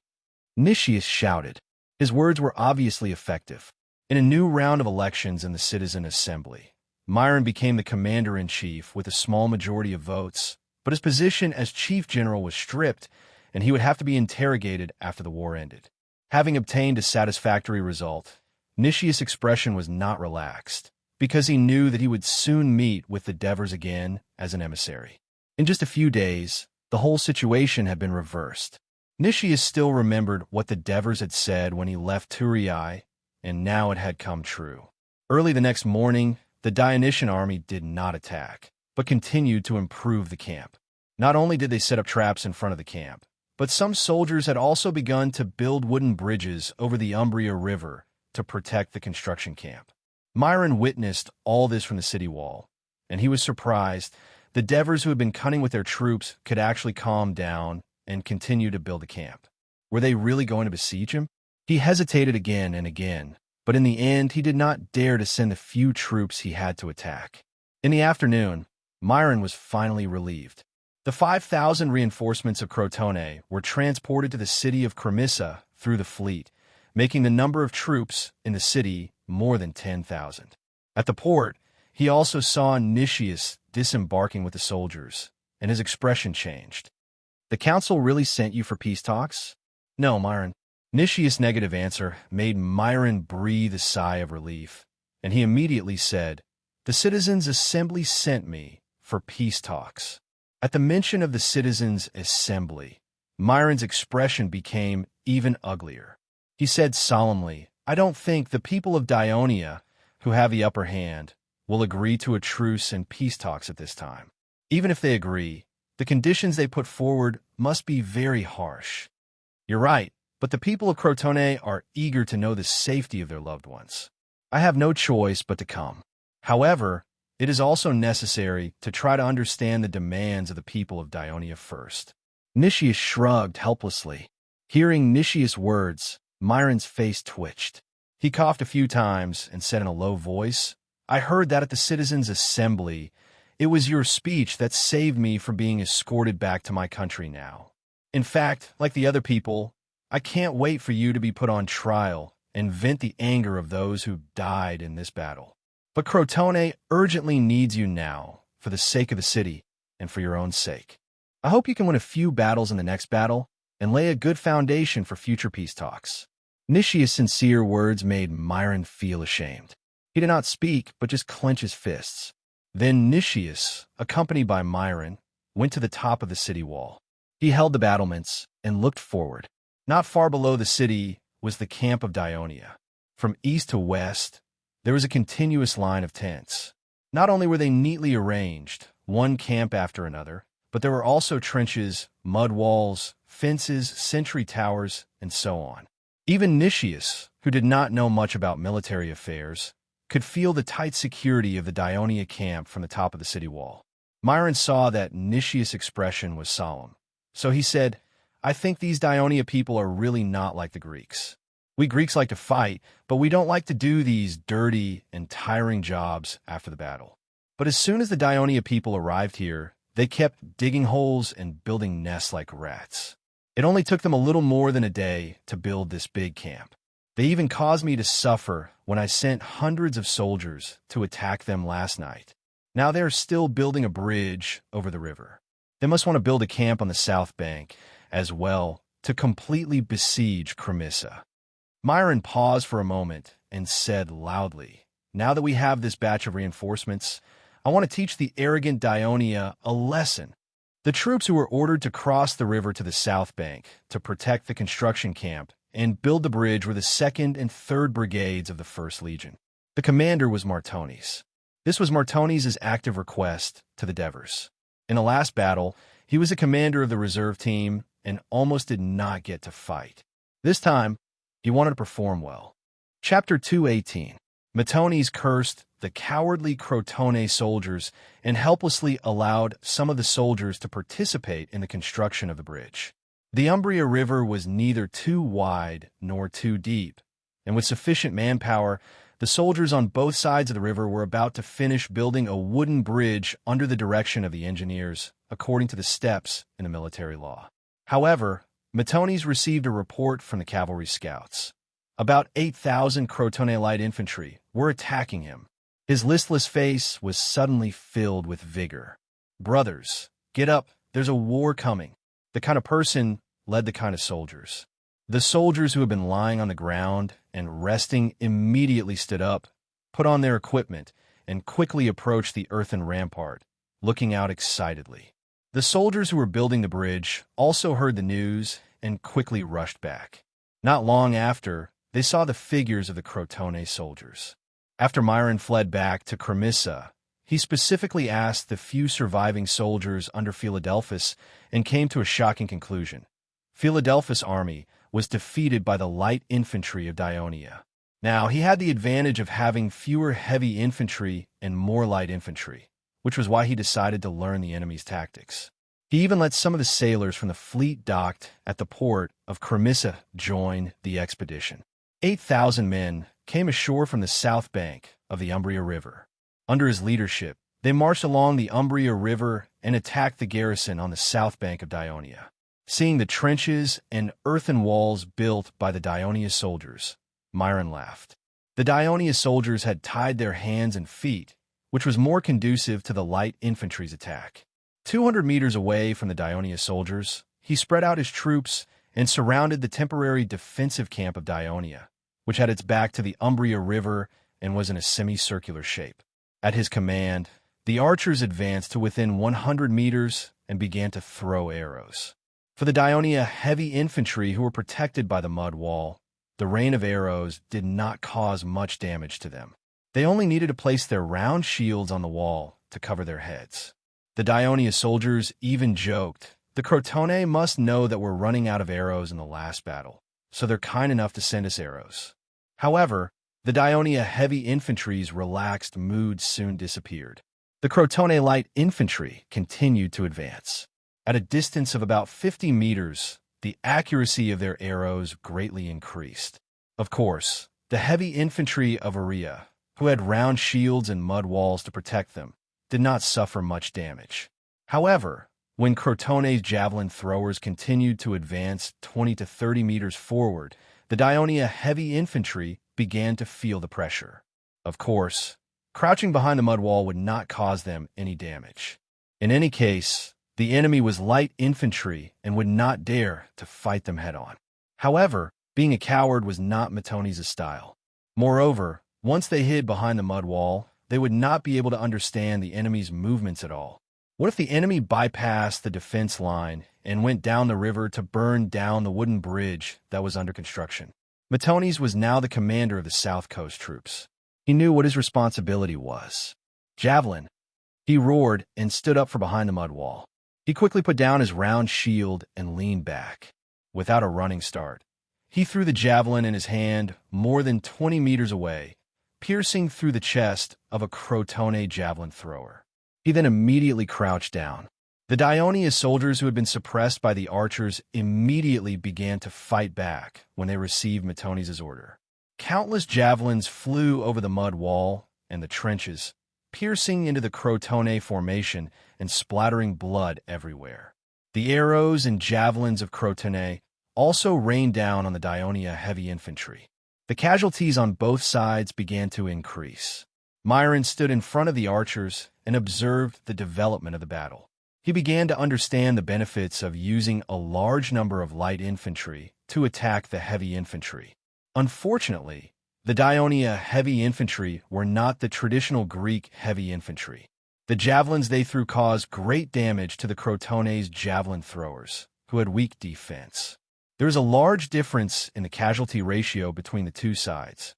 However, Myron believed that it was worth it to trade a few light infantry for a heavy infantry.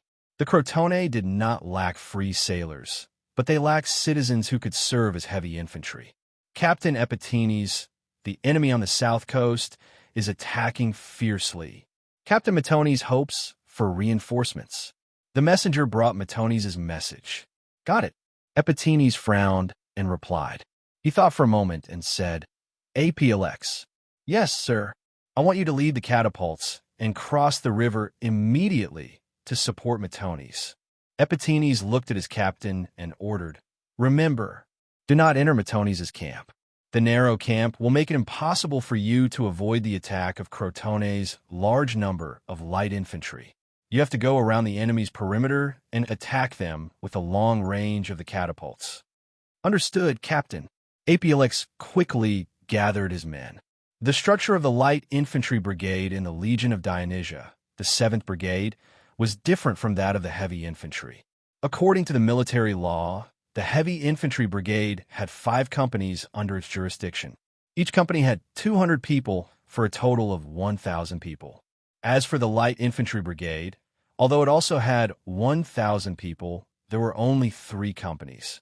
They were the Stone Throwers Company, the Archers Company, and the Javelin Soldiers Company. The number of people under each company was not fixed. This was because light infantry was more skilled than heavy infantry. Javelin throwers were better, but archers and catapults would not be able to become light infantry without long-term training. Therefore, the composition of the light infantry brigade in the Legion of Dionysia was based on the actual situation of the area it was in. For example, the light infantry brigade in the 1st Legion had about the same number of people, but its javelin throwers were actually Thracian light shieldsmen. The 2nd Legion was mainly made up of Turiae citizens. Most of them were freedmen and sailors, so they had more archers and some light shieldsmen. The Legio III was mainly made up of Licarians, so they had more javelin throwers. Since the formation of the light infantry was loose and flexible, and they rarely came into direct contact with the enemy, it did not affect the commander too much. Captain, APLX took the catapults with him. Will the Crotone warships that are anchored in the river see that our numbers have dwindled and seize the opportunity to go up the river and destroy the wooden bridge we just built? Zenaris said worriedly. I really hope they come. Even if we have fewer soldiers, I'm confident we can destroy them. We can't attack or retreat like we are now. We can't go and help our comrades on the other side of the river. Epiphanes said angrily. Since they won't come, we can just attack them. One of Epiphanes' bodyguards, a handsome young man, interrupted. Epiphanes gently slapped him on the back of the head and laughed. Idiot, the place where the enemy's warships are anchored is low on the riverbank. If we attack those warships there, it'll be like attacking the enemy on the city wall. We'll suffer great losses while the enemy suffers little. Why would I fight when I know I'll be at a disadvantage? We're on high ground, and there's a barricade on the river. Would the enemy do something so stupid when they know they'll be attacked if they row here? The handsome bodyguard retorted. Epiphanes was speechless for a moment. He then nudged the bodyguard and laughed. Not bad. You've improved a lot. Then he sighed helplessly. It seems like we're stuck with the enemy's warships. I thought it would be a simple task for the commander to ask us to protect the wooden bridge, but now it seems like it's really troublesome. While Myron and Martones were fighting, the Devers had already received the news. Although they were surprised that Myron dared to attack with only light infantry, they were not worried. Inform Leds that his cavalry will temporarily be under the command of the First Legion. I believe that Capys will be able to force the enemy to retreat soon. Capys, the commander of the First Legion, who had received the Devers' permission, immediately mobilized 3 heavy infantry battalions and a cavalry unit to cross the river quickly. He wanted to circle to the rear of the Crotone and cut off their retreat. However, when Myron learned that Dionia's reinforcements were about to arrive, he decisively ordered a retreat since he had the upper hand. The battle ended hastily. Of the 2,000 heavy infantry led by Martones, 500 were killed or wounded. Most of them were injured. More than 700 of Myron's 8,000 men were killed or wounded. But Martones thought that he had suffered a loss, while Myron thought that Crotone had won a small victory because they had dealt a blow to the arrogance of the Dionia, which would definitely slow down their progress in building their camp and besieging Cremissa. But when Myron returned to the city, he immediately received bad news. A large army was coming from the north and was entering the Dionia camp. They must be the reinforcements from Nudum. Myron immediately became nervous. In fact, not only did 5,000 soldiers from Nudum enter the Dionia camp, but there were also 3,000 soldiers from Laus's alliance, which brought the frontline strength of Dionia to 22,000. The Dionia camp, which was already in high morale, was now filled with cheers. The Devers went out of the camp to welcome Laus's consul, Avenogus, as well as the Legio III's 1st Brigade Captain Bagul, Adjutant Assists, 2nd Brigade Captain Lazaro, and many other senior officers. Lord Commander, we're late. Assists bowed respectfully and said apologetically. Chapter 219. Sir Commander, don't worry and leave the rest of the battle to us. Our brothers of Legio III have long been eager to participate in the battle and make contributions. Bagul patted his chest and said loudly, don't worry, don't worry. There are plenty of battles for you to participate in.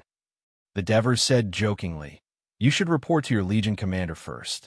He, the Legion commander who is short of soldiers, misses you so much that he's calling your names in his dreams. Everyone laughed. Even the usually expressionless Hieronymus grinned at this time. Sir Avenogus, thank you for your full support for Dionia. You personally led the army to participate in the battle. The Devers stepped forward and saluted Avenogus to express their sincere gratitude. It's my Laus' responsibility as a member of the Dionia Alliance to send troops to participate in the battle. Avenogus hurriedly returned the salute and said, in Turin, I heard that Sir Devers once again defeated the Crotone army's brilliant record. This is another miracle of winning with fewer troops. Sir Devers' military talent amazes me. I believe that the warriors of Laus will follow Dionia to obtain more victories. As long as we, the Dionia Alliance, are united as one, there will be no lack of victories. The Devers replied passionately, you're right, Sir Devers. Avenogus immediately nodded in agreement. At this time, Assis interrupted, Sir Commander, I almost forgot one thing.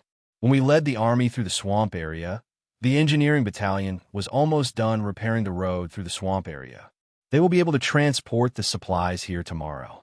That's great, the Devers said happily. Following the Devers into the big tent were 1st Legion Commander Capys, 2nd Legion Commander Drax, Legio III Commander Hieronymus, Legio III 1st Battalion Commander Gul, 3rd Legion Commander Adjutant Assists, and Lars Consul Avenogus. In the middle of the big tent was an unusually smooth wooden table with a large map of southern Greece drawn on it. Capys, please introduce the latest battle situation to the newly arrived comrades, said the Devers. Yes, sir. Capys came to the wooden table and found the Cremissa mark on the map. He pointed at it and said, after the Crotone army was defeated in the battle, according to the information obtained from the interrogation of the captured soldiers, it is estimated that about 7,000 people escaped from the battlefield. They probably escaped back here. Capys glanced at the people who were listening to him carefully and continued. After that, our 1st and 2nd legions, a total of 14,000 people, rushed outside the city of Cremissa, built camps, and surrounded Cremissa from the east, west, and north. Today, When we were building a bridge over the Umbria River, the troops on the south bank were attacked by nearly 7,000 light infantry, which means that Cremissa received reinforcements from Crotone within a day.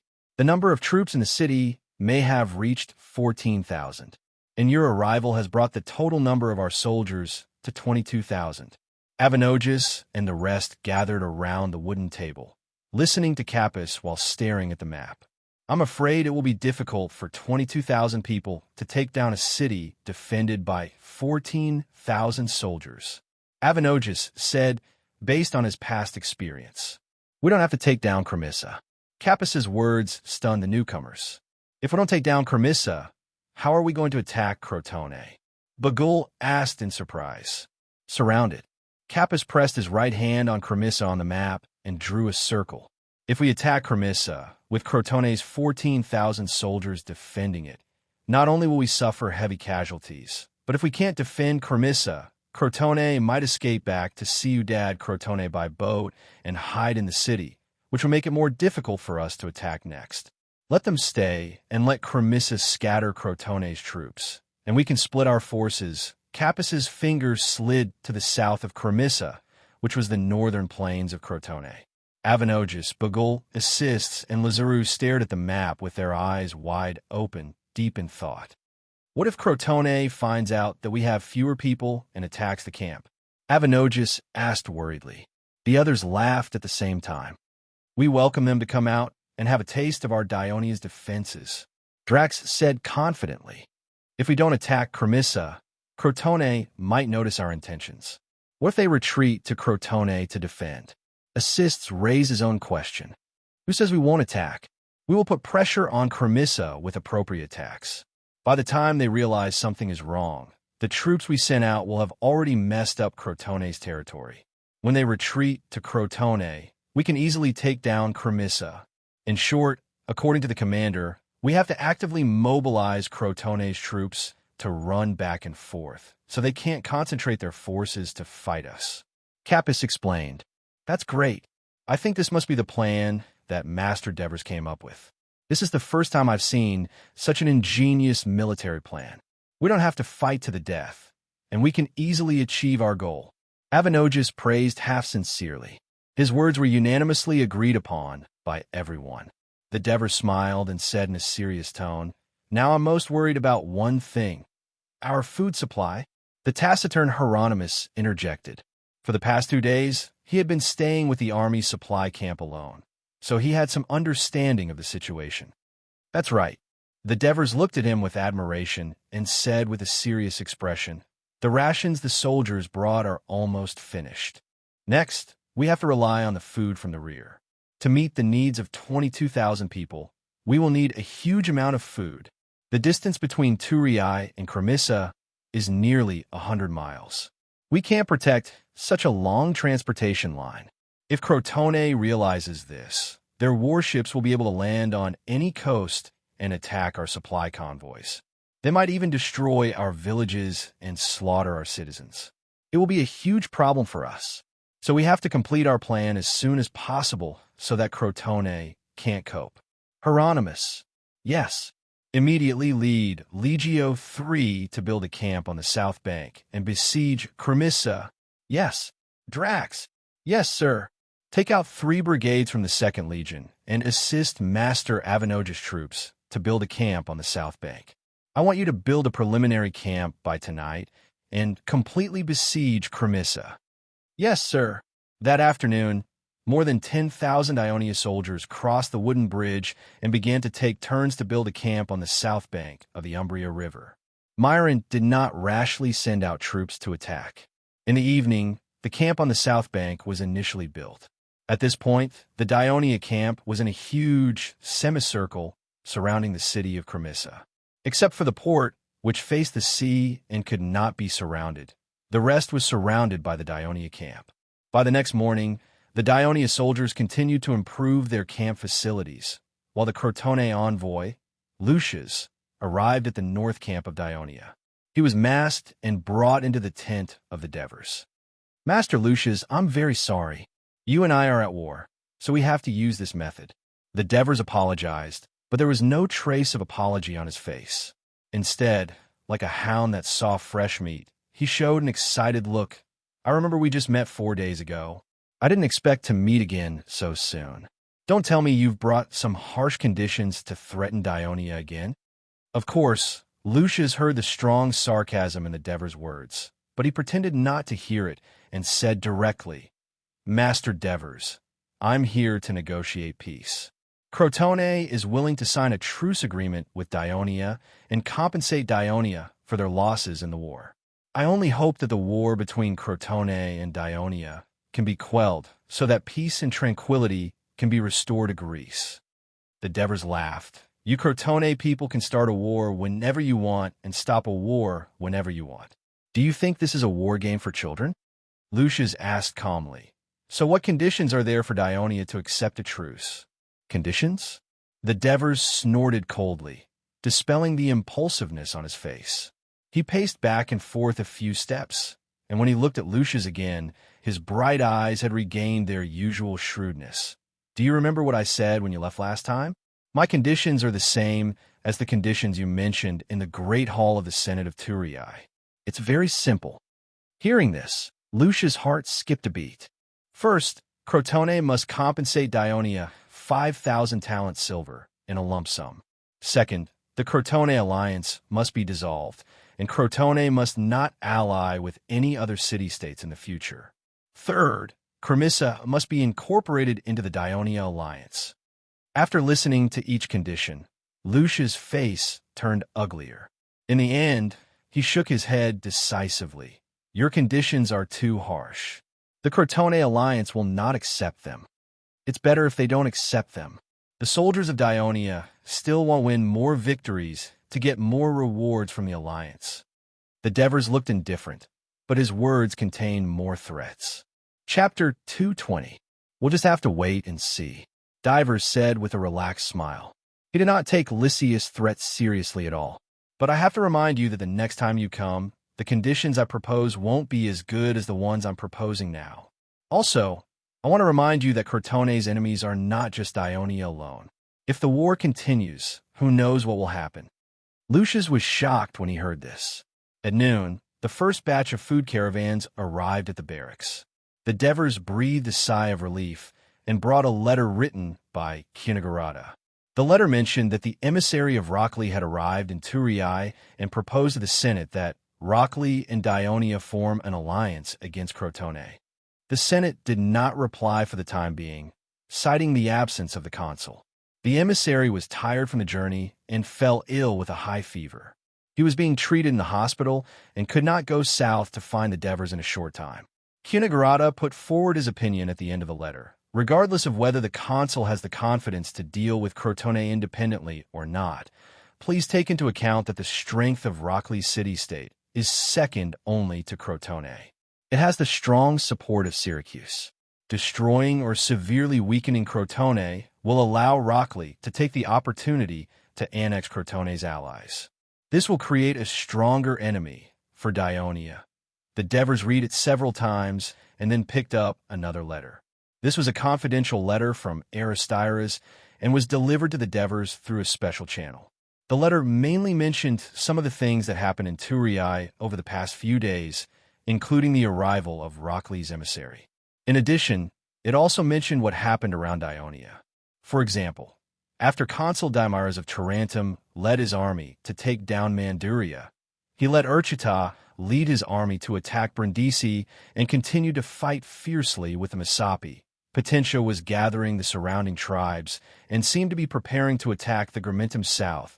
The last piece of news attracted the Devers' great attention.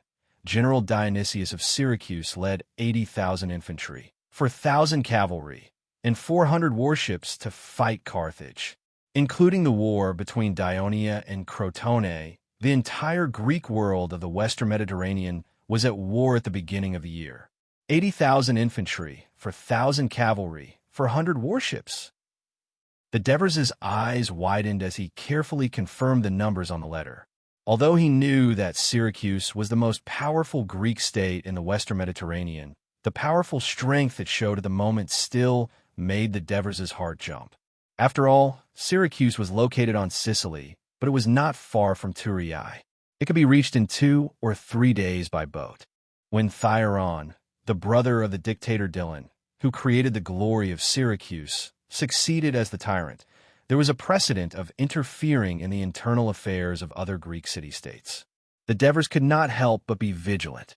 He picked up Cunegretta's letter again, read it carefully again, and then pondered for a long time. After Lysias returned to Cremissa, he naturally talked to Myron about his talks with the consul Devers of Dionia. Myron was angry that the people of Dionia dared to put forward such harsh conditions for peace talks to Crotone. At the same time, he felt extremely guilty. For the whole morning, Myron observed the situation of the Dionia barracks on the city wall, thinking about ways to defeat the enemy. Whether it was on the south coast or the north coast, the soldiers of Dionia continued to build camps and continued to move the defensive line forward.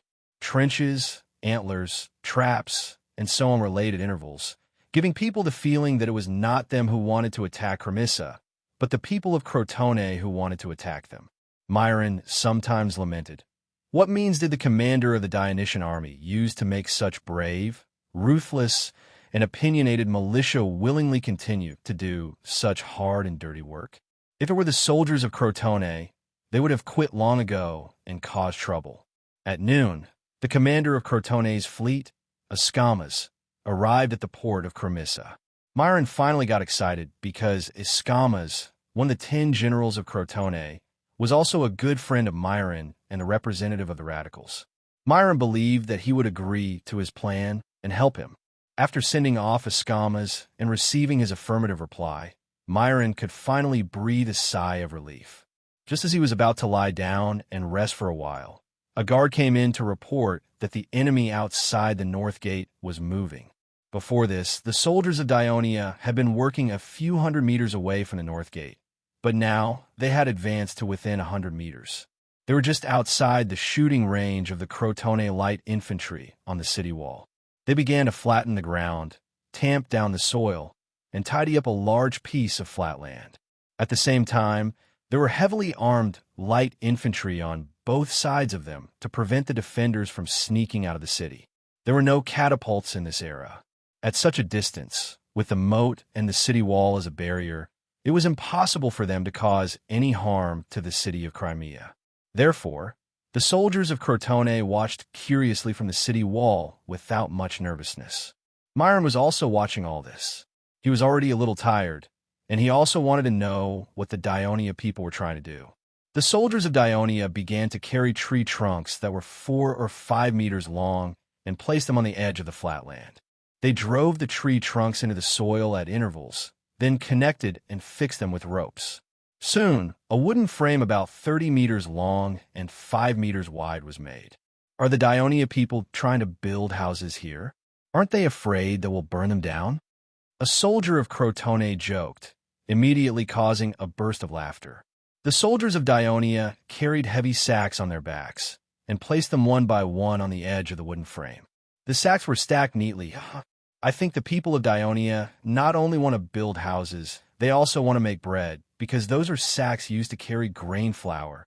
Another soldier of Crotone made a witty remark, causing another burst of laughter.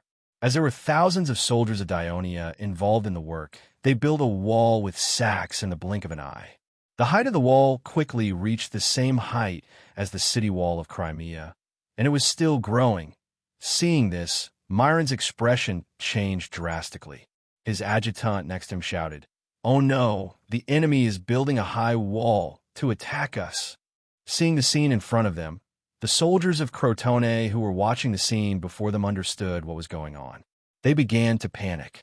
There were many powerful catapults in the light infantry of Dionia, and their shooting range was already relatively long.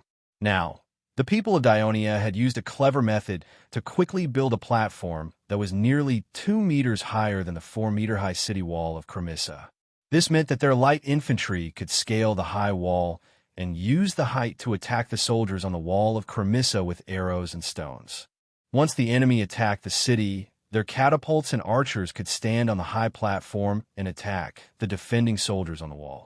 This would cause the defenders on the wall to be busy dodging the attacks and have no time to defend the wall. At this moment, Myron was sweating profusely. This platform must be destroyed. But he also knew that the enemy would defend it to the death, so he decided to launch the raid in the evening. Soon, he saw the people of Dionia began to dig trenches around the high platform and use the excavated soil to fill the gaps in the middle of the platform. Myron was a little mad. The people of Dionia were simply rats, always thinking about digging holes to save their lives. At dusk, the people of Dionia built a small camp around the high wall. Myron finally gave up on the decision to launch a sneak attack. He did not want to waste the lives of his soldiers on this hopeless operation. In his heart, he already had a trace of intention to leave. Early the next morning, the bugle of the north camp of Dionia sounded. The soldiers of the 2nd Legion carried ladders and formed small phalanxes, forming a fish-scale formation 100 meters away from the city wall. Devers stepped on the slope made of soil and stood on the high platform for the first time. He subconsciously stomped his feet twice and felt that it was relatively stable. When he first saw the city of Cremissa, he had the idea of building a high platform. The 3-meter-high city wall was indeed too short. But it was not easy to build a wall with soil that was higher than the city wall because it was prone to collapse. Fortunately, the engineers came up with a good idea. They used tree trunks and ropes as a framework, used sacks of soil as support, and then filled it with soil. It was fast and sturdy. Devers looked down from above and could see the situation on the northern wall of Crimea. Seeing that the opposite wall was full of soldiers, Deves said to Epitines, who was next to him, "Can our archers hit the enemy?" "Commander, there's no problem at all," Epitines said confidently. Devers nodded. "Then let's attack." "Fire," Epitines ordered, and the archers on the high platform began to shoot the first round of arrows. The catapults at the rear, next to the archers, also began to swing the catapults in their hands. The siege had finally begun. Myron, who was standing on the north wall, was full of fighting spirit. Facing the arrows and flying stones flying toward him, he shouted, "Defend." On this section of the city wall, facing the high platform, he deliberately arranged for heavy infantry to defend the city wall.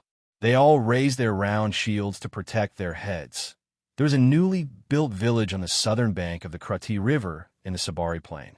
Aguilas was the village chief.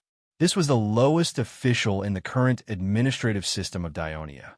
According to the newly promulgated law, the village chief was elected by the citizens of the village for a term of 1 year.